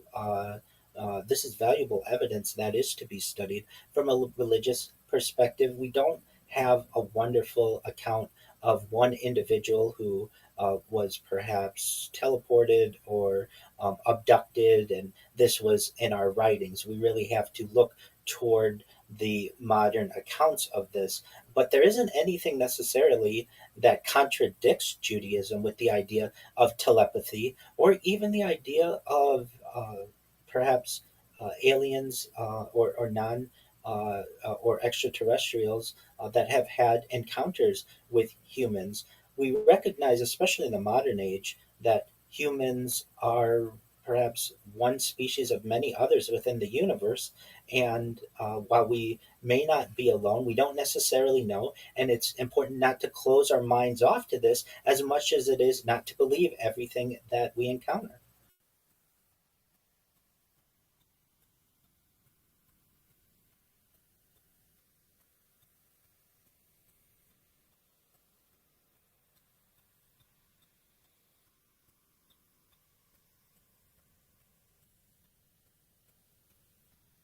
It's an excellent question. And while I'm not a Roman Catholic, I have known of Roman Catholics, and I can say that certainly the advent of telescopes has been important within the history of the Roman Catholic Church in understanding where we are in the cosmos.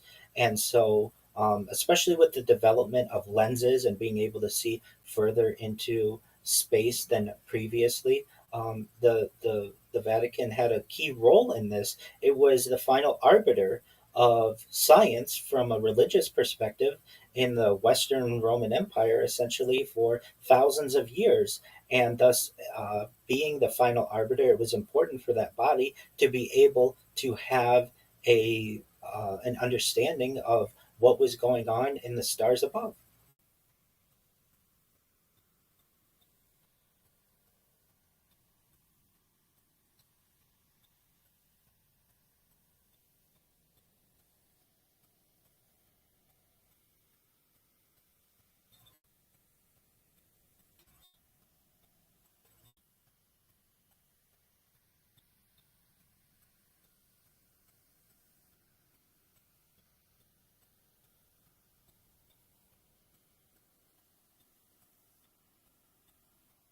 This is an excellent question, Tony.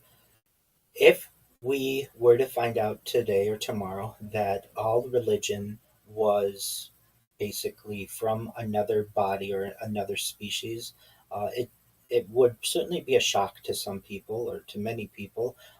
Would we all react in the same way as religions? I don't think so. We're unique and people have different opinions on this.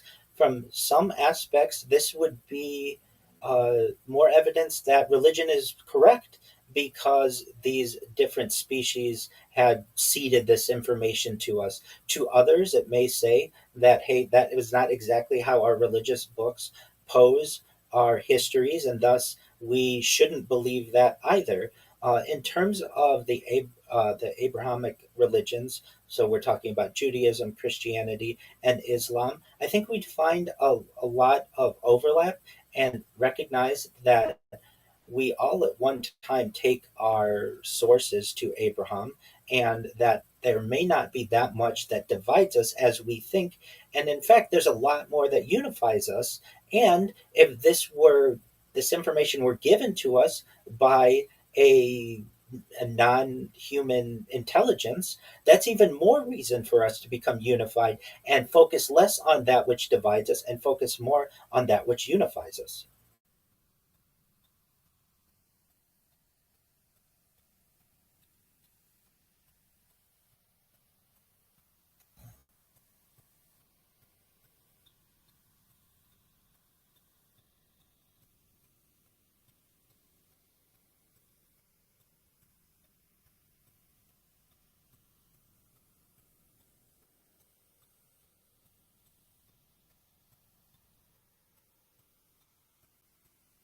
It's an excellent question.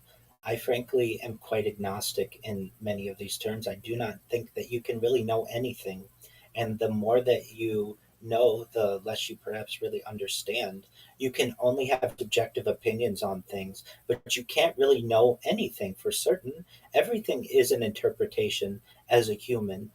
In terms of being a religious individual, I feel no matter what your background is, whether it's Judaism, Christianity, Islam, or the Eastern religions, whether you're secular or whatever it may be, at the end of the day, you have to lead some credibility to agnosticism because no one can really know anything, and that's okay. That's part of the being a human. But when we start to say with absolute certainty that we know something, we can run into issues. So the idea of knowing versus belief, frankly, I think basically everybody just basically believes in things because I don't think you can really know anything for certain.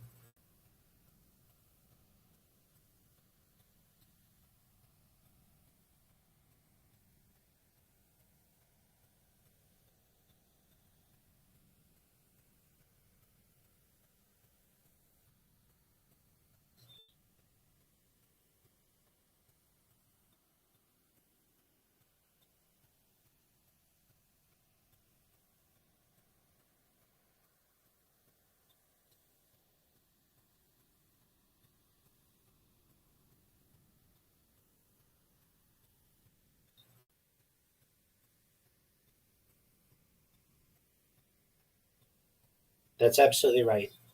It's a belief. It takes courage to say this, and people need to be courageous, whether they're scientists, whether religious leaders, we have to recognize that we don't know everything, and in fact, there's the very real possibility we know nothing. So it's always important to question, but to recognize that you can't really know anything. It's very philosophical, but it's very true.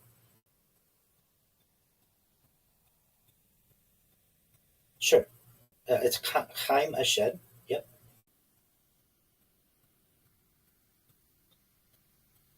Oh, absolutely. Very deeply. Yeah, absolutely. Absolutely. So, this is an individual who is the highest level of the Israeli Defense Force. He was a brigadier general, to give the audience just an understanding that generally within the Israeli military, there are no more than 24 generals. This would be someone similar way in the United States to the Joint Chiefs of Staff, who would make the claims that he made, which specifically were in December 2020. In November of 2020, he published a book in Hebrew and then had a interview with an Israeli newspaper in December of 2020. And some of the claims that he made caught the attention of many people around the world, including the fact that we are not alone, that there are advanced intelligences that have taken a major interest in us, that there is a galactic federation, perhaps with at least 8 different species that is involved, that is studying humanity, that Donald Trump is aware of this non-human intelligence, that perhaps there are bases on Mars that may exist that may have some kind of non-human intelligence and astronaut program, that we need to study Mars not necessarily from just a geological standpoint, but also from an archaeological standpoint to see if there were perhaps ancient civilizations that were there. He talks about consciousness and the idea that death may not be the be all end all of our soul or our spirit, that perhaps we are part of some type of global interaction, not just global but universal, that the soul may continue post death. And he caught a lot of attention for this. He was 87 years old when he made these claims. He had won the highest levels of the Israeli military awards that you can win. He really had nothing to lose. He had already retired in 2012, around 2012, and been a lecturer and a contractor. And then all of a sudden, right during the pandemic, he makes these claims and then disappears. And the very interesting aspect of this is, where did he go? Why did he disappear? And it just so happens to be a good timing that he came back in June of 2026, so just a little more than a month ago or so, and stated that he was still alive. He was 93. He had an interview in English with Uri Geller, who many people may have some familiarity, and doubles down on the Galactic Federation claims and says that he maintained his silence because of perhaps an interaction with Men in Black, who visited him, who had deep personal knowledge of what he of him personally, and then also questioned him on nuclear secrets and other very private information that he knew. And now at 93, I guess he feels like he still has nothing to lose. And so he had this interview that is available with Uri Geller. And I was relieved to know that he was still alive, because there were many questions that were involved. How could you make such claims and then disappear? And at least now we know why allegedly he disappeared.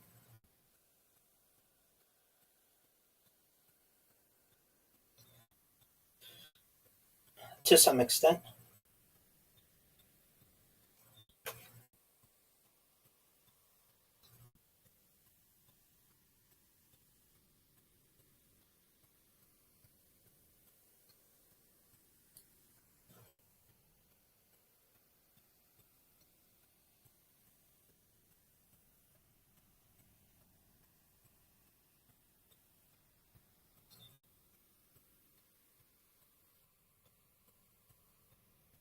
Well, so I would say that any type of new information that we have, or new takes on ufology, are interesting. From what I understand, that that Diane Pasulka does not argue that UFOs are definitively extraterrestrial. She basically studies how beliefs and experiences surrounding UFOs resemble the patterns that we see in history and religion. And I think that her work is certainly valuable in the realm of both religion and ufology, um, relevant to perhaps Orthodox Judaism. Um, she, I would say, uh, would state that, from an agnostic standpoint, no one really knows, but would have some really interesting takes on how disclosure would affect religious belief without claiming that any one religion is disproven.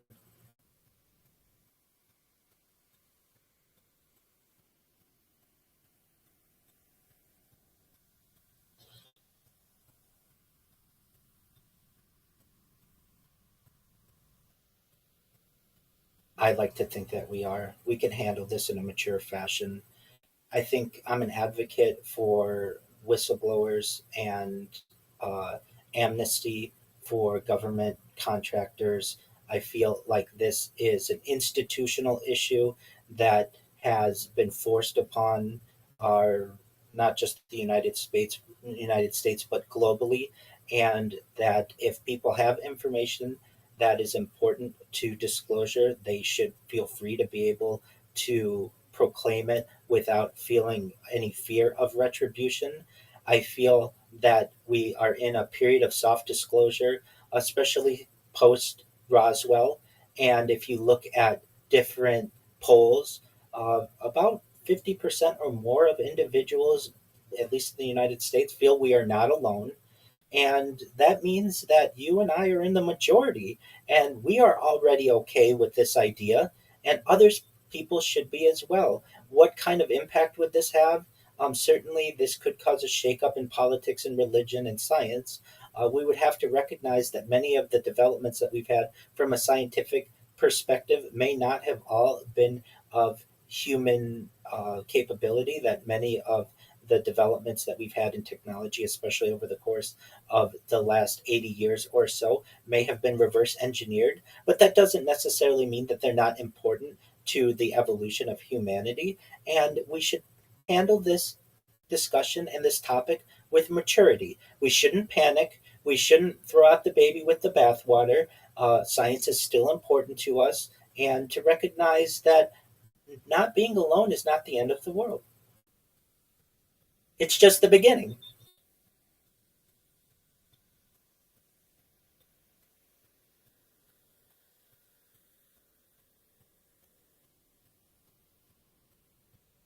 Certainly. Well, just from Chaim Shed's perspective, and many of the other whistleblowers, whether you consider them credible or not, there's a lot of emphasis, I would say, on where's your evidence? Do you have physical evidence? Well, if you have physical evidence, you're going to find a knock at your door of somebody who's going to confiscate that evidence. So much of the whistleblower testimony that we have is just that, it's testimony, it's words, it's writings, but it doesn't live up to the scientific method.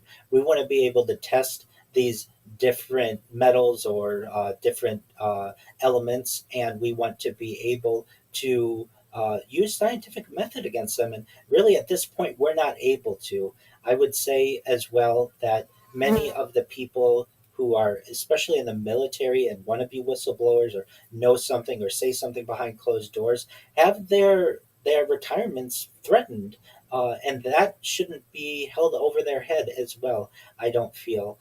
In terms of people who are alien abductees, we should take their claims with some credibility once they're vetted, because this may be a very real possibility, and they shouldn't be laughed at, and they shouldn't be made the butt of a joke, because much of what we've gleaned from the specifics of alien civilization comes from their testimony. So, just overall, I'm a major advocate of whistleblowers. I want protections for whistleblowers, specifically in ufology. I'm an advocate for amnesty for those who feel that their positions and their retirements may be in jeopardy if they were to make claims. I'm about free flowing of information, and ufology is no exception to that.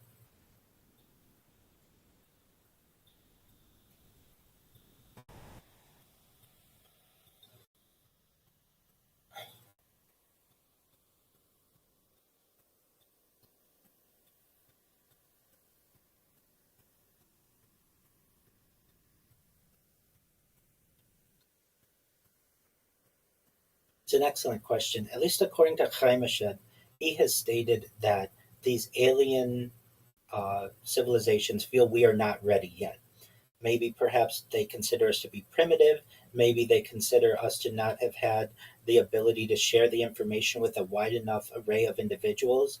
But the overall thought is that we are not ready yet.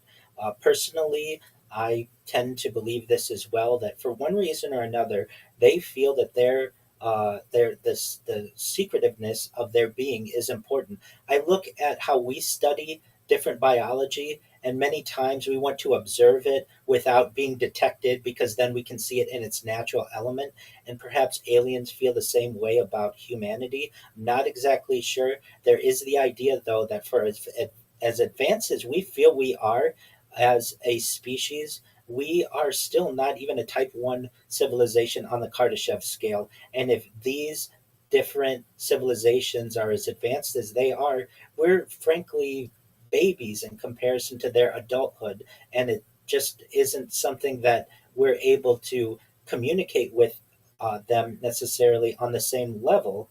And hopefully, as humanity continues to mature and we continue to evolve and advance, we'll be able to make contact with them and be taken seriously. But for the time being, it seems as if aliens feel that their secretiveness is important to the study of humans, and just overall, we're not ready yet.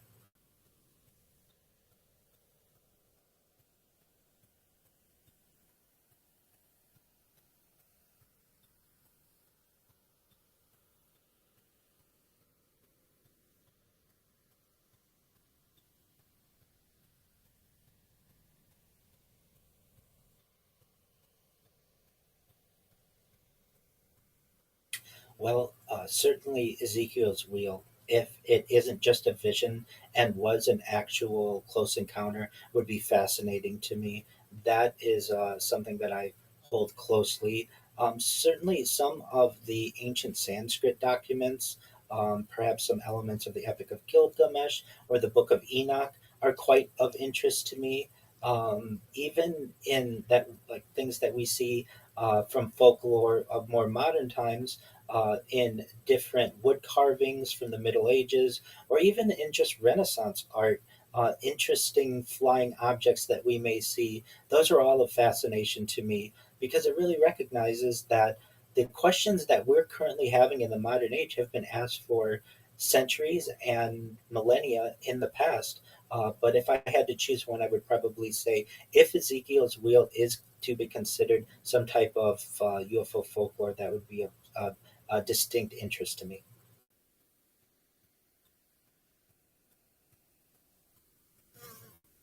Thank you so much for the opportunity. I stream my life 24 hours a day, 7 days a week, 365 days a year for world peace. I've been doing so for more than 4 years.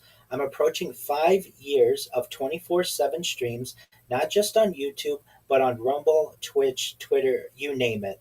For anyone who wants to view my streams 24 hours a day, I invite you to type my name, Rabbi Rothschild, into YouTube and filter by live, and you will find more content of any individual than you've ever found before. Right here, we have more than a dozen views, including ceiling cameras that I have. You can view my life in 360 degrees. I stream IRL. I've streamed as far north as Santa Barbara, as far south as San Diego, as far west as the Pacific Ocean, as far east as the desert and mountains. I've streamed in Beverly Hills, in Los Angeles, at Disneyland, really everywhere in Southern California. I keep a radio in the background 24 hours a day that is not only archiving my life, but it's archiving world history events, which I think is really interesting. This is essentially a modern day journal or diary for people to study in the future. This is something that's known as life logging, and I've created more data and archived more data for the people of the world to study than any individual in history. And I feel that people will study my life from a historical standpoint, the conversations that we're having, perhaps to learn about biology. It's training AI. I was a user of AI. I was an early adopter of ChatGPT in November of 2022. I was a user of ChatGPT in on November 30th, 2022, when it formally launched, and I've been able to see the development of AI as well as having more than a year of content prior to that. So literally, people of the future can study my life and know how life was like pre AI and post AI and all of the developments that we have. So if you would like, you can certainly always check me out on YouTube. Additionally, I'm available 24 hours a day in Discord, discord.me/rabbi. You can view all of my social media, and I have more social media than any person ever, at linktree.com/rabbi Rothschild, or read my writings on my blog, rabbirothschild.medium.com. And with that, I sincerely appreciate the opportunity to share and to have these discussions with you and your audience. Excellent questions. Absolutely. That's correct. That's correct. Only I can hear you up here. Me as well. Thank you. Thank you so much.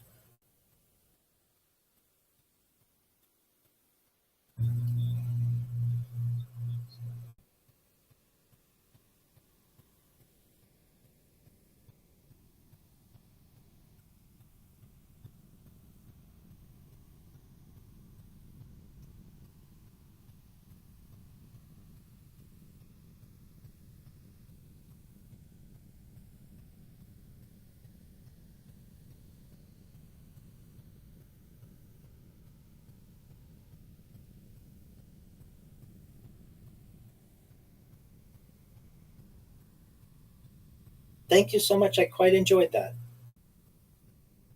Excellent.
Are you happy?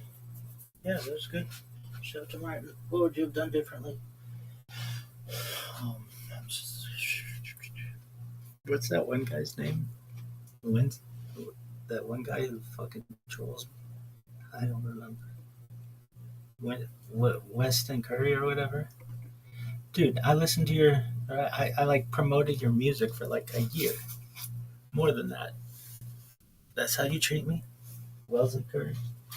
That's cool.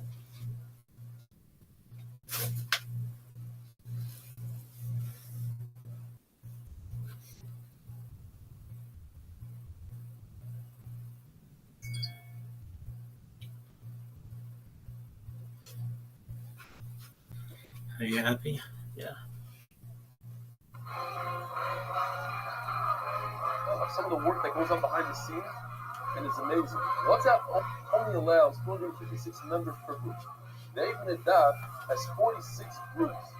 That means you are reaching 11,776 people with each message. Yeah, but you forgot all the groups that I send out. And you forgot all the people that watch on the app. And some people watch on YouTube. Some people watch on all of them. And some people watch whatever. The kids we're over 15,000 partners now. But every Jew hasn't figured out how much money Pliny makes and this and this. Okay, it's good cheshbon, not bad. I'm not knocking his cheshbon, but it's not exact. 11,776 people that Yosef sends out. That's true. Yosef is in charge of that. He says that the text message you receive takes about an hour to send to everyone. That is almost a full-time job. And Hashem give you all the strength to be able to keep up the great work. When he has the president, Yosef Kuliak does an amazing job getting it out. People think he's Machal Shabbos because it comes a couple of hours after he sends it on Friday. It comes in on Shabbos. The kids are Shema. All right. New parak for Boy Sadaf. Kuf Tes Vav Amid Aleph Brand new parak. This is a parak that's going to be discussing what you're permitted to say from a fire. Not all the way at the end of the parak goes into Amir La'akom, the whole thing. Nothing should extend that. Fine. Says the Mishnah. Kol Kisvei HaKodesh Matzilin Oisam Evnei HaTlika. You're allowed to say any Ksavim. That means Torah, Nevi'im, and Ksuvim Evnei HaTlika from a fire. I don't remember exactly what year it was, but I was in the Mir Yeshiva in Brooklyn when I was a kid. I think it's somewhere around 1983. It might be off by 5 years in either direction. And in the middle of davening, like Musaf time, there was a fire in the boiler room, and somebody started screaming, fire, fire, and everybody jumped out of their seats, and there was panic and chaos. But somebody ran to the Aron Kodesh, and he started chucking the secret fire out of the Aron Kodesh. Literally, that's what I remember as a kid. They were going out the window. I don't know if somebody, I'm sure somebody lived on the other side of the window. They were out the window. They took everything out of the Aron Kodesh and threw it out. Here in Brooklyn. If you remember that story, let me know. Aquabonin, you're allowed to say. Now, what's the problem of saving a Sefer Torah? Like Gemara is going to later explain, not today. There's a problem of this Tirchi Yisera.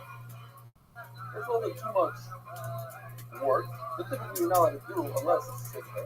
And also because of the type of Eruv that we're discussing. There's a problem with the Shita Lavaris, whatever.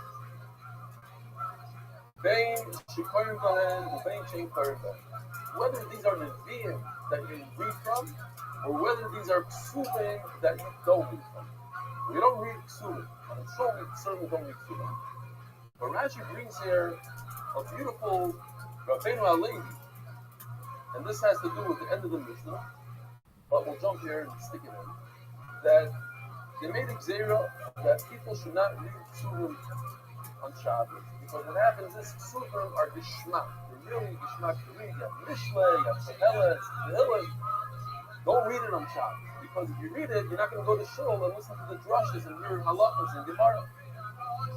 So, whether these are Nevi'im that you read them, whether these are Ksuvim that you don't read. Now, this Mishnah is going to need a lot of help. Just the wording doesn't really fit in according to anyone. We're going to have to stick in a word here, a word there to make it work. How about Pishik Ksuvim B'Chalashim? So, we're going according to the Ma'amar right now that says you're not allowed to read from, let's say, Torah, Megillah, whatever it is that was written in another language. You're not allowed to read from it. So even though it was written in another language, let's say somebody wrote an art scroll, Chumash, all in English. So what? How about Bishop Sunnah Palashim? So if you just read it simply, so even though it was written in English, you have to bury it. What about, are you allowed to save it? So the Gemara is going to go into it because something's missing here. And why don't we read from these Ksuvim? Explain seconds ago, but people shouldn't just sit back and enjoy themselves learning Koheles and Mishle and all the stuff, the Gishmaki stuff and Ksuvim. They should come to these measures and listen. I'll just throw in here real quickly that an art scroll Gemara, let's say, if it was completely in English, Bizman Hazeh, you could say from a fire. Why?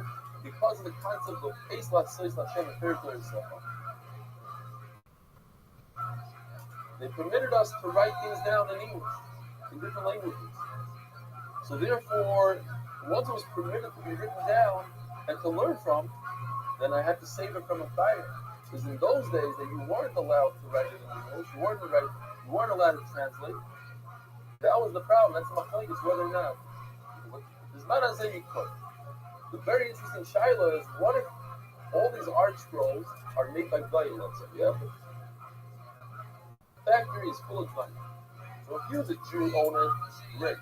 What if an art scroll was written by a Goy and owned by a Goy? You have a field to save it or not. The shaila we should discussing. He says it's also because there's no base like social Shemapir Sef on his art scroll. I remember, I'm thinking now, there was a big flood or a tornado in Florida, and this African American guy, he brought his art scroll stuff out, and he said, this is the only thing that was saved. It was on the news. I remember this WhatsApp was going around. He said, this is what was saved, these art scrolls. Anyway, so if it's owned by him, there's no baseless things that should have heard separate. They weren't marked for him. So therefore, you don't have to save his English translated books. Our English translated Svarim, we have to say. It says Gemara, so now we'll explain a little bit better.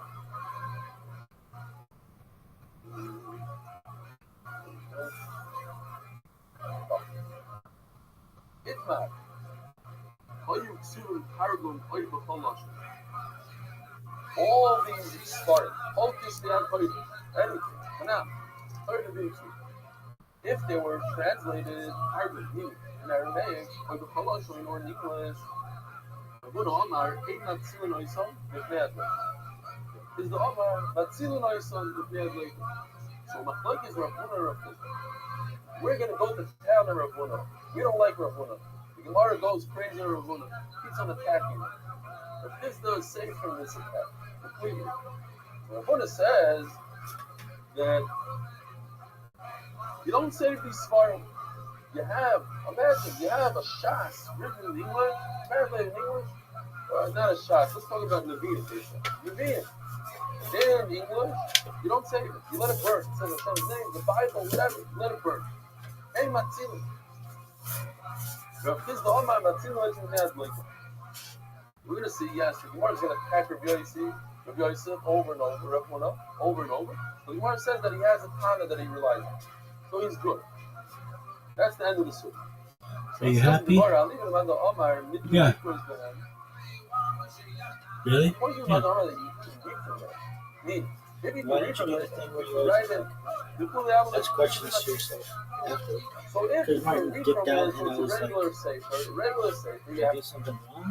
But I didn't know if he had some kind of type of kosher or whatever. I mean, you can't have Hashem's name go up in flames. Hashem's prayer go up in flames. That's a big read from it. All my place is when you're not allowed to read from it. Not allowed to read from it. Do I allow it to burn and burn and burn and burn and burn? What's the point of saving it? You can't even read from it. It doesn't have kedusha. Let it go. Let it burn. Here's the Omar. Matzivin. Mishum Kizoi Kisvei HaKoydim. Again, we're talking about going out of your way, carrying heavy stuff on Shabbos. Perhaps you shouldn't be doing this. So, because it says it's still of this dying for Kisvei HaKoydim, it has some kedusha, it's the holy word written there. You can't just let it go up in flames. So how does this fit in with our Mishnah? Just read from the Mishnah. It says, let's read the Mishnah ourselves. Focus,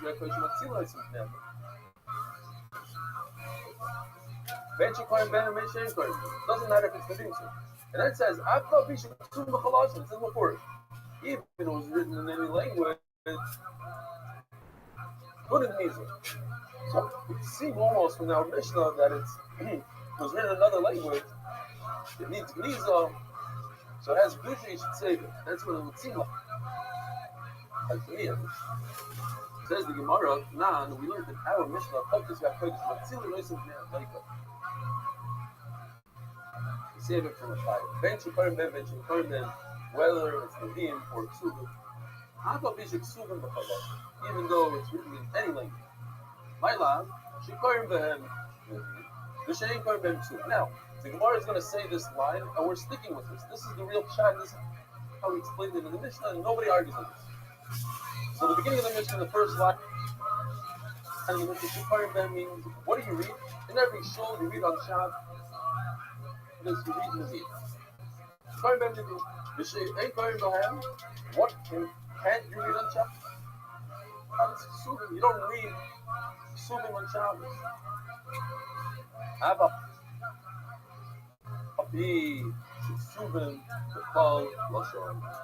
Even though these are written in English,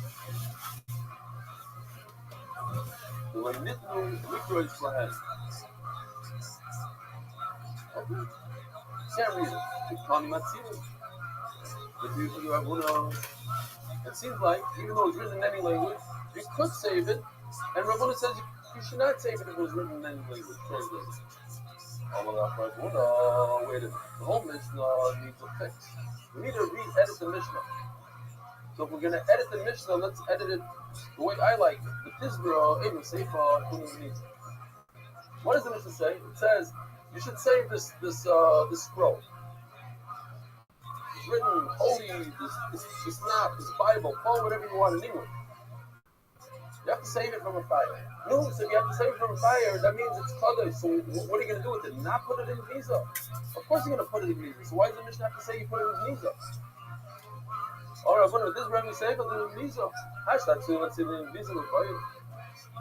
If you're going to go be over Issa the Rabbanon to save it on Shabbos, carry it and bring it to some mobile that doesn't have an Eruv and everything. So of course, when the time comes, and the Sefer Torah that's written in English is falling apart, what are you going to do? Throw it in the garbage? You have to put it in the Gniza. Hello, Ravuna, the person. We have kids in the person. So each one he's going to have to explain the Mishnah and add a word or two and make the Mishnah work according to his own shita.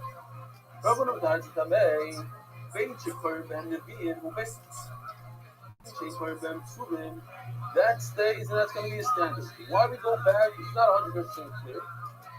But we're going to explain the beginning of the Mishnah. Maybe you can stick in, let's say, She'en Kohen Behem means another language, let's say. So we know, we're going to explain. Be'en She'en Behem means Nevi'im. We read Nevi'im in the Shul.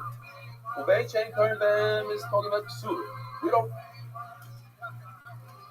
read Ksura on Shabbat. Oh, here's the edit. The Medvar Mamurim, let's stick in all these words. Medvar Mamurim, Sheksuvim, B'Lashon HaKodesh. When do you say something if it was written properly in Lashon HaKodesh? Ava B'Chol Lashon Ein Matzilim. Here's the edit. So I just printed it out so you can see. Everything in red edit is added by Rav Huna. Everything. All gets Kodesh Matzil Reisem if that Leikah, Ben Ksuvim, Ben Shengzum. Ben Kohen Ben, Ben Shein Kohen Ben. Right? That. And then he sticks in the red. The red going up.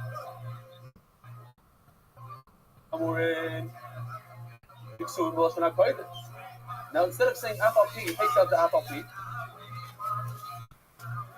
Our mission says Afal Pi, he takes it out completely. And he goes Aval.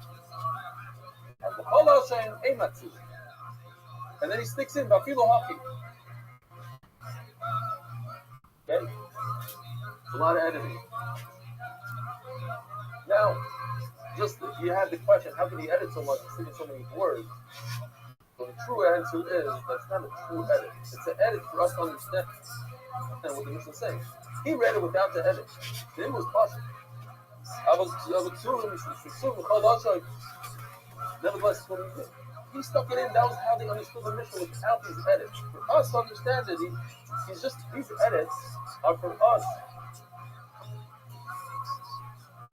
Common folk understand what it says in the Mishnah. The Medvar Mamurim, they didn't have to state the Medvar Mamurim. They never said it like that. They read the Mishnah as this is, obviously. That's how everybody memorized it. And it meant to them, and they understood. When do you say the Sefer Torah? When it's written in Lashon HaKodesh. That's it. When it's written in English, you don't save it. Nevertheless, says the Mishnah, even though it's written in English, you have to bury it. Okay, that's a chiddush. That's a very big chiddush. You ask me, why do you have to come to bury it? I'll tell you why you have to bury it. You have to bury it because you don't save it. If a big fire comes, let it burn. With Hashem's name, let it burn. I don't care, let it burn. You don't be Makal Shabbos. You don't start carrying Shabbos. Oh, so you're going to let it burn. Maybe when it rots, when it's 400 years old, maybe just throw it in the garbage. No. That's what the Mishnah says. And it fits in very nicely, actually. If you think about it, it fits in well. Now, here's the Matar Zitameh. This stuff has to edit it his way. That everybody agrees. He agrees to Rav Huna that that's the beginning of the Mishnah. Whether it's Nevi'im that you read in the Shul, or whether it's Ksuvim that you don't read at all on Shabbos.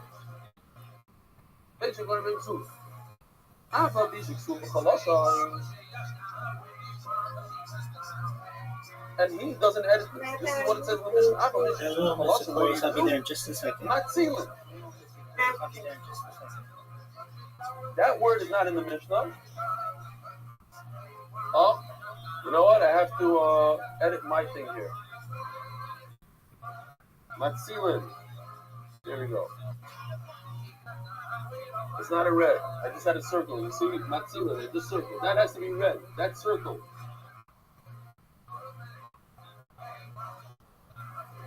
That is not in the Mishnah. Matzilin.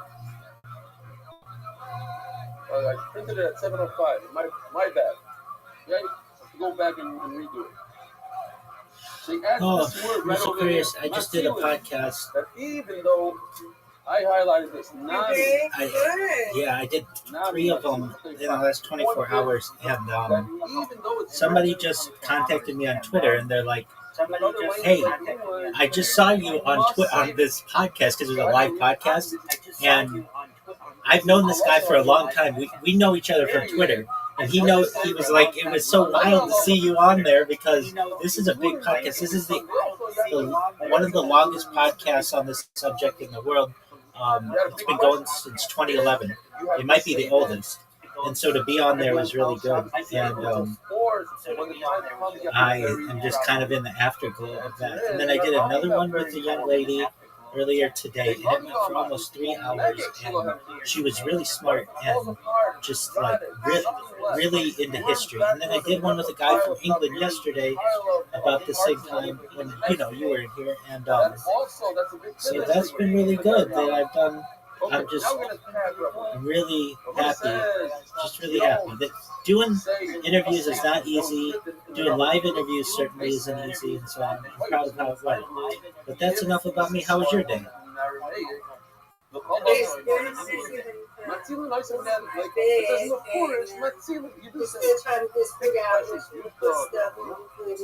All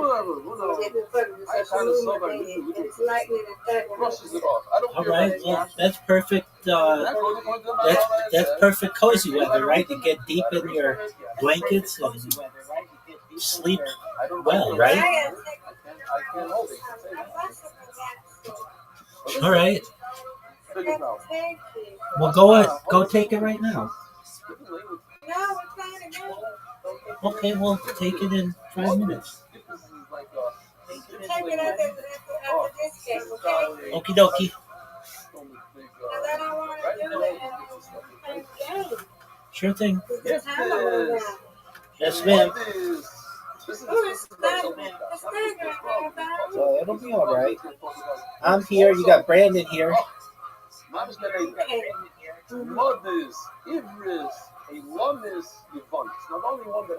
Brandon's the weather. Brandon's our chief meteorologist. Let's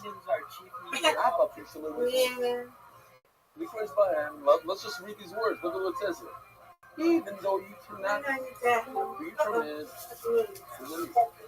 Tony's here. What up, Tony? Because you're not allowed to translate. You're not allowed to. Tony.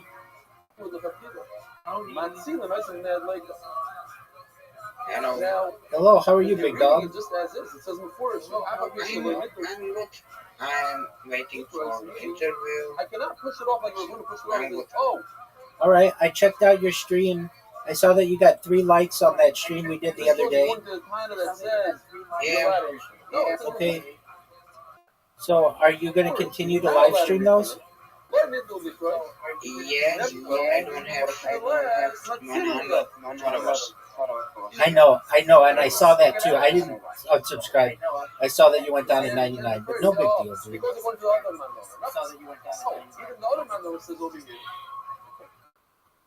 That's gonna happen. I was. How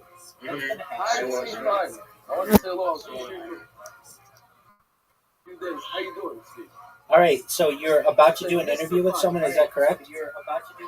Yeah. I'm waiting for an email. Okay. Yeah. Someone's telling me when you started learning. Miss Aquarius, what happened to that ball? So, write me an email. No. Yeah, exactly. Okay, Tony, so what? With whom is your interview? At the end of the day, It's like right now I'm waiting interviews for the dates. For dates, I'm doing for some interviews to people who is like support them and trying to like support them. Be done. All right. Be done. Well, that should get you a lot of views, right? Yeah. Well, that's good. I literally just finished doing an interview with someone, and someone who I know from something totally different watched my interview not knowing I was going to be on there. And they're like, hey, I just saw you. You did a good job. And I was happy that they saw me. I've done 3 interviews in the last 24 hours, and I'm ready for a little bit of a break. Thank you, madam. They were good interviews, though. The one yesterday was with a person from England. The one earlier today was with a young lady who is just a really fascinating historian. And then this one just now is on the oldest UFO podcast in the world. It's been going since 2011. You win, I win, I win, you win. Reload. Go take your thing. Go take your thing, Mr. Pro. Yes, ma'am.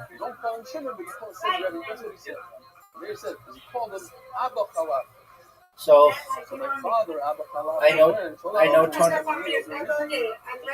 Okay, I know Tony that you're always worried about numbers and stuff. This one that's the oldest podcast, he has like 30,000 viewers on YouTube, but he has a lot more on audio. So that'll be cool. That'll get my message out to a lot more people, hopefully. And I am excited to continue to book these things. It's I've kind of gone through a dry spell in booking them, but I'm not too concerned about it because I haven't always been able to focus on it. Like today, I haven't been able to focus on it because I was on 2 other podcasts. But God willing, it'll work itself out. So I'm gonna have on weekend. I'm gonna have guy from Uganda who is at like more than 100,000 subscribers on YouTube. That's phenomenal. Yeah. What does he do? He's fitness and Wow, that's impressive. So are you excited? And yes, I'm more exciting than Saturday. I will gonna receive my first ever payment from podcasting. How do you do that? Podcasting. I get the guy from my country and he says I'm going to pay for this episode. Oh, okay. So how much you making? I don't know yet. Okay, well that's cool. So he basically said, "Hey, if you interview me, I'll pay you." Yeah. Well, remember I told you that's definitely something that can happen. And look at you, you're already doing that. Yeah. Did you? What you should do with these people who you interview, if you can, have them go on Fiverr and like upvote you or whatever, so that you get more people who will pay you. Okay, you know how to do that, right? I just say to him, go through Fiverr, but like he's old. Oh, okay. I understand. Well, then maybe he's not the best person to do it. Hey, you were mean to me the other day. I was mean to him. Oh, you were very mean to me. I was absolutely. You're incorrect. You called me homeless. No, absolutely. You're incorrect. You called me homeless. Yes, but then no, that's mean. That's mean. That's disrespectful. That was 2 days ago. No. 2 days ago, we are doing this. No, I know. And you were saying, "F this, F this, you're homeless." Yeah, and you said that, and I want you to know that's not appreciated. You're okay, but I've made more money in my career than perhaps your whole household. So for that being said, don't call me insults like that. I want you to be a very successful person, but you've got to understand when somebody's trying to help you, you can't insult them like that. That's mean. But you're okay. I forgive you. I understand you were frustrated, but we got it done. So that's good. And boy, wasn't that an ordeal? Yeah. We got it done, so that's good. Okay, so how long till you do this podcast? For like 19 minutes. Okay, that's not that long. That's great.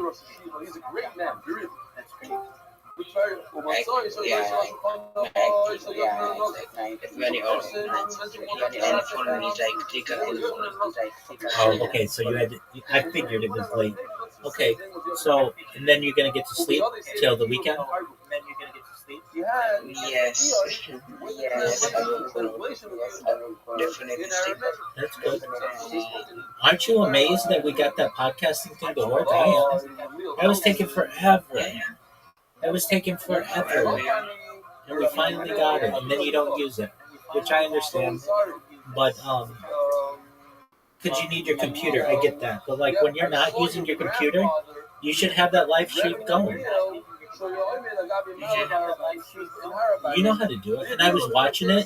I really was, and that your interviews looked good, and they kept going. They weren't like they didn't just cut off. They went for like 8 hours. Yeah, I will go to. And he tells him, Absolutely. So I'm happy that went well. And maybe I am go. What's your other Maybe news? I will be on American podcast. See, but not allowed to have translation. This is Rabbi that holds. Oh, really? Yes, it's not sure. It's anything not sure what I am talking with them. They put play over. And On my Rabbi, it says Rabbi. she's very proud to say yes. Oh, okay, that's great. Rabbi is Gamliel's grandchild, who's Rabbi Gamliel's grandchild, the original barrier of the earth. And was not here for 2 days. I know I missed you. They put it with Traxid. Remember, we had the city of Traxid. You have it on your house. You have it on the wall. There's a court. Traxid. Finer stuff with Yuda. Where? Why didn't you come in yesterday? I missed you. Well, you were in earlier today, and I saw that. Listen, I saw that you came in, and I was like, hey, I just had to restart my device or whatever, just like refresh the page, and you had already left.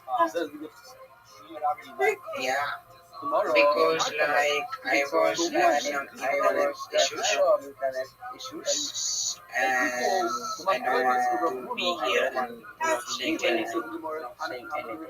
That's okay. So, it makes a lot of sense to say this Rabbi Yossi that we just spoke about. That This says you have to get rid of the translated document. So the Tanakama in there will, if you say Rabbi Yossi fits in with Rav Huna, so the one that argues with Rabbi Yossi right here in this brayso is going to fit in with Rav Huna. That makes the most sense for us right now. We have a machlokes Rav Huna. We have a brayso here with two sheets, Tanakama Rabbi Yossi. So each one will take one, and we're good to Yes, go. ma'am. Now we're turning the page, not put this little late, sponsored by official from official page. I'm trying. All the page is sponsored. Elaine Mechanicama Rabbi Yossi. The Dilma Balkan Rabbi Yossi. Ooh, yeah.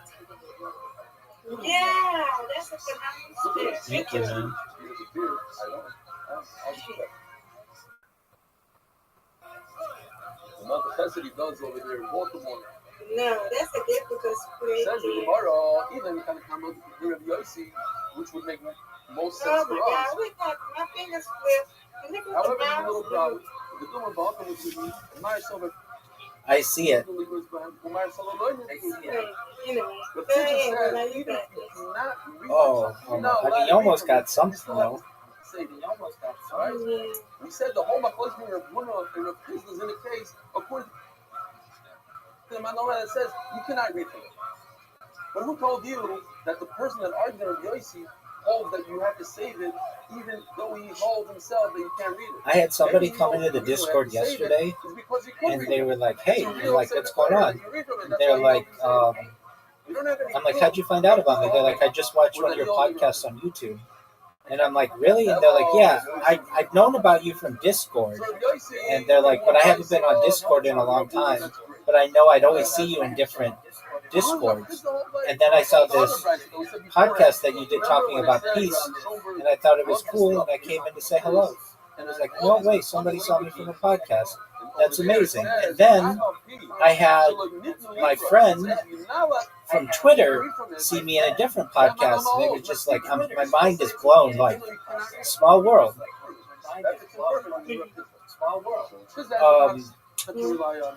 Tony, do you have that phrase in English, small world? Or in Czech? I mean, you know what I mean when I say small world? Okay. I know Miss Aquarius knows what I mean. Okay. Miss Aquarius is, and she has the lead. I'm doing everything I can. I must say something. Go ahead. I must say something. She has so green voice. Oh, I know. I absolutely agree. No, I know. It's beautiful. She could be a voice model. She has. I never heard more feminine voice in my life. She's got the voice of a Southern belle. You got that right. Like I was thinking, she using some modifications of AI. Nope, she's all organic. Miss Aquarius is all natural. Right. No AI. This is why people say Like she's so green voice, like She's very talented.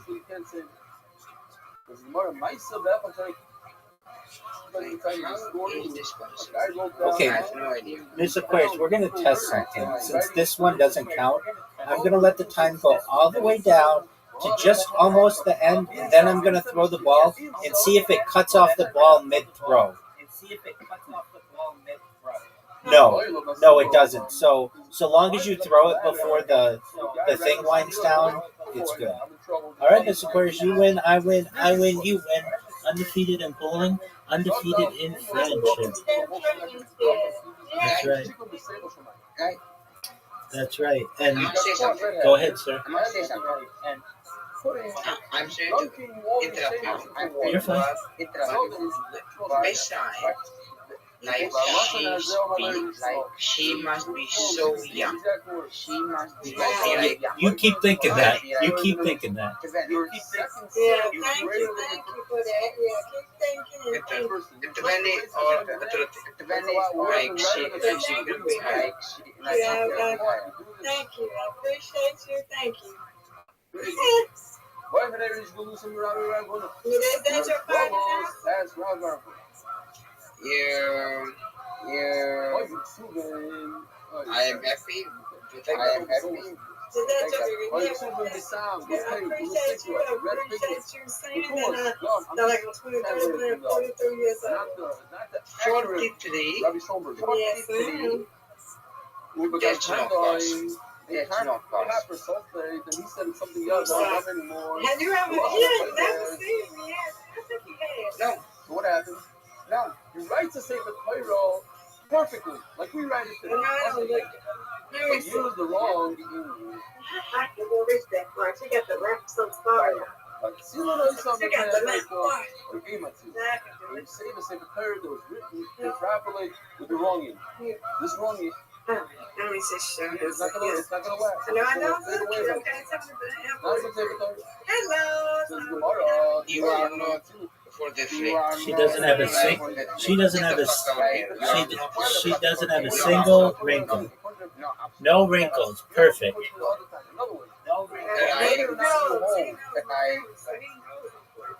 Oh yeah, definitely. It's not true. Translated script. It's not mine. Wow. I remember her birthday. Absolutely. Wow. Like you have some best skincare in the world. Thank you. Skincare in the world. You don't say.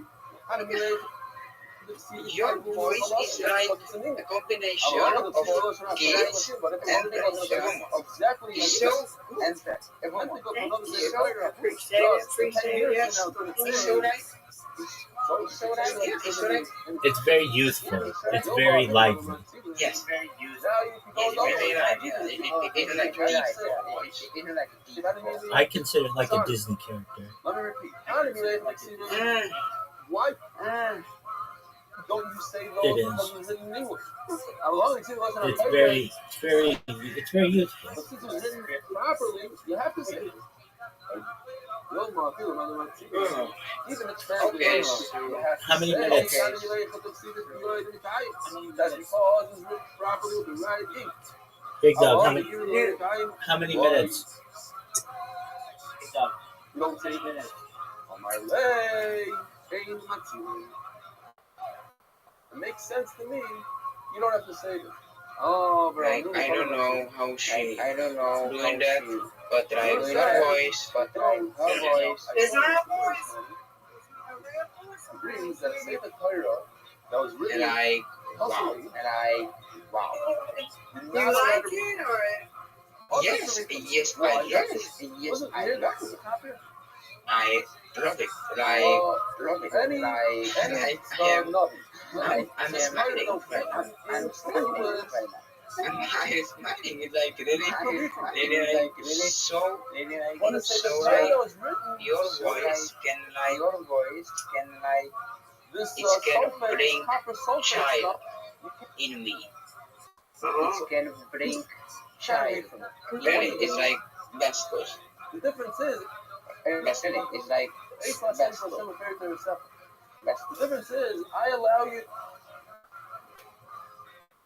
to translate the Secretary into English because and you are in like you are from Africa or you are from Africa. I'm in the USA. I allow you to translate the Secretary into English, and therefore I can read it in English. But I never allow you to write it with improper ink. Live them in America just like Rabbi. Yes, I never said that you could write it with Ready to guys ever meet? Not yet. Maybe in 2 years. Right. Maybe in 2 years. For the Olympics, maybe. This will be epic. Yeah. This will be epic. This is going to be like Neo and Eternity and the last Matrix film. That's right. I appreciate y'all talking to me while it's not Not the same way they very making me Secretary, feel better. which is in earthenware vessel. Like this is going to be so good. This is going to be so good. You just put it in the ground. Explain the Rabbi. Tony, how many minutes till your interview? Isn't it like right now? Rabbi Barabuno, I have time. Okay. Well, then, did your original estimate of 19 minutes or whatever, was that inaccurate? What he says, I have a Bryce that Oh, says. okay. Well, I was just going on what you told me. I don't know about the Bryce. And if there's a Bryce, I can't argue the Bryce. I'm not going to do anything that I will wait without my copy. Okay, and what is the topic for this guy? And topic will be dating. Oh, yeah, absolutely. Apologies. Yes, 100%. And then this weekend is the house. Yes, ma'am. Sweet dreams, God willing.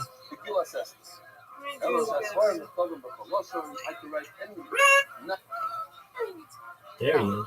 In any language, when Megillah, I speak Suva, Ashur is as written looking like this. Allah say on parchment with Yoy in the property. In other words, other Svarim don't need it to properly. So if they don't need the proper ink, I could say that. All right, Tony. You know that they're coming out with a movie with your name, right? Yes. Do you know the name of the movie? That means all other Svarim don't It's called need proper Tony. ink. They don't need proper ink. It's a proper safer. It's a proper safer. I must say it. Tony. Interesting. Yeah, it's on a chef, a very famous American chef. So not like Rabbi Barabunafo, that you don't say it. You have to say it. So that should be interesting.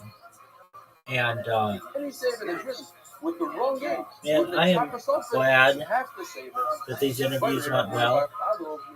I'm glad that my friends thought I did a good job. And I am back. And yeah, I'm glad that you're back and that you're nicer to me than you were the other night. In the beginning and end, we'll see a little bit about tomorrow. It has 85 letters in it. And Small parts, it might be everything is its own back to saver by itself. All right. So you've got an interview with the guy today, and then an interview with the guy with 100,000 people this weekend. And then do you have anybody lined up?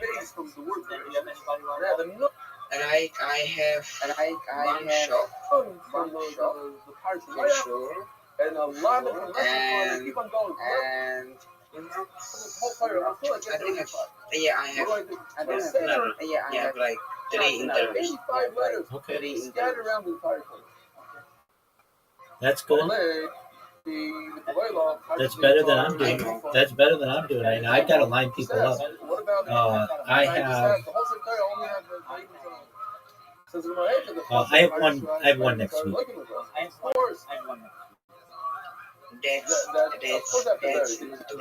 No, I know, but I haven't had the time to really like contact anybody because I've been doing other podcasts. So like all day today, I've been doing podcasts, and yesterday I was doing podcasts. So when I don't have time to contact them, I can't contact them. when you are going to be in show program. Within the next half decade. And like not that much, like I think by end of this year you will be in show program. Perhaps. What's really big is that people who I know are starting to see me on podcasts, and that's really exciting because it tells me the internet's not that big. That people are starting to know about what I'm doing, and that's really exciting for me. It says in the Torah that Rabbi said, these are words that are made. These 2 words, it means the mouth of Saduso, witnesses. I forgot the lesson.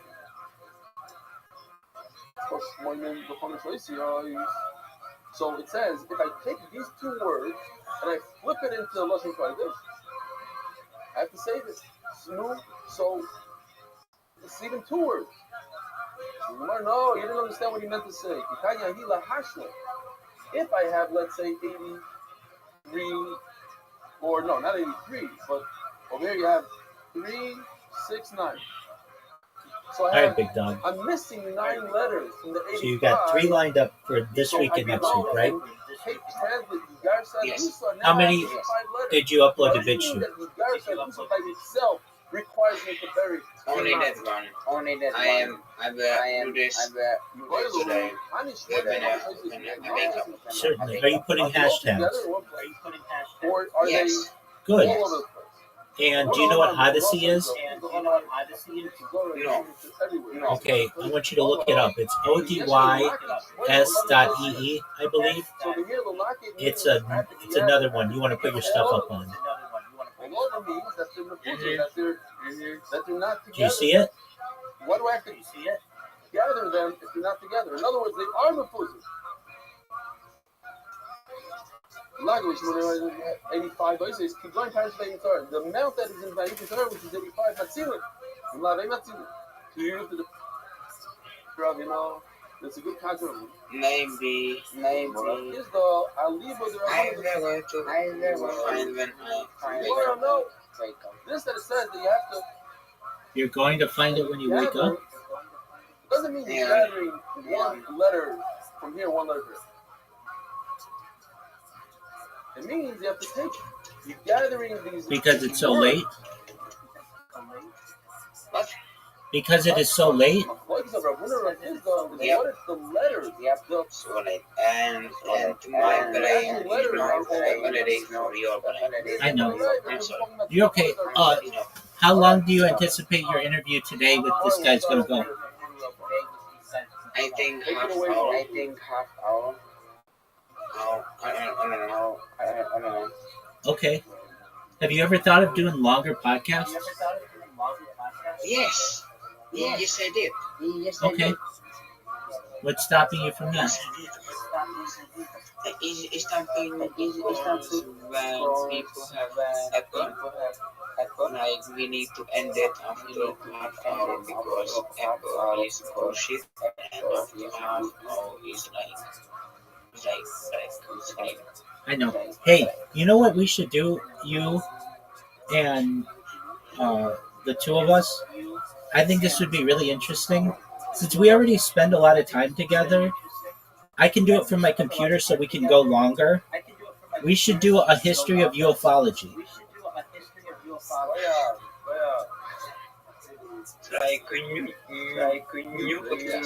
No. Just a series of like hour-long interviews for like the 10,000 years ago and the 9,000 years ago and 8,000 years ago. Either that, or we could do history into the future, which I'm fine with as well. Like what life will look like in the next 100 years, the next 200 years, the next 500 years, the next 1,000 years, the next 10,000 years. I have all kinds of specific things we could talk about. Okay, you don't seem too excited. That's all right. Is like I said, my brain is not in the same I told you, he's very scared. He tried to get out of it. like you. That's true. I know, but the school was supposed to administer the test. So I don't know what happened. I'm going to ask my wife what happened with that. That's true.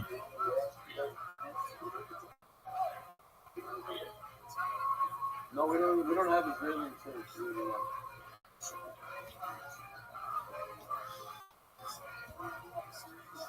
Monty, your app can figure out. The guy has corona. Are you really working on it? I'm gonna call him. I hope he's not forget. Did you send him a reminder? Yeah. And he confirmed? Yes. Okay. Okay, so Okay, big dog. I will be here. Yeah, you get your sleep. You've done really well, my man. What's the name? You have. What's the name of the new platform about which I told you? What time is it by you? Odysseus. That's right. And do you know that MySpace is coming back? 1 o'clock. You don't have to go to Yeshiva tomorrow. Yes. Good. Yes. All right. I will be there too. Yes, you will. The best. Yes, sir, my friend. Okay. You take care, big dog. Best wishes. Yeah. You too. Thank you, Yes, you friend. too. Bye. Thank you. Bye. What happened?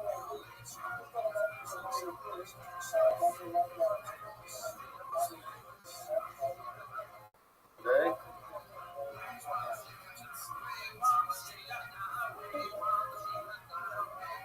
I'm gonna be at a minyan.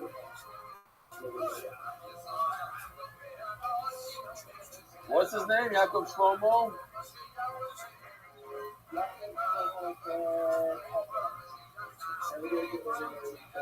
Okay, Bezer Hashem. Yes, Yoel. What's going on with Yoel?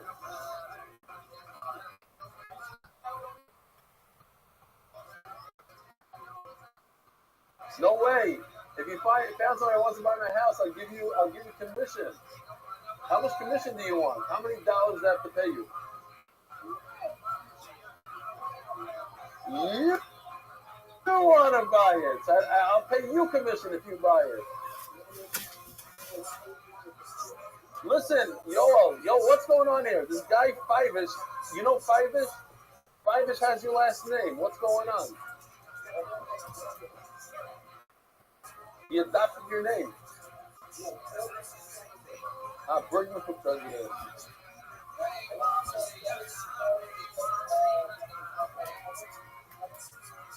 Yeah.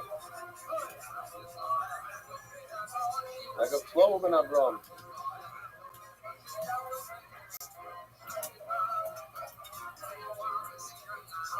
Arya is listening to some news in Chicago. I heard Albion and Clark.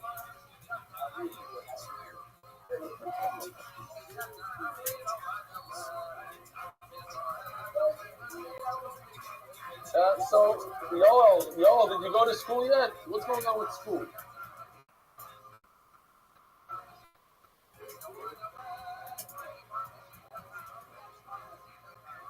You don't go to school? You're doing it online?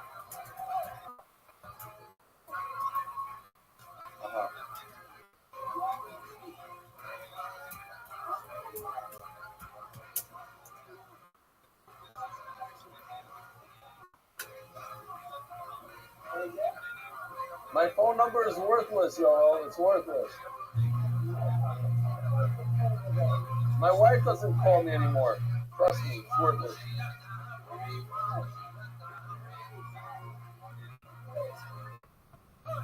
Oh, Shmuley Filer wants it.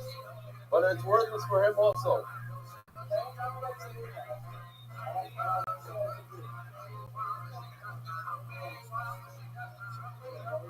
Yeah. Did I go to Yeshiva in Israel? No way. I don't have time to teach. Who has time to teach? I give 2 Daf Yomi Shiurim and I do the 8-minute daf. I don't have time. I wish there were more hours in the day. I wish. Well, I have to learn myself in order to prepare the shir and the 8-minute daf, which takes 4 hours just to prepare the 8-minute daf. So, yeah, there's a lot of, no more time. Why, where do you live again?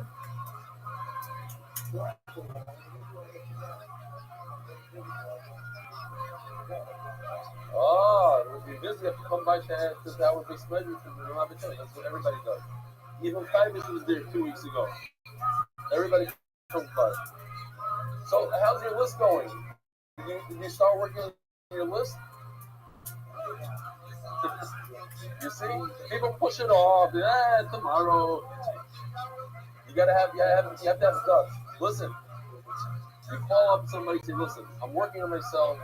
I decided I need to start making amends with this. And you just call, you'll see it shows you one after another. Tack.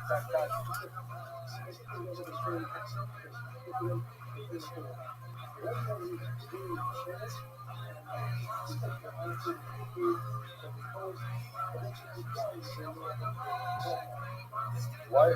That's not your problem, though. If they told you they're loyal to you, you don't have to be. You don't have to have Ruach HaKodesh and know what they're thinking. If they said it, then that's it. You tell Hashem, you told me he's loyal to me, so I have to go with this kishkas and figure out that he didn't. He said he's loyal. That's it. I don't think that's a problem. If you see that he's disingenuous, that he's not saying it seriously, that's something else. But if he says, no, I'm loyal to you, that's it. That's all that's required. That he should say those words.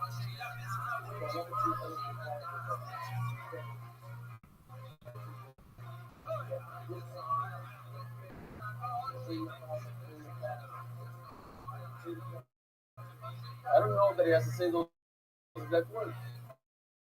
Yeah, I'm loyal to you. Whatever, I don't. As long as he says he's loyal, you're loyal. Say, look, I'm turning a new page in my life. I was a big listen. I acted really. I was terrible. I was not sensitive, and I'm working on myself. I realize what a terrible human being I am. And then you get, if you say, "What you did this to me," then they're not going to be my food. You just ignore everything they did. Obviously, there's 2 sides to the story, and you might be right. You put yourself really low. The lower you put yourself down, the easier it is going to be for that guy to run for you. Sure, most of the time the guy will say, no problem, I understand, and the story is over. Now, if you cook something, if you owe him money, then you pay it back. But if it's about just a fight, you said this and you said that. I think that's the best way to do it. You make yourself really low. Without excuses. You know what I mean?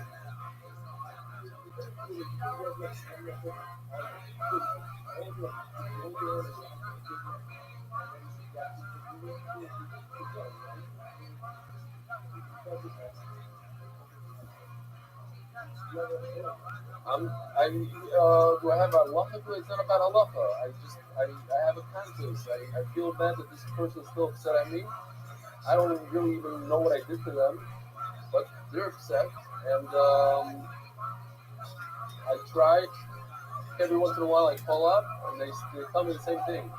I don't think you really mean it. Blah, blah, blah, and they hang up on me. So whatever, once in a while when I have patience, I go through the whole process, and I send something to people, and this and that.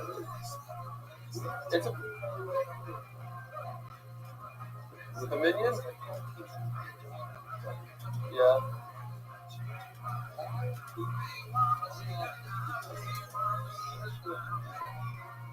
Well, would you watch it if it was 10 minutes? 8 minutes is better than 10. Hello, first of all, after I did it, somebody, I didn't know who it was, somebody sent me a great clip. It was literally, it was the 8-minute abs. Two guys were sitting in a black box. The guy goes, there you go. The guy goes, I had the greatest idea.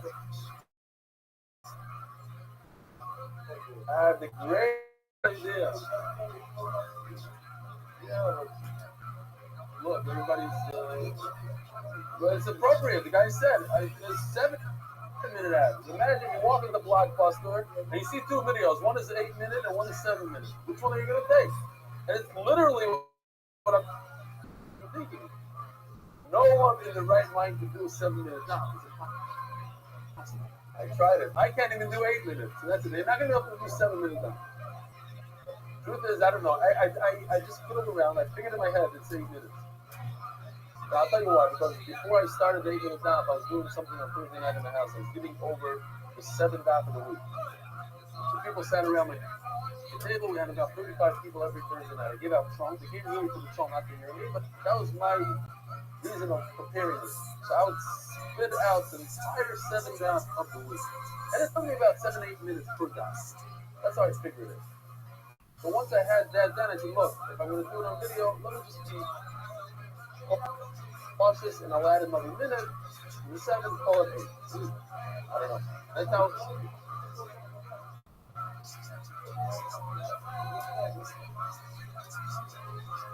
All you need to do is watch 7 of my 8-minute stops and you're good to go. You don't need me.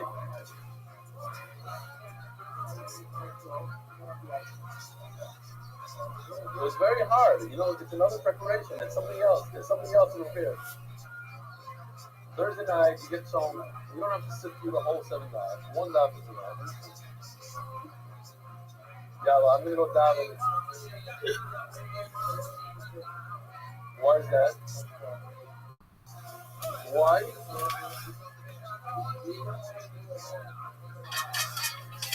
After.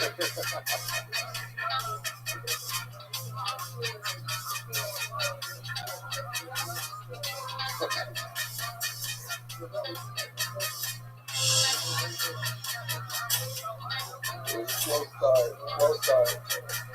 What? No, I gave it that Yomi I gave it that Yomi for 8 years in Chicago. And I got the Ronnie Shabbat and a few guys. I did the whole cycle for 8 years. I was always into the dive. And I needed something that gave me what's the word?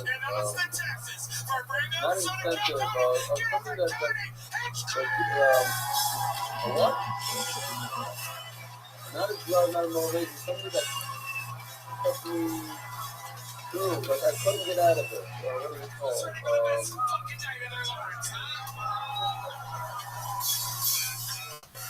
Maybe a commitment. I needed a commitment where I couldn't have it so first, like I said, I started that Thursday night thing, and that was my commitment, and I was fortunate enough. Even when I traveled to Chicago during the week, I don't even ever miss. I would make it set for the Thursday night trip. No matter what, I paid extra money for my flight. I cut the short. I'd hop on a plane to get back Thursday night. And that meant that while I was at all the meetings in Chicago, and while I was on the electric guitar tonight, I had to just pound that roof on the keys. I'd come up the flight. I was like, my eyes were like this, you know how it is, all the stuff like that. Sit down at the table and hit the 7 down. Here we are, another beautiful Monday in Austin, Texas. This is the #1 comedy show now in the world. Brought to you by ExpressVPN via and Incogni. Here's a little bit more of the amazing sponsors that made it all possible. Ready to start tonight's show, huh? Every single week, Right, but one or two of the best comedians in the world. So But two that's comedian second panel amendment. That's tonight. what they even if that Two was also who I believe are truly two of the best comedians working today. Monsters, ladies and gentlemen, make some noise for the return of I told Giannis somebody about that. I Papas used to and go to the Brian last two guys Simpson. almost every week. I used to go around. I was fine. Let's fucking go. Just playing and just filling up my time with crazy stuff. You know, I don't have time to think about it. I hold on to Special it. property owner out now on the History Hiatus YouTube. I put myself in this Simpson has jam live from the that I don't mothership have on time. I can't think about anything Netflix. else. Shot here. The way to do it, Here we are. Welcome, look, some gentlemen. people are Welcome back, naturally boys. How are you guys? Good, good. Things good have been at good. learning, Good to they see you love again. We're learning gonna have stuff. some Other fun. people, You're just as red as I remember. That's me. That's me. Filled with testosterone, hot yoga. I sauna so before this. other I people have a basically do couple of everything to be as red as blow off. possible. I'm not Yeah. The red man takes the opposite approach. He's a beautiful gray tonight, a stunning gray. He sits on his couch more and people does I have virtual now- reality now until that I 6 in the morning the night have before. this year. He's When I use that lacking 20, sleep 30, and 40 vitamins. His hat is covered in cat hair. You probably that can't was see the that. thing. It's a But disgusting when I was pit. going to Chicago, I But I'm red. You are correct. I'm red. And I had, Brian Simpson, welcome back to the show. People I'm always higher than the planet. were sending me like, now I've never seen a black Asian man before, but I've those always eyes people are that are used to my style, and then somebody else steps in. It's a completely different goodness style. gracious. I'm having a good What are time. we gonna do? Well, that's what I love it. You and D-Madness are That's like why two it's so different good. That's why I'm on generations that of absolutely Yeah. blind people.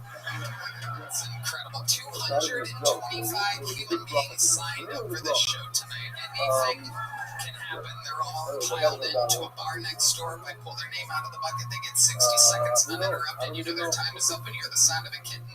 That means they've directed a literal. They bring out the angry It's not Australian important, bear, it's not which interrupts them. I conduct an interview and we find out more about them, the guy that maybe takes more care of about their my crazy stuff, lives, what they can talk about on stage, or just an overall interesting interview. I'm gonna go with this peanut M&M right here. I'm gonna let him pick the first name. Probably want to tell me, hey, Peanut you M&M didn't with know $1 million. sunglasses on the top of his head, just to fucking be cool, you know what I mean? I gotta compare the two. Because the sun's already down, dude. Maybe it comes back out Well, tonight, it's like man. one Fucking thing. I'll just keep Tell these what's right going here on. just in 47 case. years old. I have a grandfather. I'm stressed. Good old yellow Life is M&M. over. One of Yeah, my that's how it favorites. works. While we go wrangle that comedian from next door, we have a golden ticket winner who's going to get the show started with a brand new 60 seconds. Ladies and gentlemen, make some noise. You know him. You love him. This is David Jolly, everybody. Here we go. Life, I have to tell you, you guys know what I'm talking about. It's over. So it goes like shit. Dude, you can use it. Go right out. The older you are, the more you understand. Oh, you're sitting here making money,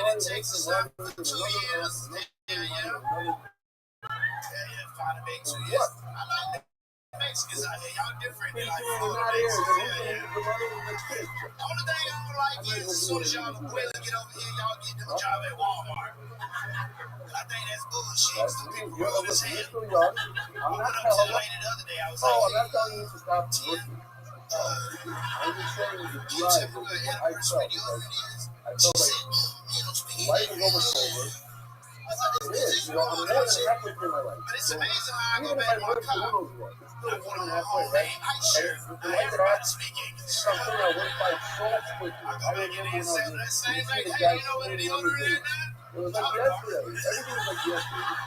Before you Looking for an anniversary know, deodorant. boom, That's boom, boom. J22. You get that white hair, your whole thing start limping, I all go the down and party get the about deodorant. it's I a come poor in, thing, this you bitch can't say jump it starts anymore. raining down. And then that's Get it. it. And then like, Thank y'all, that's my time, it's man. like that. You gotta put the shit. You gotta invest for the future. He needs money for his So the Latino women, they daughter's seminary, and I need money for my own opera. When I was talking, he said, you make him resident, right? Empty, because when you get all those jumping out of planes and flying planes and scuba diving and going on vacation. So whatever Walmart you're fucking shopping at, you gotta unlock it for everybody, motherfucker. Well, I don't know if it's for everybody. We all got different Walmarts in different neighborhoods, if you know what I'm saying. Oh, no, it's definitely a lock on what I go to. It's definitely a lock. Absolutely. I like it when it be like crackheads in front of the stove, you know what I mean? That's fine. Made me feel good about myself. I'm doing better than them. Because you used to be that. I ain't been cracking up. I've been pretty broke.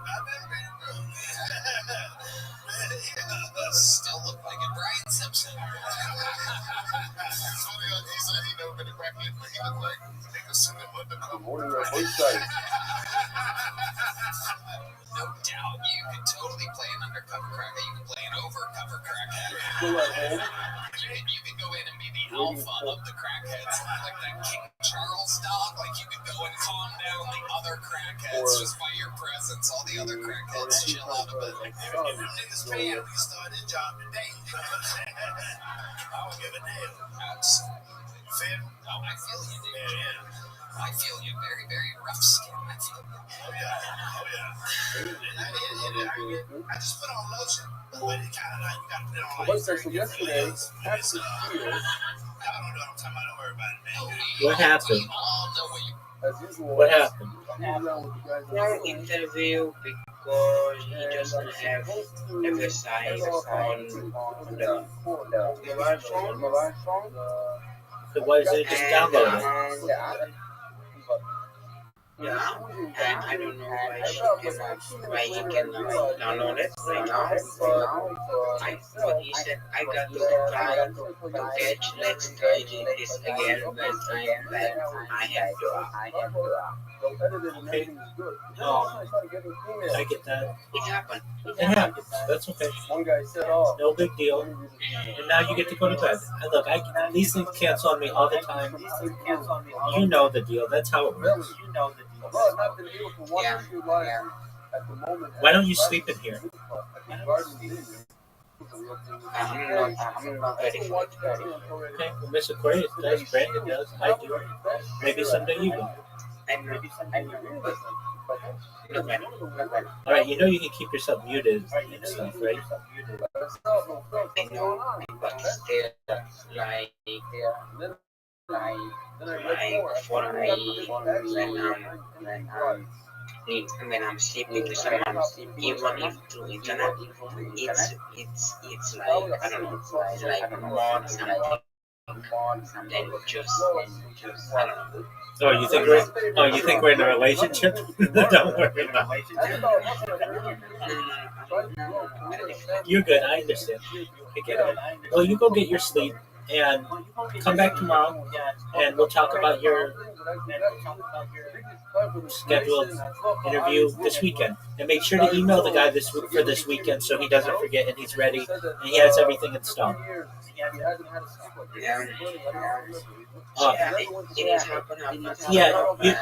You know what you should do. And the guy who interviewed me today, he's been doing this for 15 years, and it was really good. He sent me a message beforehand as a reminder. Hey, we've got this interview, and it says before we start, make sure you have a phone or a device that has video and audio. Make sure you have internet connection. Make sure you have the app downloaded. You know, he gives me that all beforehand so I can test all that stuff. But it's not your fault. I'm just saying it's not a bad reminder of all the stuff you need them to have. Okay, big guy. No big deal, my man. All right, sweet dreams, big guy. Take care. Okay, I talk to you soon. God bless. Bye.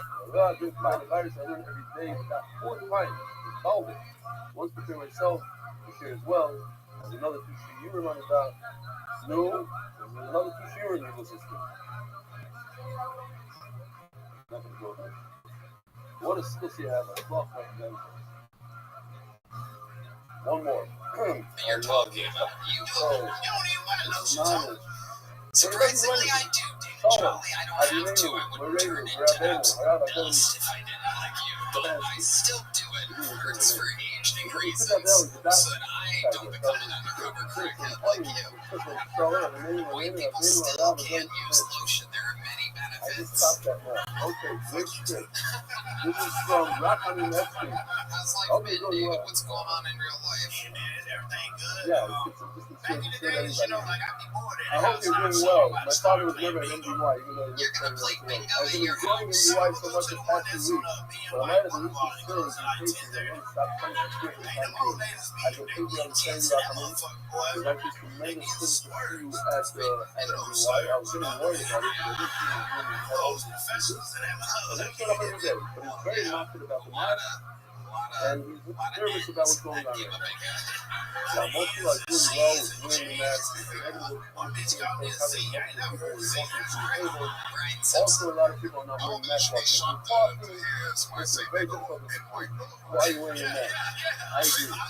Don't worry. I think you keep up with every doctor in every business. Fuck Hashem, I didn't let you see during the time you It's a real street. For those of you wondering, it's a very famous street here. I didn't see anybody calling the film anywhere. There's no sign of Rabbi How do you even know about says he this? hasn't listened to it. Wow. People in what? They Places have to to really rob. tell us business every time. You understand, I look forward to Feeling you're gonna be showing up at 10:30 in the parking That's lot. That's a lot of dollar bills. Oh. I got Yeah, robbed by you 6 feet of dough. And we're starting from the bottom of the shit on the thing. But he didn't say all right. You know,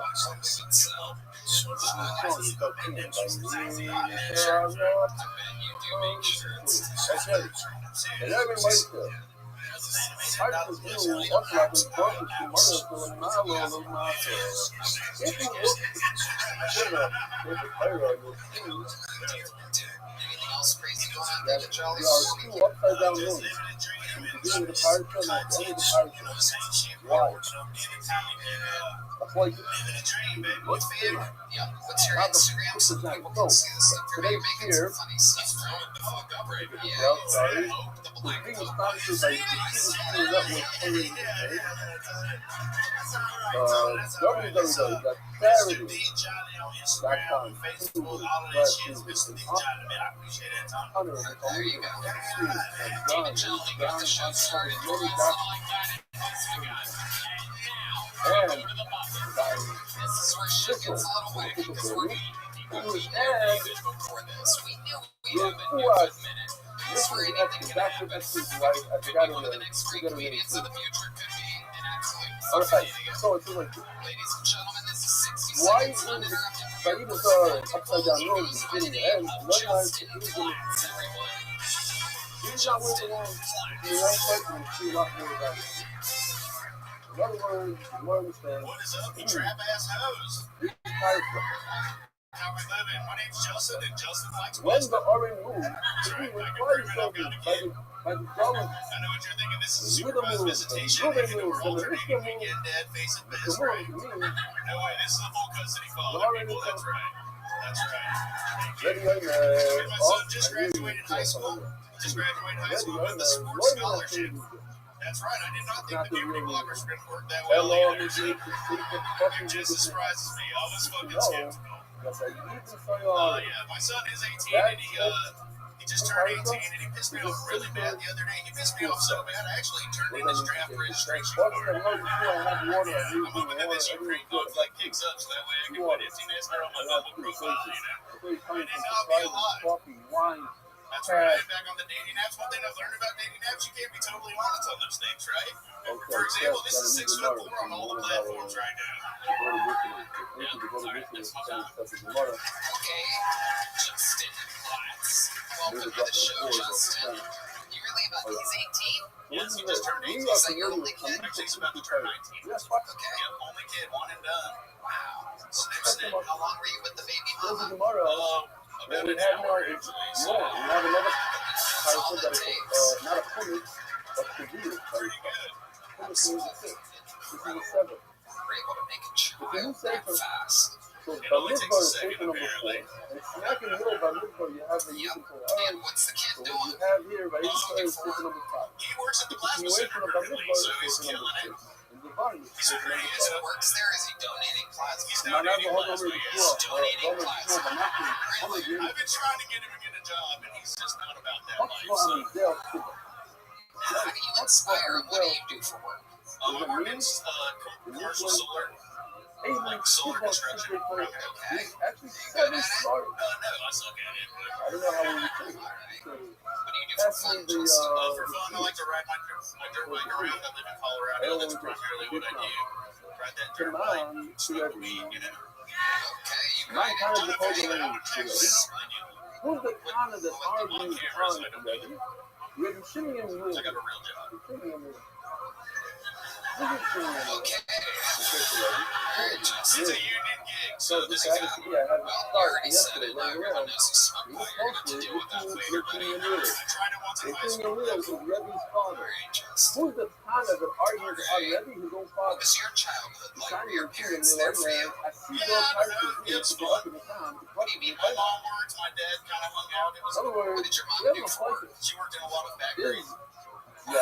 Yeah, And your dad stayed at home while your mother was working in factories. pretty much. He would make us clean the house and take the credit. This Actually, so he's a painting, my smart guy. boy said, this painting, why is it here? This gives me a lot of comfort. Gives me a lot of comfort. This is from a broken What touch. part? Everybody knows where he is. Okay, in the He city. gave me the painting and then he fell off the planet. I haven't heard or seen it since. Represent. But on day number 1, the Okay, yeah, corona, you're the not job in is that Denver, big. so it's hard to And realize then I got this in the mail. Right, This so giant passport that's up what there. I feel like. I feel like Right it's all time. sort of from Perfect people time. only So I like hung it up here because I'm back in the house. This time I'm not as excited as I was back Is then. this a dating app right now? Wow, this Okay, is. take it down. Fine. Justin, are you really on dating apps? So, that's my point. This is how you can turn all right in the right How does place. that go for you? This is the whole title for the Have you been on a date from it? It has nothing Not to in do a with it. while, man. It's not in the right. Not in a while, say yes. Says we've seen Not in a long types time. of It's just a lot of empty chatting, you know. And this is also No, how I don't know. No, you're not on it. I'm asking you. I'm You're trying on to the gather classified. the information so that we can talk about it. It's very hard to get Why answers. do you think Everyone's not this you're alert. not Afraid your to solar run? bosses are listening all of a sudden. Your solar So, overlords. Martin was described Well, cheating on the drug test is not cheap. not so nice situations with that. First of all, Now you're fired. I mean, you didn't I want wouldn't do to that. broken, Obvious. knocked out a bunch of You them. and your son are going to be dirt biking high together That's for the a more while. listening to it. Does he If still you're live with looking you? in the art Oh, school, yeah. you're going to have to like He start goes over back here. and You're forth not going to between understand my house and his mom's it. house. At 18. Yeah, he's a big Because mom's whoever's boy, still so alive, my what wife the can't second argue one? with it, you know. Now, you know, I'm You could. You're the father. You could literally The nation inspire complains him about to how get his hard life it is to together. walk and I walk try, and like, go I'll and try to desert take and away the cell start phone or the complaining. car or something. It just They doesn't got have the same effect. What is he starting on? What's the first one? That's our top tip. You cut off the internet, They though? used to You have really get to him, you they're know? complaining What about does he do if there's no internet? the lack of news. What is this all this money? It's like, We have damn, I enough actually feel money. like you And love me right start now. complaining about the Let me news. turn the internet back on. Give him a little funny. Wow. Look at the flipping this Bizarre, Justin. I'm sorry, guys. I mean, that man has a question. I mean, for 18. Now even Colorado is over here. Plus a lot of Any him. job to get You're signing in this plus a dollars in the next pair. No, I have not given him money in a Well, while. South He's been going to the School plasma center. after Maybe the You it's- can only training. make so much money. Yeah, you realize The you're Lord not just going said to run out a of South fucking School is money. before the training, Dude, right? I tell him, I'm like, that's Besides, crazy by shit, using dog. You gotta Colorado, hold you're on to that supposed to stuff. divide these two. Go in between them. What in the world is How long going have you on been here? doing stand-up? About 4 years. You hear the 4 dilemma. years. The Where Gemara you says got the whole all of it there Christ in of Denver, Ayudah then Colorado is comedy to works. divide and separate Yeah, two bad currencies in Palestine. The Misraimim and the Assassins. Which one came first? Assassin. Which one came second? Misraimim. I'm quoting you from the Torah here. Pasuk Aleph is Misraimim. Pasuk Daled, three taken later is Assassin. Not the other way around. The Blazer actually, the Gemara actually says that we have to start the parents. This pasuk, the Yishim Maharash, We have here tonight. Tell us when your is limits actually are. So the let's say you had Assassin. like That's the chicken beginning bites, of the right, meat. for dinner or something. Let's say Now it's make grilled all chicken. sense. That's carbs. This is meat. It's what? That's what This the is by Yidin Sahara, Well, why and would then you have they the call it Misraimim. chicken rings? It works very well You there. know, like, for example, when I'm eating like Now, the Yishim chicken Maharash curry, I like said, that because the inside Mama of my Torah about microwave legs like the match subtle the Maharash said, here once again, fix the hay. of course. you put it like that, He just stupid easy questions that I'm asking. I'm trying to set you up for success here, and you keep turning this into let's say Colorado. we went away from our friend. Why? Because it actually You fucking idiot. So let's talk about it.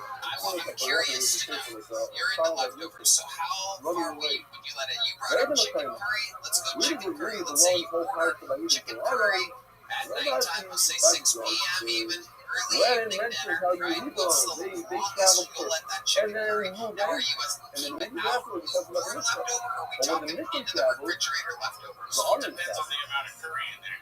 So like even soy oil and the orange I'm flavor, trying to overthink everything that I'm asking you. These are all simple questions. We'll send it up to you. Oh, it's fucking random disgusting. sugar, human structure, Oh, that's terrible. Oh, that's terrible. It's not good. How about in the refrigerator? How long in the refrigerator? 1 week. No, I know. Nobody laughed. It's crazy. Brian Simpson. I might be figuring out why he's not getting no dates on Babs. Yeah, because he's shitting his pants. I'm gonna check in with my senior leftover correspondent, Brian Redband here, who is the master of leftovers. He will have leftovers until there are none left over. He dilapidates them. Leftovers fear this man. When they go into the refrigerator, they know, oh, we're gonna see that face. This is the last face the leftovers see before they become nothing leftovers. I hate leftovers. I didn't see Mr. it. Fresh over here. I get fresh. There's a lot I going keep on it in his out for a life. couple hours just to see if I want to dig back in. But other than that, I have Spoiler. Abby, once you're on, you might as well tell me what your mother was I doing. will leave things out for about an hour or two.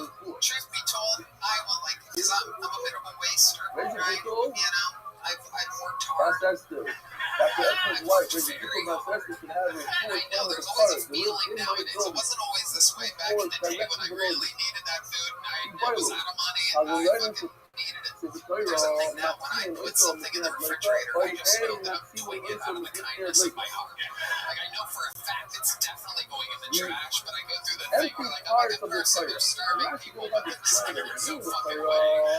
There's no way I'm gonna touch it again. I literally have no idea how to use my microwave. Sometimes pizza, I'll go back on top. I bet you fucking will. I bet you will. but it's part of the Torah. We have nothing else.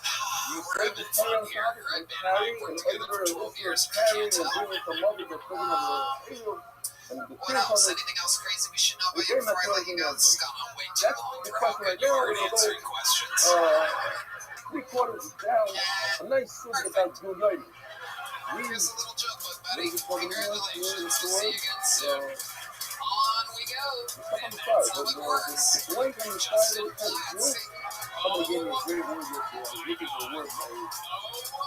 Responsibility is the word I was looking for. And Is here gracing us with her presence on this talk of leftover foods. the blank part of the staple time. You know what that is. At the end of the staple time, the beginning of it, on top of every page, it's blanks everywhere. When you say the blank staple time, that considers coverage enough to say it's inside. So it's not going to make the ball on your full life. You know, yesterday, the toilet was worn out, and it had 85 letters. You had a plate, 85 letters, 85 all over the place. He brought his tire for like 85 letters. So already that's how it's lost. The whole tire for the 85 letters. Let's see it. Then you go ahead and say, Mom, we don't have 85, let's see it. Asking him all about my, why is it if you don't have 85, you don't say the letter, you can do it again. At the end of the day, it doesn't have 85 letters, you have all the blank style, right on, all the time. It's worn out, that's one problem. We're talking about that it wasn't worn out. Over there, everything wore out, you don't even have parts of it, there's nothing left. If you don't have 85 letters, you know it. Make me 6 inches. Talking about a perfect piece of parchment. How do you say the toilet like somebody? How do you think you guys are? Lift it off, you can get the toilet. No way that he could have known that he's the second comedian in a row to lie about his height on Close the enough. dating The toilet's clean top. app. Is that what everybody's doing nowadays? Hell yeah. see, and the answer was like, oh, it's talking about a fire that was worn out. So this specifically wasn't worn out. It was nimsa. It was erased. Somebody took a perfectly good piece of parchment and erased it. And yes, so that's when it comes to it. So now, but the thing about this, that really flies another. It's like how it's like, you know, it's not seen it. Oh, the line, you will see. You don't have any fire, you don't check. I'm married, 30 grand, you show, you're really great. After tomorrow, you're not doing anything that we had until now.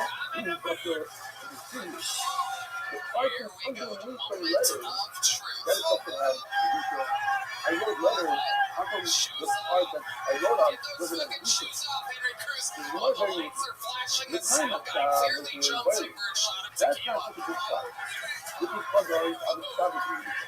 The more I want to make a nice one, I don't understand it 100%. The more I want to say that when I write a letter on a piece of parchment, so that piece of parchment becomes covered because I wrote a letter on it. If I take away the letter is gone, and the piece of the parchment is gone. It's only public as far as I have a letter. It only becomes public because I put a letter on it. I wrote something. Whereas the length part of the paper title has the piece regardless of the letter. The other letter. You made it public, so that's part of the title. So, therefore, I would be focused. If you take away the letter, then whatever's underneath the letter, I could understand logically that it just goes away. Become a violence, so now it's a matter to be part of the title. My question is, regarding the top part of the paper, the lower part, between the parts, you're sitting down and down. So the two lines I say, the beginning, all the way before the races, is an empty part that could roll around the laser. So the second I say that could roll around the entire paper. At the end of the day, the point is laying, so let's put them here. That at the end, it should be covered with all this lame stuff. Why is it not covered? More of the guy who just got the point that there's nothing left. The guys stop all the blame stuff. What do you have left? Only wood. Now the obvious question is, and it's also some of the how do you chop all the wood? Every nothing between line to line. Figure out for all those empty spaces between line to line are not included. That's all considered part of the writing. Because you need blank spaces between lines. Otherwise you can't write. You can't put word on top of word. Talking about the real serious blanks you can put, that's John. That is just the word. In that case, we just say the pyro, are you not sure or not, even though it doesn't have the Chachma. At the minute from now over from now, now we're talking about the great snacks. Today, time for the bring after that, to the key last time, say what you say about this. How many say that? One way to do it, it's literally 3 days of intro. Reading it is more than here by myself. The year of the 20 of the dollar, the 18 efforts of the camera over the school, remember one of the attitudes. One of them was that if you touch your hand, that's why today we use our couch when the guy goes to that house, you start fiddling around with the couch. You're not allowed to touch the clothing. If you do, you become convict. But you go to the lips. You think the title is covered makes you comment. But it says, what makes you comment? All the blame, all the right, no letters at all. The second signal, here's the signal, top of the dot, under the dot. You can't see that. Ranch. Oh, he loves it. It's to make his hands comment. Alright, what's your love life like, Henry? What's it like being 5'3.5", telling people that you're 5'9"? Lying truly a horrible lie about being 5'9". But has like living this life without Salvadorian torches. Where do you touch? You don't touch letters, you touch the blank part. That's the top. But it's public because it has all the other words. I'm asking you a question. What if you have a blank piece of parchment that was snipped off as a title that was in no other letters, it's all by itself. Who do you have to say to me? I don't have an answer. I go, you're in the 6 minutes. Now we're going for a circle of 6 minutes. What's the meaning? Not the title. Very interesting, but not the master. The official corrector in the field, the system of prayer that I was faced. He told me that his grandfather bought a Secretariat from Rothschild Secretariat, and the whole expose that how all these Secretariat decisions were written by the power of Shabbos and Pesach in Europe. And he realized that his Secretariat was one of those. And they took the Secretariat and buried it. It's because these guys are smoking cigarettes and sounds and writing to the text. That's what they're doing. So, if you have a safer venue, it's a big problem because maybe, first of all, A, he's not being the problem doing anything. B, he might be the problem probably the guard doing something to the word. But it also says here the word Gilgalim. The blank. Then, A might say an empty man's labor. Refer it. You don't say that. No, that's not what you let it burn. Hang that thing and let Hashem's name burn. Do not you Hashem's name written by Hashem? I heard from Philip Bornstein that the word of min, the Israel says, the thing around you so weird. That's not found by us. But the word min, meaning, is actually removed from Rashi because it stands for Mitalmud. Amen. Mitalmudei Yeshivulach. Okay. That's what it's been, and that's why they removed it from Rashi. By the censor, they censored it. My love, your name is the Torah. He's saying that the what she told me, hey, can you use a finger? women are what you are. Our question right here says you first that a Gilman is going to say you don't say it. But it is. No, you don't understand the meaning. Because together with the Secretary written by the men. Because in the sense, at the second meaning, you find this meaning, if a men wrote a second meaning, the rest is part of the kid, it's done everything, you burn it. Anything else crazy we should know about you before we keep it moving here? So certainly, the white spot, you're going to let a stem ring burn, so certainly the blade. Oh my God, Secret meaning, I don't think you're right, but trying to say yes, exactly that. It is talking about secret meaning. It has zero value because a blank piece of parchment letter. It's about being honest in the interview, clearly. Have you read the secret meaning of losing your sight of delivery job? A secretary written by your name, by an secretary of no saving from a fire, why? Because the work of the sun, because the sun is nothing. You have zero kavana for sure, and you might have worse than zero kavana. You might have a bad kavana. If you're actually on there, the story, $100,000, $100,000. $100,000. You say, what you need to do is, in the weekdays, take the secretary, go through the entire secretary, and sniff out every time you find the sentence. Take that out. And then, make a big barbecue, and throw the secretary in and burn it. You're dying. You burn the secretary. Oh, sorry, the gun, you burn it. That's our cycle, yeah, you do burn it. You bury the son of Sam, all the things you bury, and you burn it. On the cycle, a kappa component. This is a Russian language that's only for a carbon in all sense. Anytime you see a carbon component, it's only a carbon. It says the number of times, and he's basically swearing the name of his kid. I want to have children, I want to have sons, and you not true.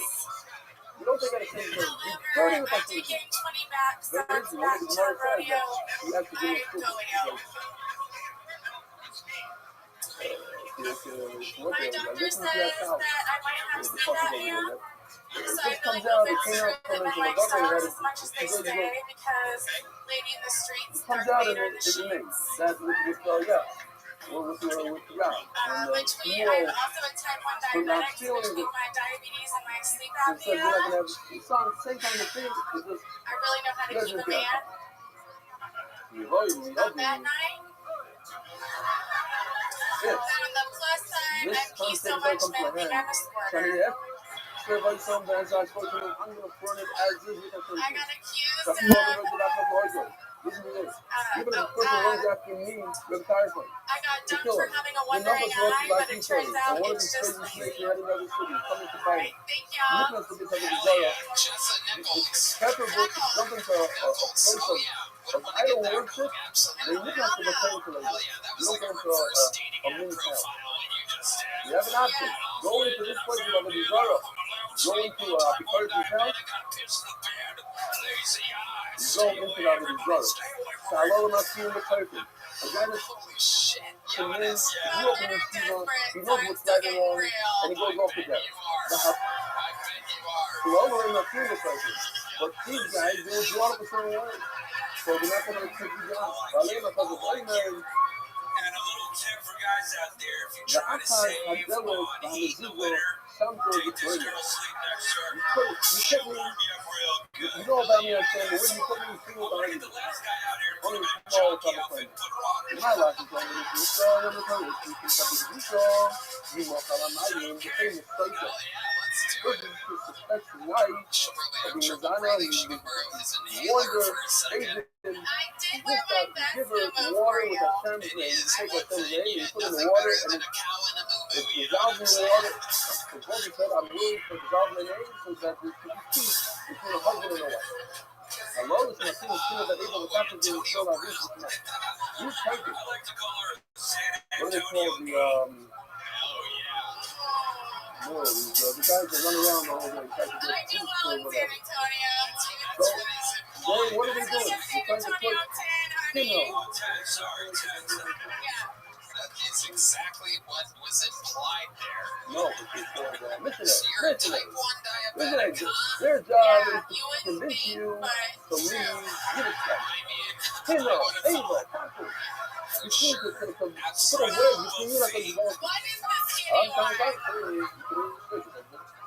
Além mama dogo Two old white guys just poured their drinks all over one another. And absolute disgust. Love it. Well, you are the best dressed person on stage tonight. It's very nice of you to wear our favorite grandmother's lampshade here. So what do you do for work? I'm a dog sitter. A dog sitter. Yeah. But we had before, the first Right, people, you ever you walk? had to take the title off of him. What he did, he took out I do all walk, of Tony. his grain. I'm talking about the Thinking dogs. I So feel when like you said that sitter, later, I believe when that you part. also know I told you, I'm a dog sander, a dog walker, a dog, he squished them. that is dope. You told me to it last night on Zoom. I am fat, Tony. He's a It's guy, true. you're not going to believe the story. I'm not making this up. I like your style, Jessa. How long have you been doing this stuff? Giannis, not to Brian Simpson, you're not. It is true. I have to check in with my senior. Anybody will do correspondent. I want to tell My you senior, how may I borrow I your found sleep this kid. apnea You mask have correspondent? he was sitting still up with his father, and a guy comes in and says, "Listen, you gotta read this documentary." I look at her and said, "You talking about your two errors, right? I mean, who in the right mind? Add it to the house. I heard a guy walking over to the guy sitting in the I do love I'll tell you, you after though. 5 minutes. But by the way, if your You house was just keep sale, nailing you're me, looking for a Tony. I heard It's that. like But you're to in tell a love with guy me to or go to that something. lady says they're Shiva, that ain't never heard. That is the first time I've ever heard it. And that is exclusive in two episodes. Who is this guy? My son? Yissi Five's brother. And you know, guys, you know Yissi Five? I have a feeling I'm here type 2. His brother. So he was converted during his own father's service, sitting on the floor, and without any visa, the show Empire TV, but he has pieces that still, what, I don't know, 5, 6, A lot there. A lot to unpack. before Much like the guys that take you home, a lot to unpack. Okay, So Mike Jessa, is Ohio what's from it? last night. He told me that he's a missionary. I'm telling you, Mike. Tells me about our You're a dog sitter. Where do you live? What is it? Even though we're going to go over I that. live in Austin. I had the whole segment, how I'm going to be here and there, and I didn't have this nice and this. 15 years. Where I do you went to college here. You went to Then college. I got everything like the way I put it. So you want to know how if I give a guy ridiculous. I love it. Somebody Okay, kissed me to the Jessa, thing, what do you do for fun? take a scissors, Austin's stick a that off, very and wild bury place. it on Lots the of book. things to do. You can But if I float on see the a river. fire You can coming, sing on the river. What do you Bring do? the thing there. I'm in the pool. People say, Oh, I see a baby, flood I coming. sing I'm in in the the pool. bottom of the You know what's going on pool. there? If it's in your hand, So does say Brad. that's something. But if it's a natural part, that's the shot over here. It's the shame thing. That's true. That's the natural part. But in the I desert, I already play tried to share my sleep apnea mask Let me with go you, down but you there. weren't having it, so it's Wait a done minute. now. Back on the my bowl. How did you do that? He's on. My simulation So, had Jess, this what do you do for fun? What are some I had hobbies a of yours? pointy I make story jewelry. here. I'm not Okay. gonna Is say it on this. sale I somewhere? Is can it say on this. This is Etsy? all Or... So, it's on my Instagram. Okay. What's your Instagram? this bad people, there's a bunch of At jokes Jesse about, B. the debate. Yeah, I used to make cowboy What was, boots in whatever. I college was when I just made sitting that there. Instagram. It's So, the young and young and to updating to current events. What made you get out of the mid there's a place, a debate Sexual ball. harassment. It's not a church. It's not a Yes, I debate used ball. to be quite the looker, Tony. Oh my goodness. So how long did you actually go in there? And these guys, these characters, they have their own fun. They always look out the same. They have their own fun.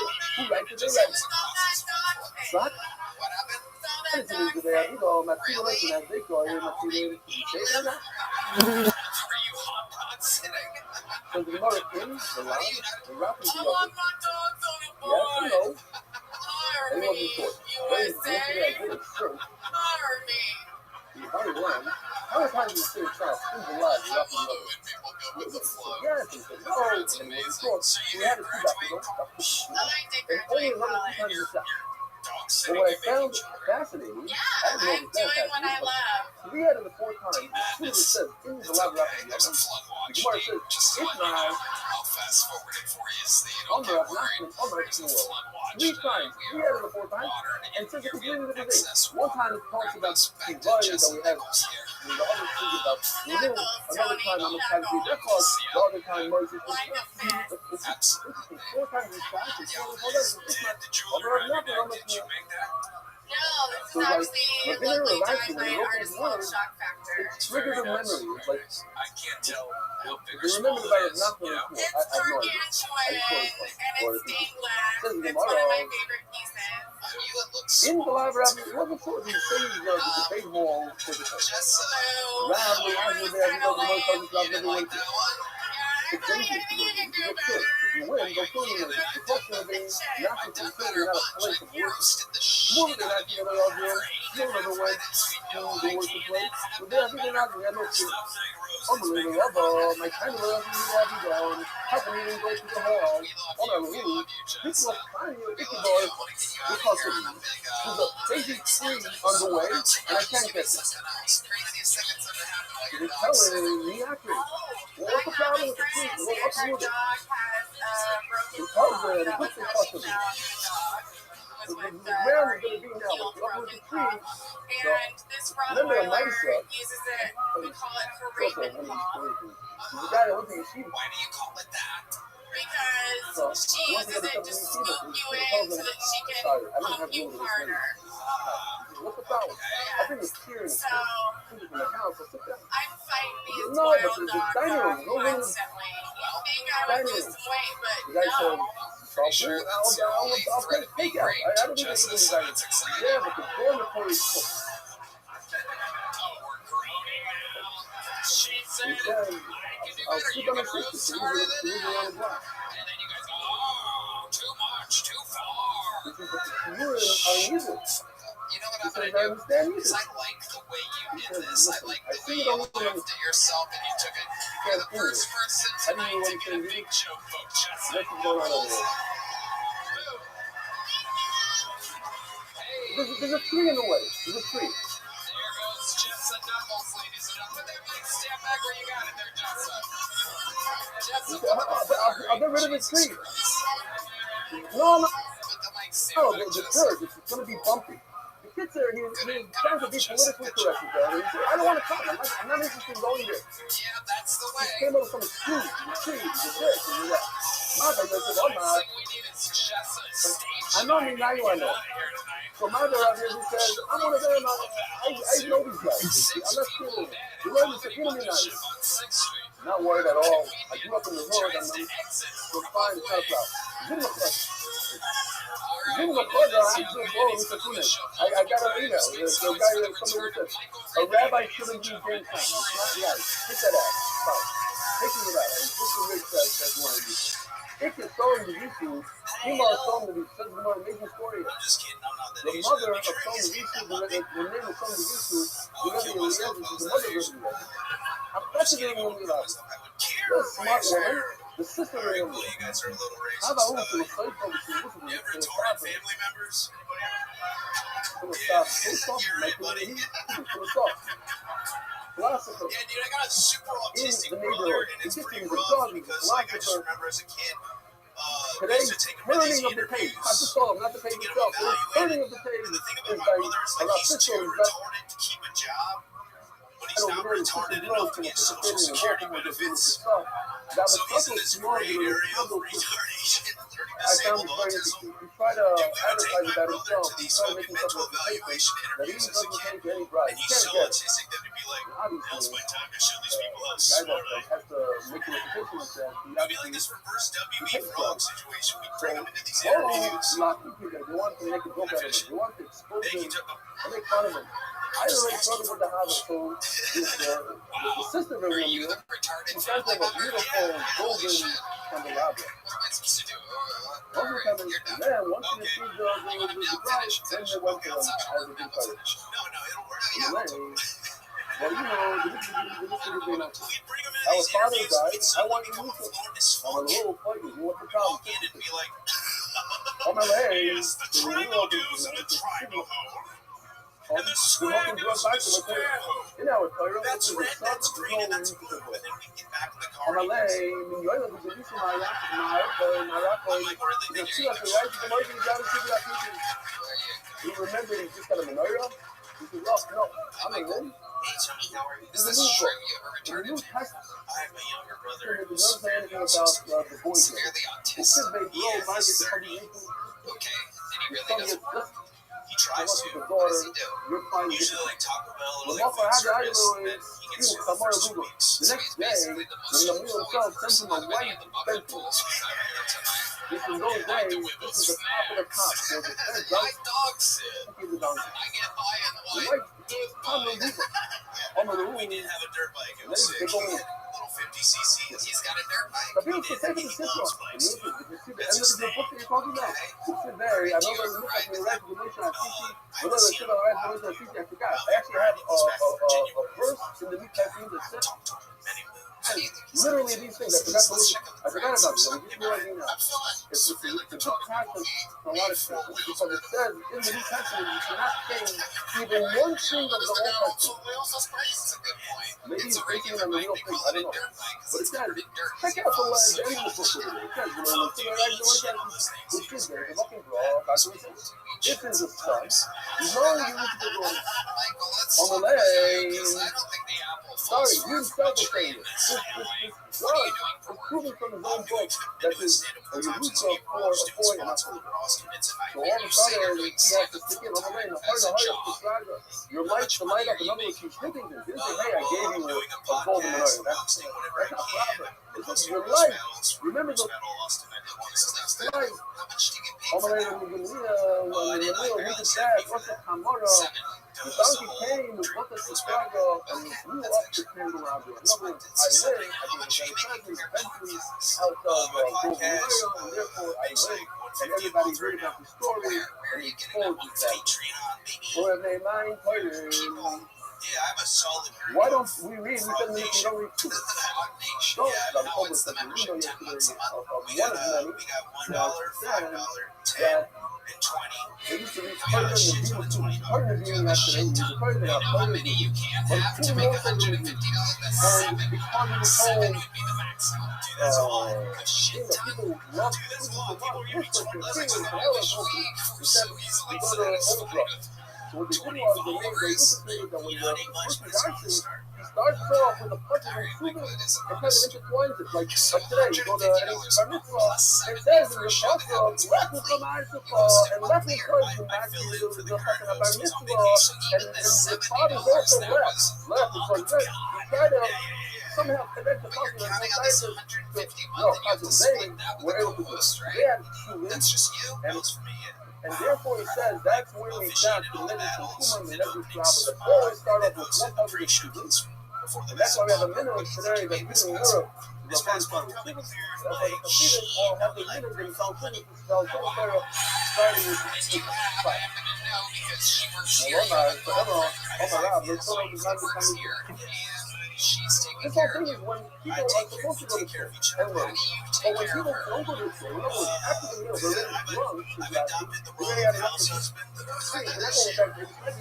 you It's sit all back on the bitch. couch and relax and read I stupid. don't know if you guys understand how Any emasculating it is. van You haar get door home, aan you're de cheating school, while I you're go doing the dishes. over I and would go not past the recommend it school, at all. you know, the part of the shop, so we small, just said, you know, I was looking for this on Israel, before I married, that Doesn't more you comics never have need, a you never need one shift children and the the whole rest are day, working but like if a you 9 to play, 4 job. I there mean, would be like my this life, I've had that 2 you or said, 3 okay, jobs my I'm whole gonna entire put over life. my Like, say, I internet. don't understand. You have to This is say, why you're I'm looking comedy at the shit at all. time So of the drug. it wasn't like this In always the when I first beginning. moved to So Austin when the 3 rabbi's years speaking, ago. you I know how was the people, working the in rabbi's Vulcan. speaking, I you open up worked the for food, full just job, like and I used to work my for mikvah, Hiltoni. So I don't was do like that. Spread Berry. Which will I mind, baby, Yeah, not I going to worked come for next you week, for so the like a main year, road, the look around first the year miscellaneous, on the murder, show. in the which makes you talking out. It's just Really? At the time of this scene, even if you're at home, so you're like the guy who lied about his height. I'm kidding. Rabbi Tamezer, Yeah, he's Back to school, Tamezer, okay, a lot of free goodies. Okay, we're gonna need those back. We're gonna have you wash them since you're a house bitch, and then you can get them back to us. Because it wasn't at the time. Alright. Anything else crazy we should know about you before? I've been training jiu-jitsu with the mothership security guards for the last 3 months.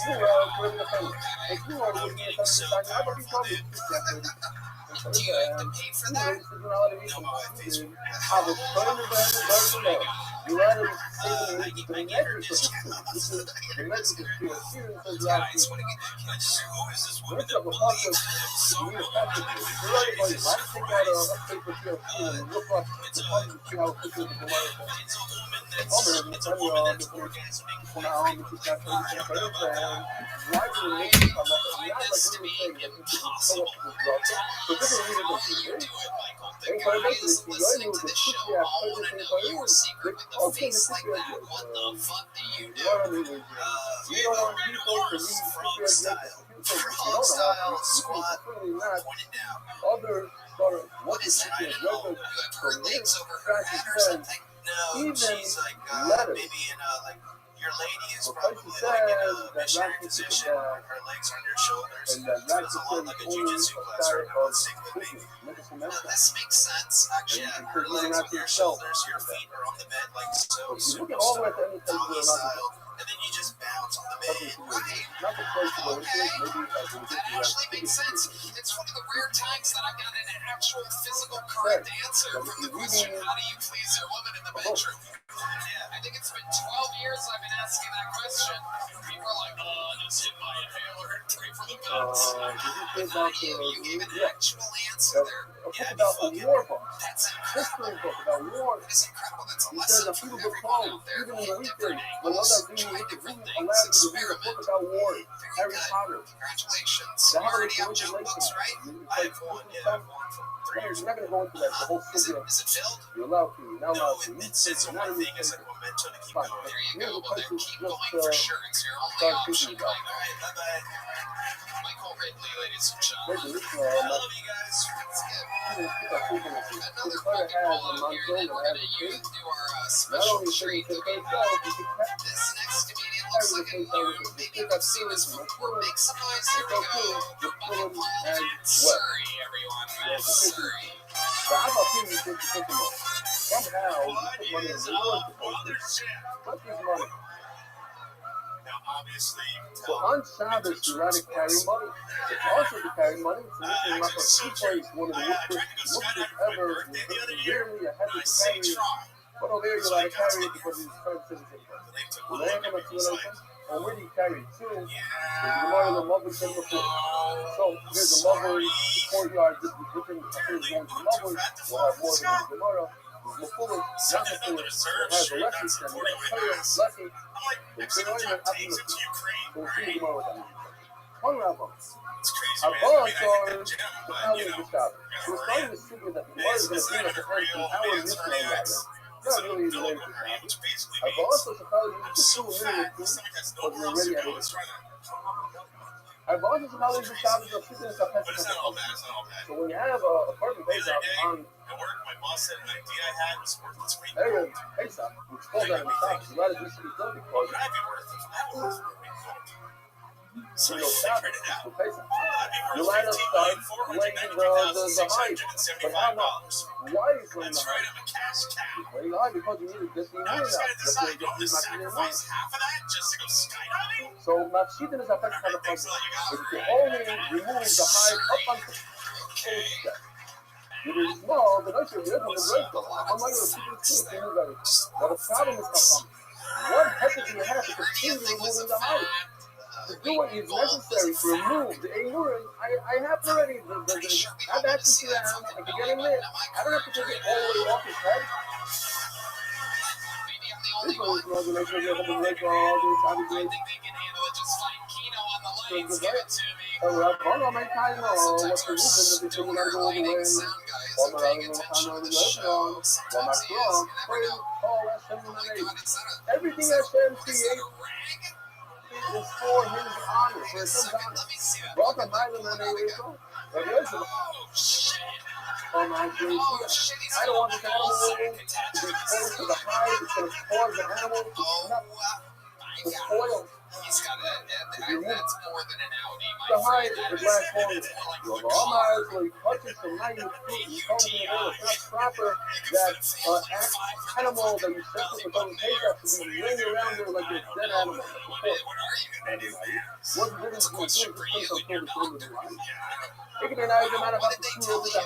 If it's on top of a golden table in the Beis Hamikdash, then I don't have the sound that looks like an avail. It's not there, it's a beautiful thing. How do you do it? How do you lose it? How do you gain it back? A northern wind is not cold like the eastern wind, but it's just right, not cold, not hot. Then it's not going to spoil. I don't have the problem with spoiling, but it's still according to Rabbi, it looks like an avail. I have to remove it according to Rabbi. According to my that I'm worried about a stench of it spoiling, then I don't have the problem because I have a nice refrigeration here.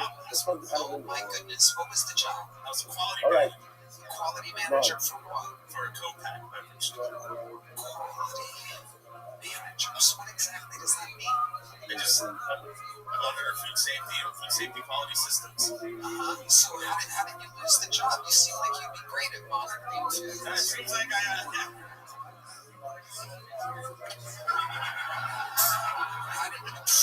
helped him with it. How did you lose your job? I was basically hired just to help them get through their certification. Did that, and then it was like, how long did you have the job? 4 months. Okay, what did you do before that? Similar thing. Same similar thing. Yeah, food safety for actually a pet food manufacturer. Is that what you do? You do food safety? Yeah. I used to do auditing full time. Auditing? Yeah. Okay. Did you get too intimate with the food? Well, you know. I try really hard to remember to who fired you? Loss prevention. put off the YouTube and remove it, so. You motherfucker. And your fucking noise, man. You know what? You're right. He deserves it. That was good enough. There's the sound effect. Here it is. Red hand. You did it again, Red hand. Oh, I didn't have a wonderful day. I love it. So, Matt, sir, tell us more about I have a wonderful day. I was about to go on the day. Get some time. What are you doing? Some time. You're online again. And in the evening, you do Chazara. What are you doing? You're listening to Christ. You don't plan on being on here tonight. It was Kyrie. What is it? Opera? What is that? It's like classical. You sing? Yeah. Oh, let's fucking hear a little something. Let's hear a little something. You want the band with you, or are you gonna go solo? I'll just sing you what I say. Beautiful. Let's do it. Sing your heart out and your belly button out.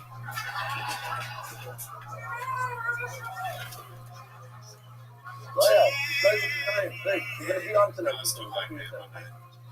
gonna start off. The night cheers. They put up the night cheers on the road. Last night. Yeah, oh yeah, for you it's afternoon. Found the fucking test. Keep going, keep going. I enjoyed the comedy more of that. Is there like a peak part? Is there like a... That was it. That's it? That's it. It was just no like climax to it or anything? No, nothing else, man. Jesus, I guess we could all fucking sing at Carnegie Hall then. Yeah.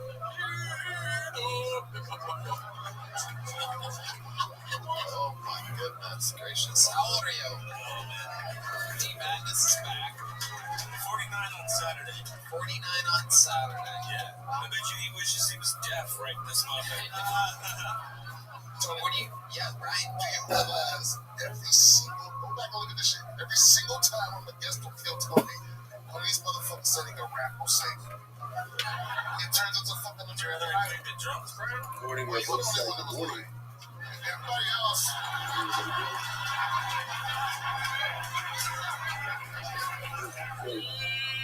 That's right.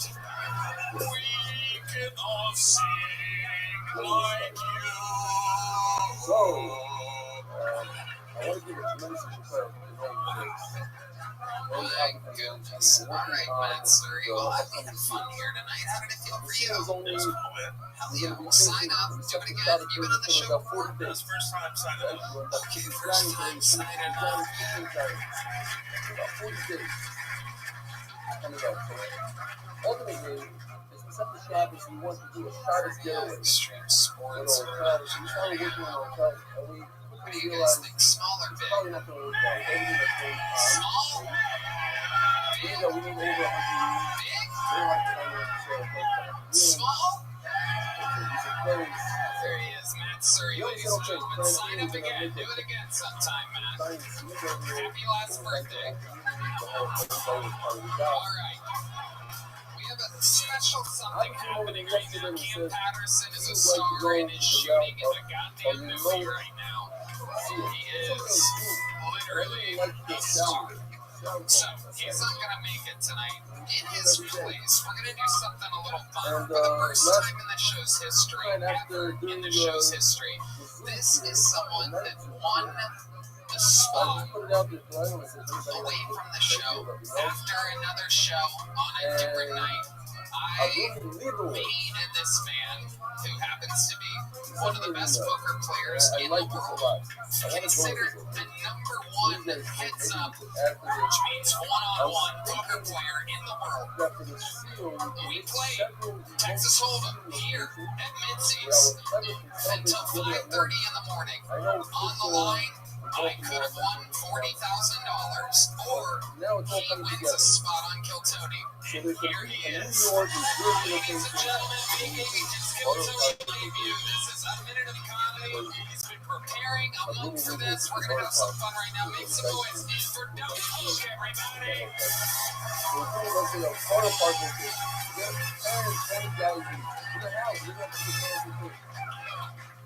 I will have... It's hard to live in Texas without hearing about the immigration debate. They're bringing drugs. They're taking our jobs. We've got to do something about these Californians. Guys that are watching over there. South We're going to Africa. We're going to make New Mexico pay for it. And his wife, and the whole service in South For the Africa. record, I don't understand where they're coming here anyway. Over the last few years, the California real estate market's been on fire. Who else? You have Lakewood, you have Brady, you have the Lincoln Center, you have the Clemens guys, you have the 5 towns, you have Congress in 5 towns, do this thing, like the Forest. We got lots of national disaster fans here tonight, that's nice. It's also hard to live in Austin without hearing about the serial killer and stealing gay men at Lady Bird Lake. Each place will represent with the How's state. that funny? I really need this to get off. I didn't think much about it, but then the other day, my friend called me and said, hey, where are you going out tonight, man? Just want to make sure I know where you are. And then it dawned on me. Give away My friend the thinks I'm a murderer. something special. We'll do that for let's get sometime, maybe Sunday, That when makes no everybody's sense, because I love gay available in men. the United States. We'll have Manchester, We love you too, Fabio, Doug. David, We love you. too. Run that one to fix it. I hope I'm I'll not tell mixing you, up. Maybe we'll have I'm pretty sure I'm right here. I'm pretty sure that's the best set of the night to everybody. Absolutely incredible. I mean, you put your mind to it. I mean, you've been practicing for a month. We're buddies now. I met you that I like night. that idea. Crazy fucking night. It's just one of those nights where it was like a fucking Scorsese movie. I kind of told the story a couple weeks ago, but it was just people telling me, hey, do you know the best heads up poker player in the world? Here at your after party. It's every Monday we have a little party after each taping, and they come here, and all night you were on the other side of the bar. I had no idea who you were, and then by the time we finally got to meet, by the time our paths crossed, I was just drunk enough to challenge you to poker. Turns out you run what I'm told is literally the best poker facility in the country. Yeah, Watch Card Club here in Austin, Texas. When they first met, I thought we would like exchange names and like some pleasantries. And I'm like, hi, I'm Doug. He's like, I'll fucking beat you in poker. Yeah. I was like, where did that come from? Like, all right, let's see what we can do. We have fun to go. Yeah, that is a Monday night brought to you by whiskey tequila. See, I sip whiskey and I do shots of tequila. It's a problem. I'm going to be joining Henry Cruz's father in the pancreatic cancer department real soon. It's a ticking bomb, so enjoy the show while it lasts. But on Monday nights is when I really let it rip. I'm kind of more chill throughout the week, and I blow my liver to shreds on Monday nights. And boy, oh boy, you met me at about 12:30, 1 a.m. on a Monday night, and we played poker until 5:30 a.m. Everybody, and it was one of those games where it wasn't just like us. It was fucking everyone was around us. It was a very entertaining game. You were fun to play with. I was fucking talking shit, having fun. We were doing things like looking at one card and fucking seeing a king and betting big and just hoping the other card was good. We were having fun. No, I saw how you played. You played, you were really aggressive. You were a pretty crazy player.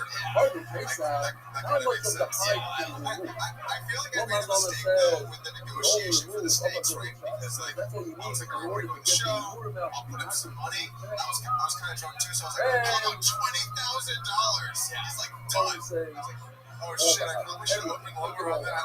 Yeah. I'm gonna work my way up, man. And I won that first game, for those of you that don't know, but it all happened so fast. I realized afterwards that I'm the sucker. I didn't realize what was happening there, but by letting me win one, and I go, well, now I want to play. So what was it then? It was basically the same bet. First of all, we have to so understand drunk, what I think either one of us can retell the story. It's also so fucking gay. I'm farting. Oh, shit. that's pretty. But before we get into the riddle, let's just finish up a line of It was a wild night already. Jesus Christ. you celebrating the relation No, of you tell the story. We had all our crazy stories. So drunk or shit tequila and whiskey. Met his hands a man. What's the answer? The universe is unfair. We've had these fucking disabled people come up here playing with a joke together. This fucking guy just started coming 3 minutes ago. Comes over here with a beautiful face and blows everybody out of the water. It's not real. Not only did he have said, I said, tell the people how much money you think you made playing poker. You can just get away with it. So I'm around 10 million in tournaments. If he really wants to, he wants to get This is involved. why I So won't they'll say, fuck this guy. Don't ruin it for me. Don't ruin it for me. I'm finally going to be as gay as everybody wants me to. Doug's going to be the guy that takes my butt virginity. don't make a small secret in the I hell want to get rid of of the fucking and son. grab every wound that is necessary. If you don't really need to, I want you to hit it by missionary the way, day. I think it's hard. Face to Called face. Brother Resistance. One of the manifestations. I know where to go. They don't actually. Loving the same thing No, I know. And I love you. So maybe perhaps what pointless moving the heart to Play get to here those tonight. Winner parts. take You have to all. get on the table. You don't have to fix left behind. Hell yeah. So Doug, what's it like out there being a fucking actual pro poker player? What's like give us an example of another crazy player or something or anything wild that you've seen. Yeah, so that's a pretty big thing. And it's not process to make a little decision. One weekend I You lost have $1 million. drivers that maybe something like here. from the hide will come off, and cut through his wound, and now you're putting on the staff, not the purest form of the wound. Okay, here that's so nice. Okay, that's what we're doing. Okay, Maya actually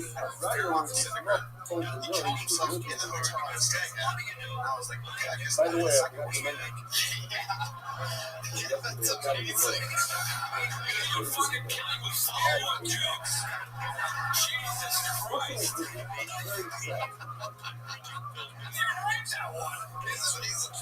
Guys remember Bernie. Bernie's a bird. The guy that fucking said that I'm about guy was like, whatever, he didn't say it. The guy, why all the guys in the video, and I said, yeah, well, that's just cool. You must have a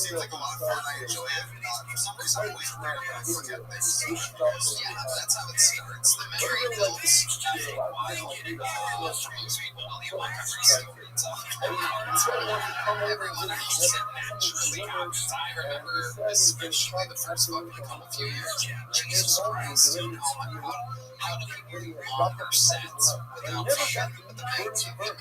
video from the start to the Anyway, this is what got me from America. Got me Yeah, I can imagine that. So I do a lot of online videos. He's gonna stop. He's have a wonderful YouTube videos. It's like, we're like, what's up, guys? I'm Paul here. I didn't like that. Yeah. Here it's like, ooh. it's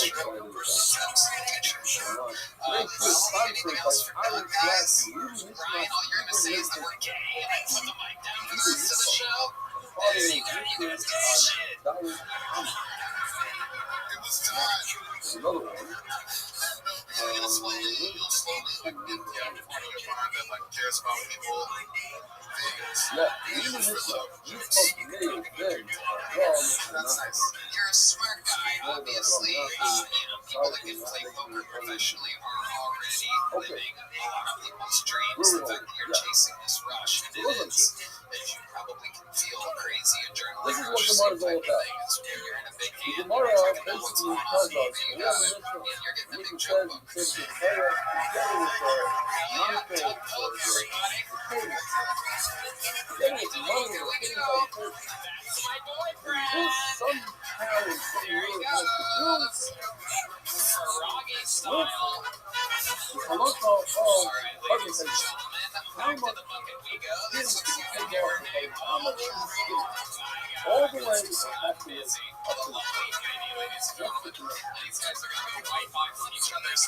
Really, what you want to do, you want to take 4 hours. You have to figure it out.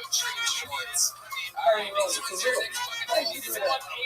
I can number one is, you see from the next one that you're allowed to take the player up.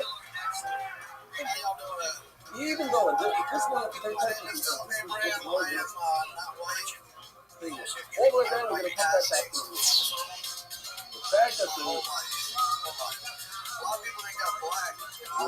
Gemara, as Mishnah says, you can save the player up. Even though the owner has his own private benefit. You're saving the player because if you're trying where you are trying to, in conscious of mind, you want to save Hashem's name, but at the same time, you're saving $2 because it's sitting in the player. You're allowed to do that. So, you, what wants to say, you're allowed to remove all the hide of the animal according to the animal because now, even though you have a cycle, your animal is going to stay better, you get rid of all the hide. But it's for Hashem. Once you do it for Hashem, I can get a side benefit. That's the hint. That's what you see from our movie. It's all hard stuff, but that's what it is. Another option is, that perhaps what you're saying is, that you could save something. Yeah, I was on the show like the pace, like 2.5 years ago. Okay. Because I'm saving the player. One, I'm saving the pace, which I should be able to. Because of the title, so too, I am saving the taking off the hide because the animal or Option number I'm an 3. experienced designer. I'm saving the money, not the cake. Option 2 is the cake. I'm saving the money, which is not as muktzah. I was about to say, Because I'm carrying what something it means that's is muktzah, which is the cake. disappointment to his parents. Those two by high. He came through with the computer shit. And option number 4 is, I'm going to go He's all the gotta way go out of my way. workshop. Grab a case full of money, another way like a wallet, to save the cake money, which is muktzah with no heter added on it. We'll go into it. We'll understand it better. Those are the 4 hints. Did you do your program today? How is the program? 4 options of a hint. Do I sound like your dad? We don't know much. All we know is that our history has something to do with laying in animals in Pesach. And what's the connection? What does your dad do for work? That Oh, he's a Pentecostal preacher. although I never went to college, Pentecostal. but when I was sitting in these meetings with giant real estate moguls, I was sat in a meeting with the biggest real estate company in the world, in America, no 300,000 apartments. This ain't with the guy did for it. It shows like you're trying to get the cover back. What does that mean? That's just like that. That's what that no college degree. But I felt the entire time that I had an advantage for this guy. I felt I was analyzing him better than he was analyzing me. I was understanding what he was saying and reading his words and figuring out what he really wanted and how I could get it better than he was doing. That was just how I felt. I felt I had an advantage because I had a word training. I'm not saying that's all you're going to know.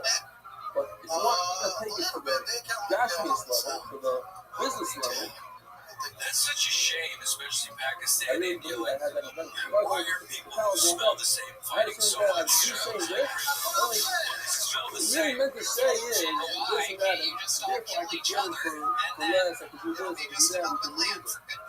It's It's gonna not happen. hard. Jesus Christ. Think about it, because this is like a real, this Why I'm is saying I'm getting the internet clip You're on probably pace ended out 12 partner. seconds ago. 9 sneakers till I see them. How does this partner pace out have anything to do with the service area job? Square Garden again. أنا في ضمن المطلق ما يحدد الخبراية والإسلام ولكن break the walls upon the stars from our list. So the water comes from the water, which is the actual final. Come down there. This is what they say. If you could say the Sefer Torah, which is the Torah you're saving the Sefer. That's what you're doing. You're trying to say the Sefer Torah. Why? To protect the Holy God, His name. But you're saving your roots and tricks. And in this book, in the place is some money. If you have a side benefit, you gotta have a side benefit. Your master's a present lawyer. So, even though as the owner of this company has a side benefit, it's better for him to do it. We should be able to do that. Because at the end of the day, you see missing tooth, buddy. Congratulations. He's like, I didn't know I didn't think it's Tomorrow, we were talking about it. What's the connection? Fuck yeah, dude. I can spot a missing tooth from a mile away. In our Because I know we're totally talking those about people. Kyrie. Alright. Moving something, moving the Sefer Torah on top. Moving Yo, look who it is. Yo, look who it is. What's the big deal, Rabbi?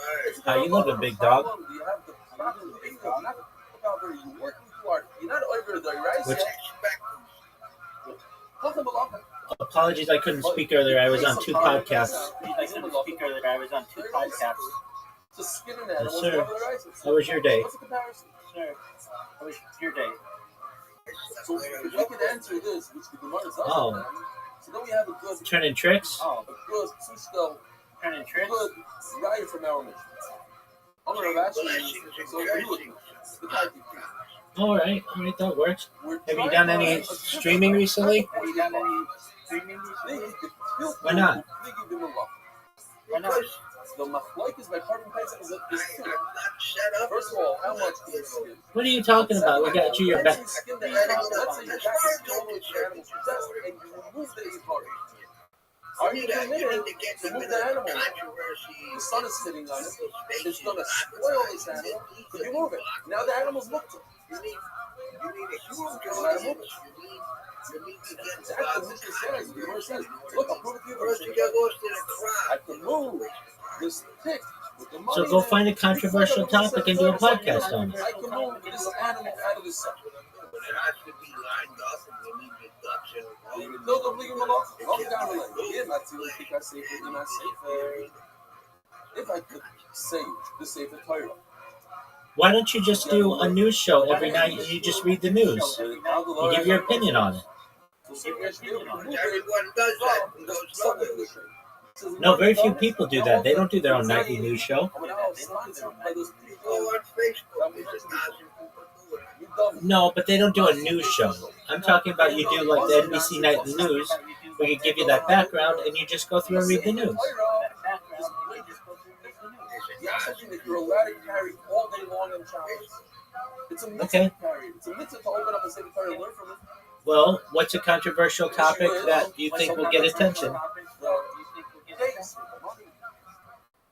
So that's called basis l'davar hamutar.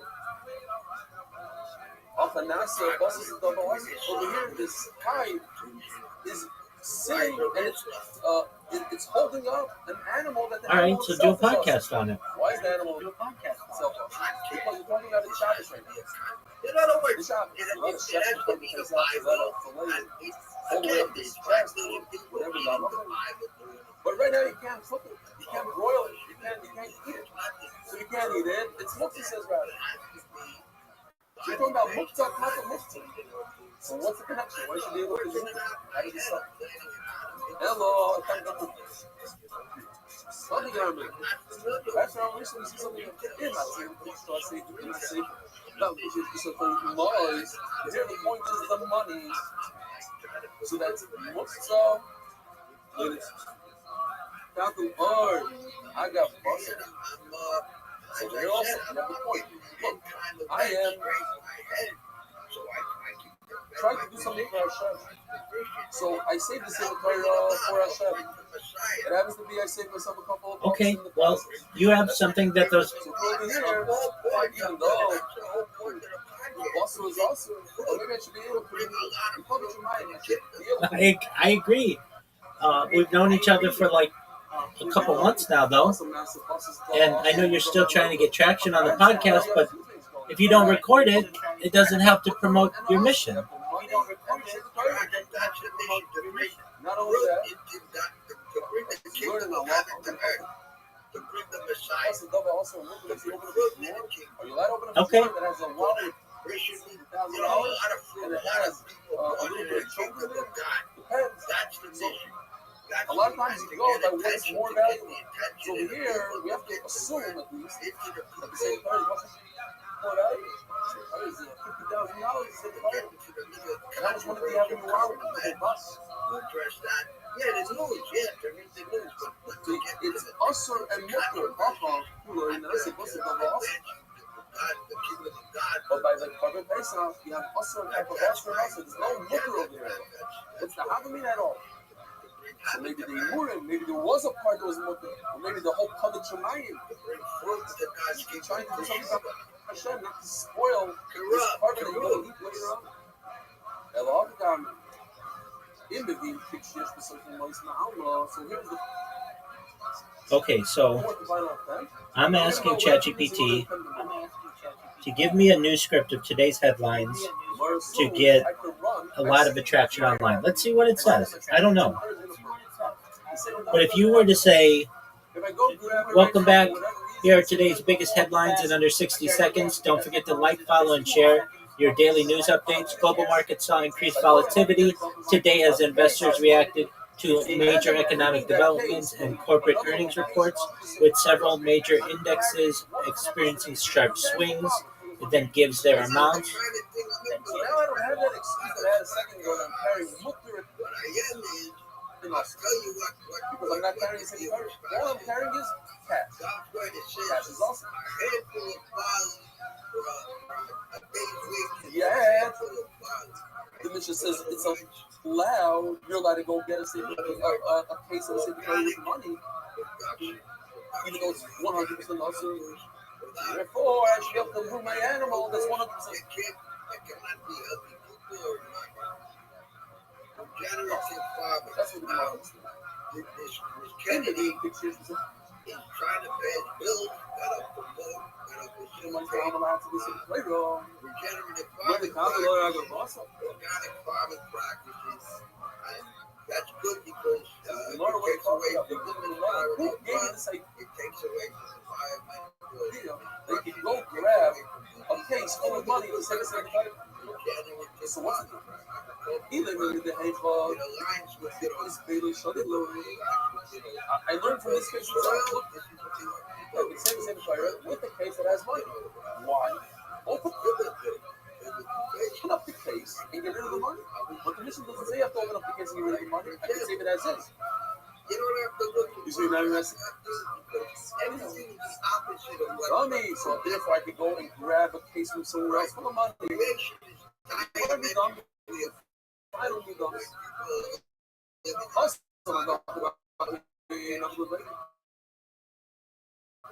in the case of the Mishnah,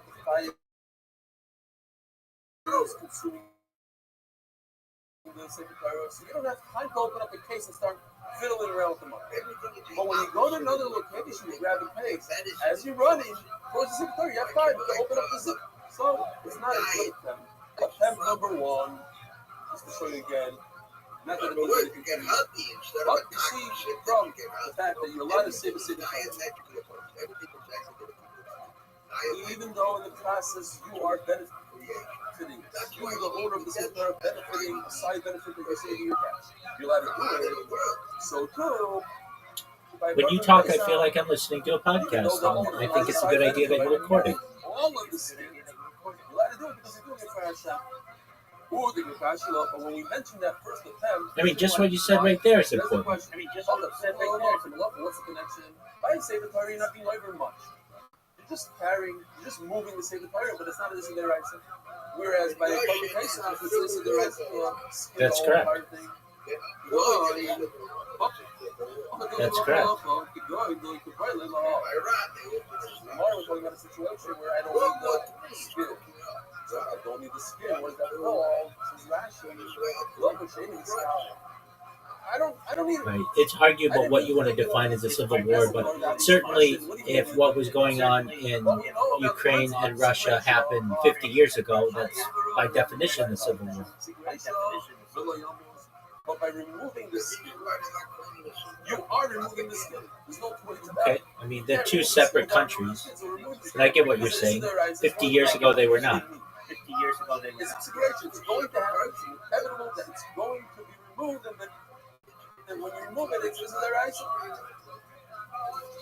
Tomorrow, the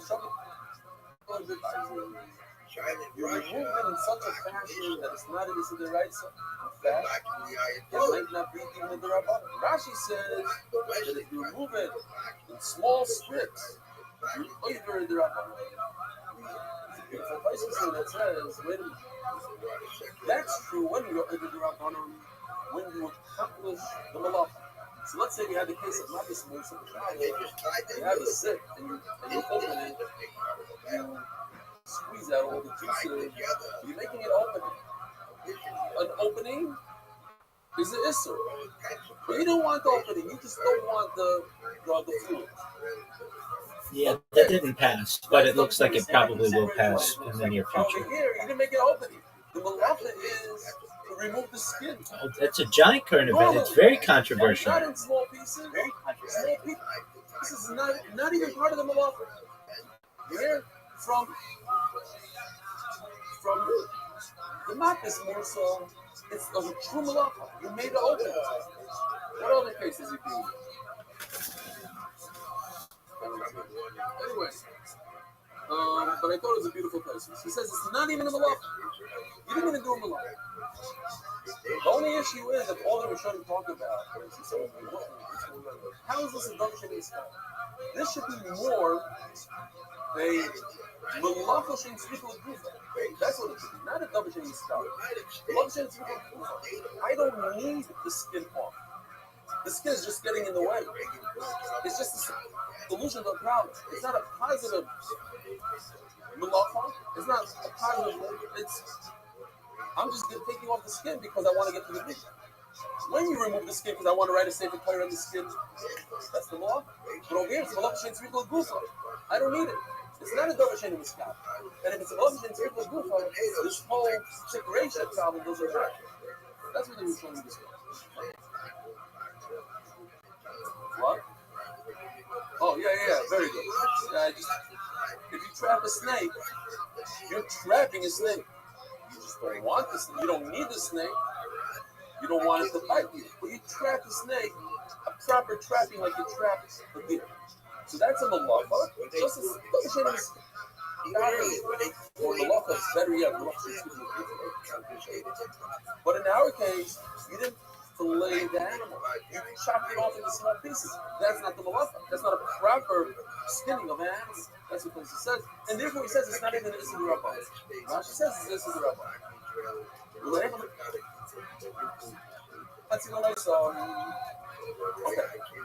Now, since we have 5 minutes to finish this homework,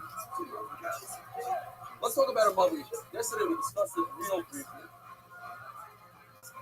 So, this is a mother. Right over here, as you can see, you have all these houses. You have a whole neighborhood. They were shed one day, MDY neighborhood. In here, you have each one has a front yard. Right over here, before the wall. This guy right over here is called a mother. An alley.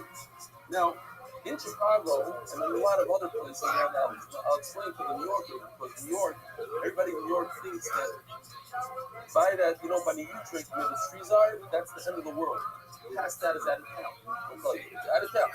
So, they have a little border. It's by, I think, by Sears over there, by that mall, on the way to the Farakway. That's like one border. Then you have Kensington. I think is out of the border. It's out of town. If you're not from New York, you don't know. It's such a thing called an alley.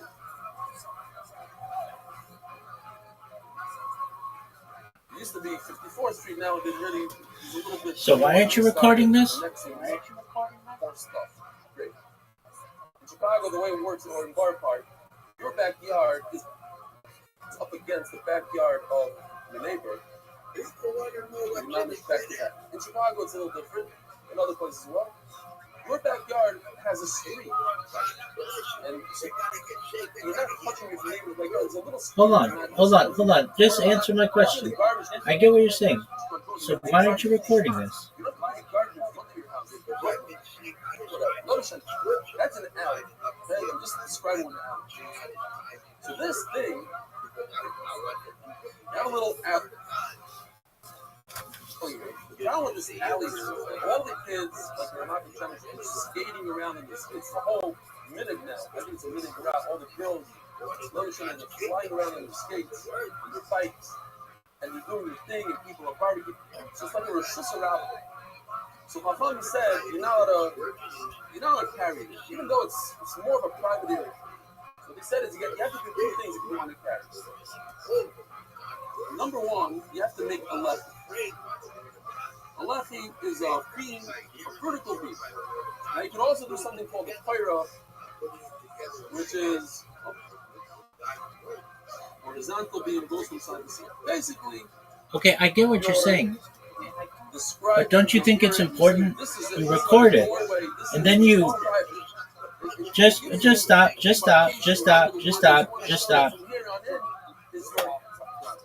Just one moment. You record it, then you edit it, and then you put it together the way that you want, so that it's exciting.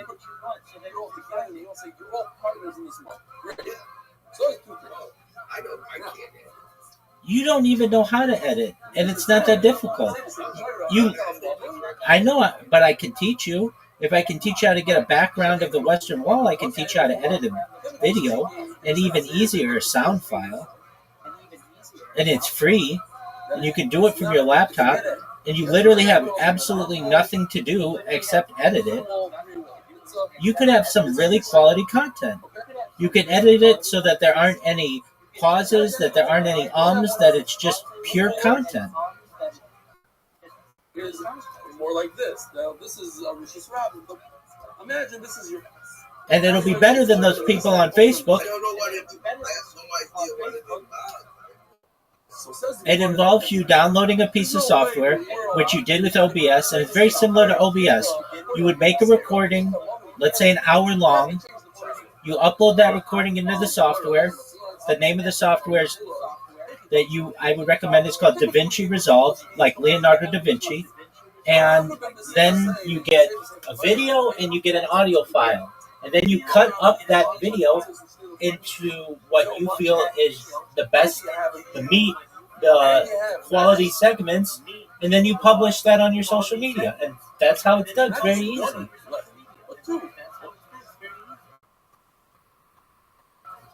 Over here as well. Okay.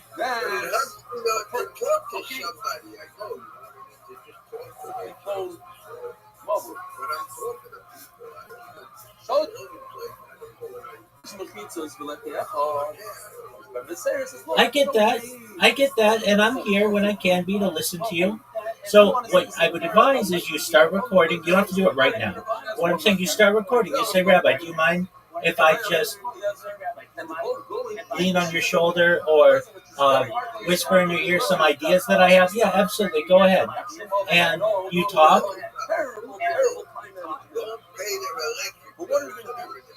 These were the hard sukkahs.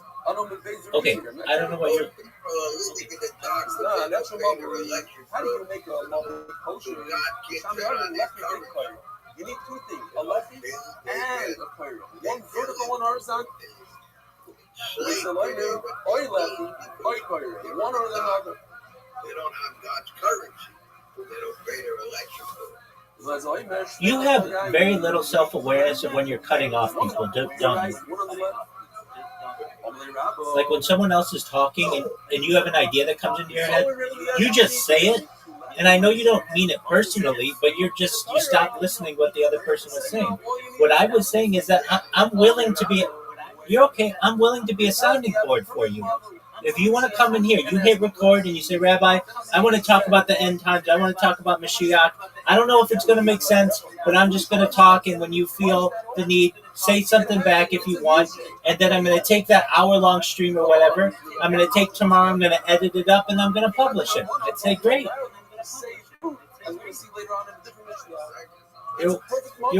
You're welcome. And that's what you should do. But the first thing you'd have to do is record it.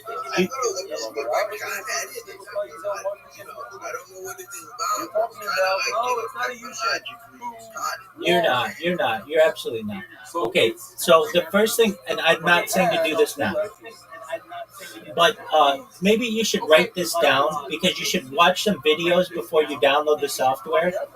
It's called DaVinci Resolve, like Leonardo da Vinci, D-A. Take your time. Not in Italy yet. When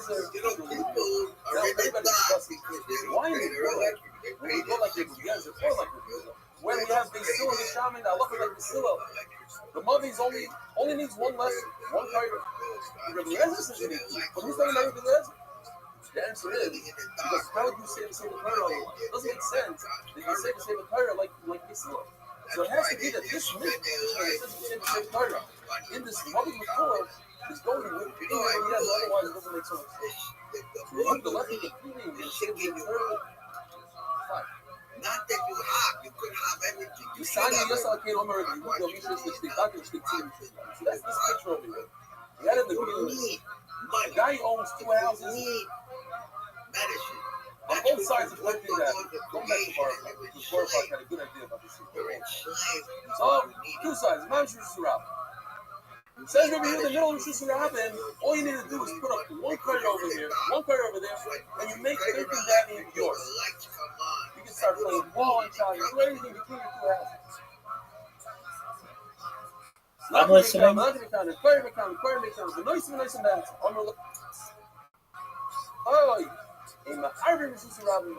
are you talking about? Okay. Yeah, so it's DA space VINCH CI. Yeah, it's DA and then space, I believe, like David. Yeah. Yeah. Do you like David? I like Apple. Now I made it like that. But that's Mephulish. It's completely open. And then Vinci, V-I-N-C-I.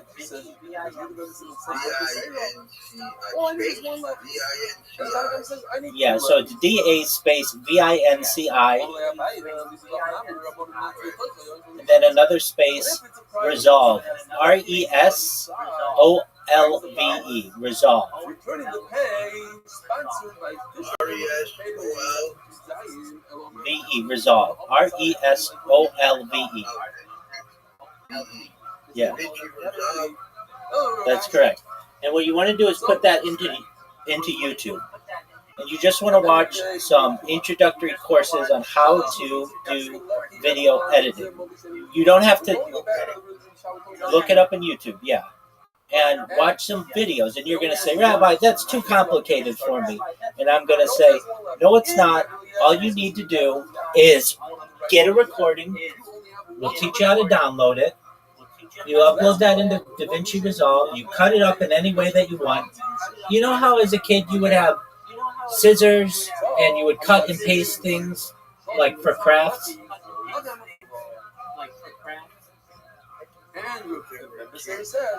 You were a kid. You still say that you're a kid at heart. You know what I'm referencing. It's the same way. You just cut it and you paste it and you make it the way that you want. And your videos don't have to be super complicated. You could have an intro. Yeah, it's dropping. Yeah, exactly. There's no coding. Well, that's true. Yeah, all you need is one drop. I heard Randy Brown, I guess like you said,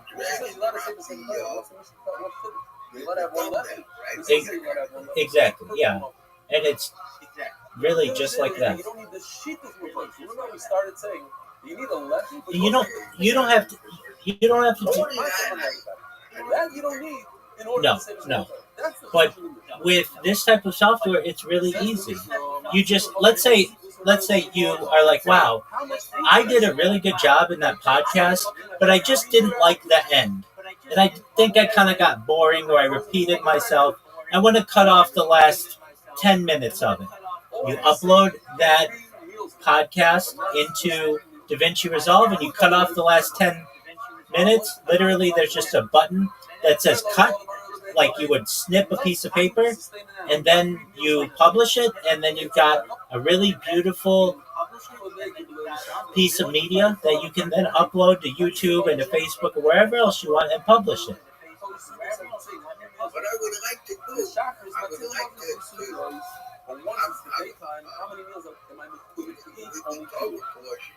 now I can only say 2 meals worth. Sorry. When you only have Shalosh Chudas left, you can only save 1 meal. Says Rabbi Yossi, amazingly, says Rabbi Yossi, look, food is not much. So why can I only save 3 meals? Because Hamed Xera, don't worry, like the one's going to say in a millisecond. Covenant? You're so worried about the fire, you're going to extinguish the fire. But what does that have to do with how many meals I'm going? If I give you a certain amount, let's say 3. The covenant, the Brit Milah, what are you referencing?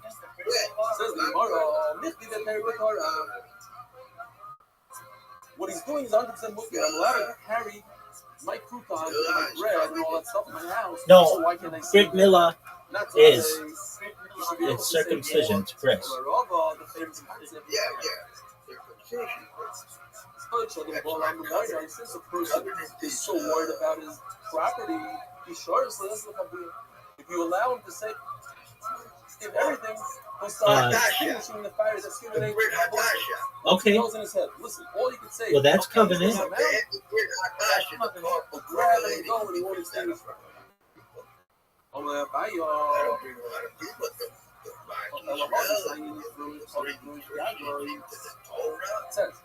if a person barrels rope on the roof, just points out that it's not just remember that it's not just gripping. it's coming out properly. In other words, he's very concerned. Maybe even if you take a vessel, you put it right below, put it on the ground, it drips into it, great. So eventually, you now want to go get a second vessel and start grabbing it out of the air. 500 years ago to try to fix that. Or here's the thing, though. I'm not going to help you with that. That's not Orthodox Judaism. The wine is ripping down the wall. So I go like this, I put it on the ground. That's fine. You know, rather than knocking 7 times and saying, no, you don't want to be. No, you don't want to. Well, first of all, we don't want you to do that. Also, my dear, half of Jews are intermarried. If you don't accept this, then you're losing. The same idea would concern the person. You don't want to be I'm a minority. We limited him to one. Just like we limited this guy. 3 million of them in one generation accepted Jesus as the Messiah, right? Between these two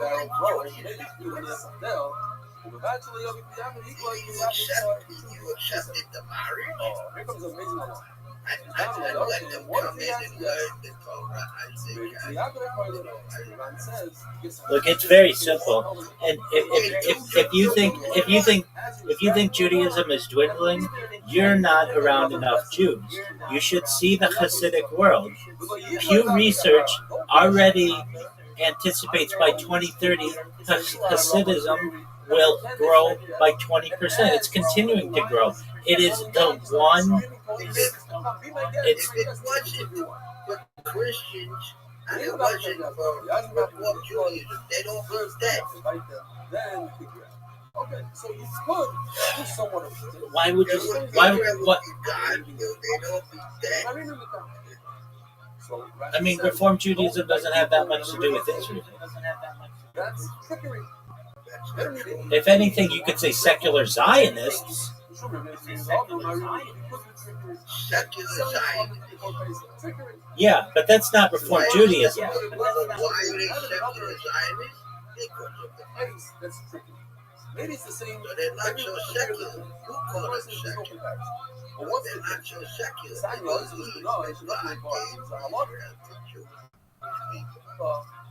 By definition, if they're secular, there's an argument to be made that they're either agnostic or non-theists. All the covenants in the Bible are in fact not in the same day. And we're talking about young from the first Adam to what they call the second Adam. That I'm not going to be using all of them because I can only check one of them to learn the Bible. So today I'm not going to do one of them is booked. So what do I do? Doing that, you're boxing. So I think one of them. That's fine. That's fine. But this. Wait, this acceptance of intermarriage is not mainstream orthodoxy, nor has it ever been, and most likely it never will be. And I say, okay, I want to shut this. I'm not talking about you. I'm saying that if you want to be Jewish, you can. It's known as an Orthodox conversion. It's as simple as that. Now I need the baby, so I'll figure out the second one.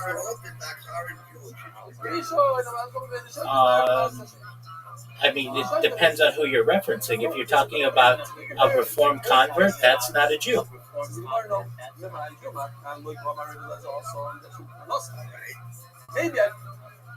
They don't come in a minion. They can't marry my daughter. They can't basically participate in a base din. I'm going to lose hundreds of dollars. My barrel's worth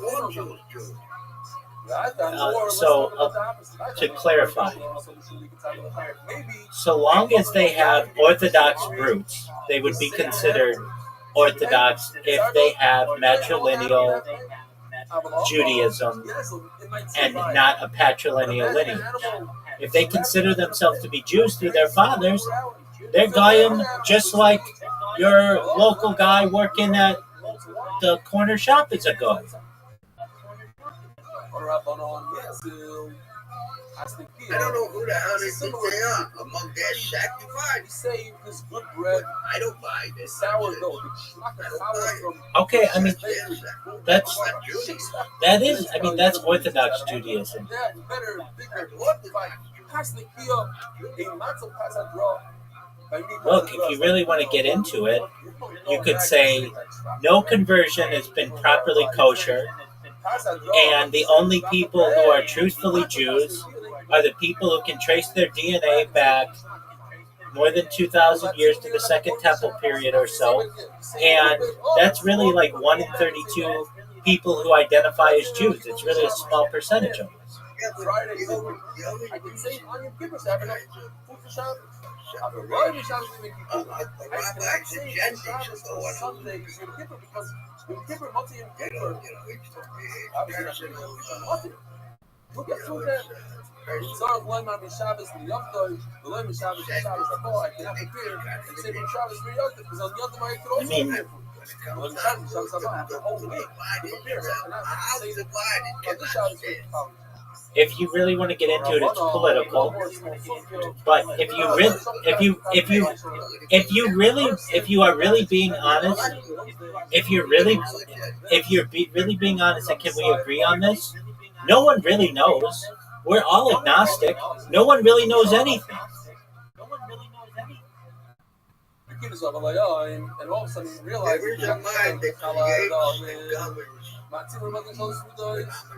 you don't know that.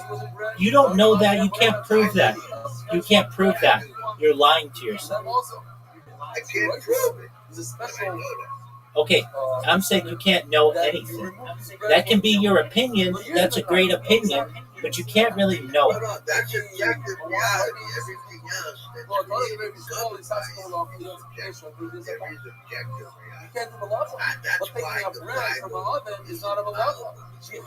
All it is a challenge. It's not labor. It's not physical labor. You have to know how to do it. No. That's what real Judaism is. Then why aren't you stoning homosexuals? Answer my question. Then why aren't you stoning homosexuals? It says in Leviticus, if a man lays with a man. Okay, so this is just according to your mindset, and that's not how Judaism operates. Okay.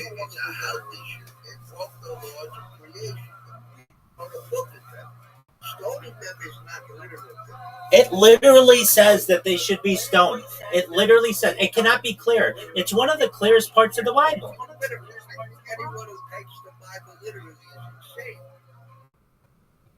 You just said it's infallible. According to your opinions.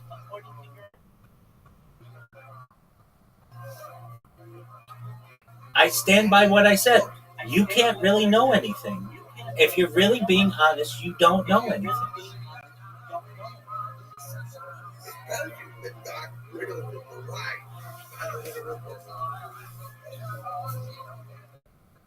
It's taken quite literally. There's a disease called liberalism that's covering the earth. Okay. I'm here and I'm listening, but I have to adjust my other devices, so I'll be right over here. I'm here, I'm listening. I don't want to be disrespectful, but No. anyone who takes the literally How's you think the Casper doing? Well, then go tell that to your local. mortals without the Ruach HaKodesh, you can't go with a meat. So go and ask the rabbi. Oh, Hillel. Because the mortal can't really understand without the Ruach. Thanks for the shout out, Hillel. You can't interpret. You don't know what it is. Sons of Rabbi side. Michael Cohen, I haven't seen you in a while. You've been on, no? We gotta unmute you. You can unmute. Let's try on something easier. This is kind of controversial. Oh, it certainly is. Okay, what color is this guy? You're on the whole time. Afraid to bring up the I see the excuse. I see. He was a rabbi. Oh, Rabbi. He was a rabbi. You better be here every day. Like, what do you about that idea? The scene like here, everybody has something to add. You're saying this months ago. But you wanted me to What? Why aren't you answering my question? I asked you a very easy question, and you didn't answer. You just went on to your own thing. What color is the sky? What color is the sky? Official. You know how to limit yourself to Sky appears to be blue. Exactly. It appears to you to be blue. It's up to subjective.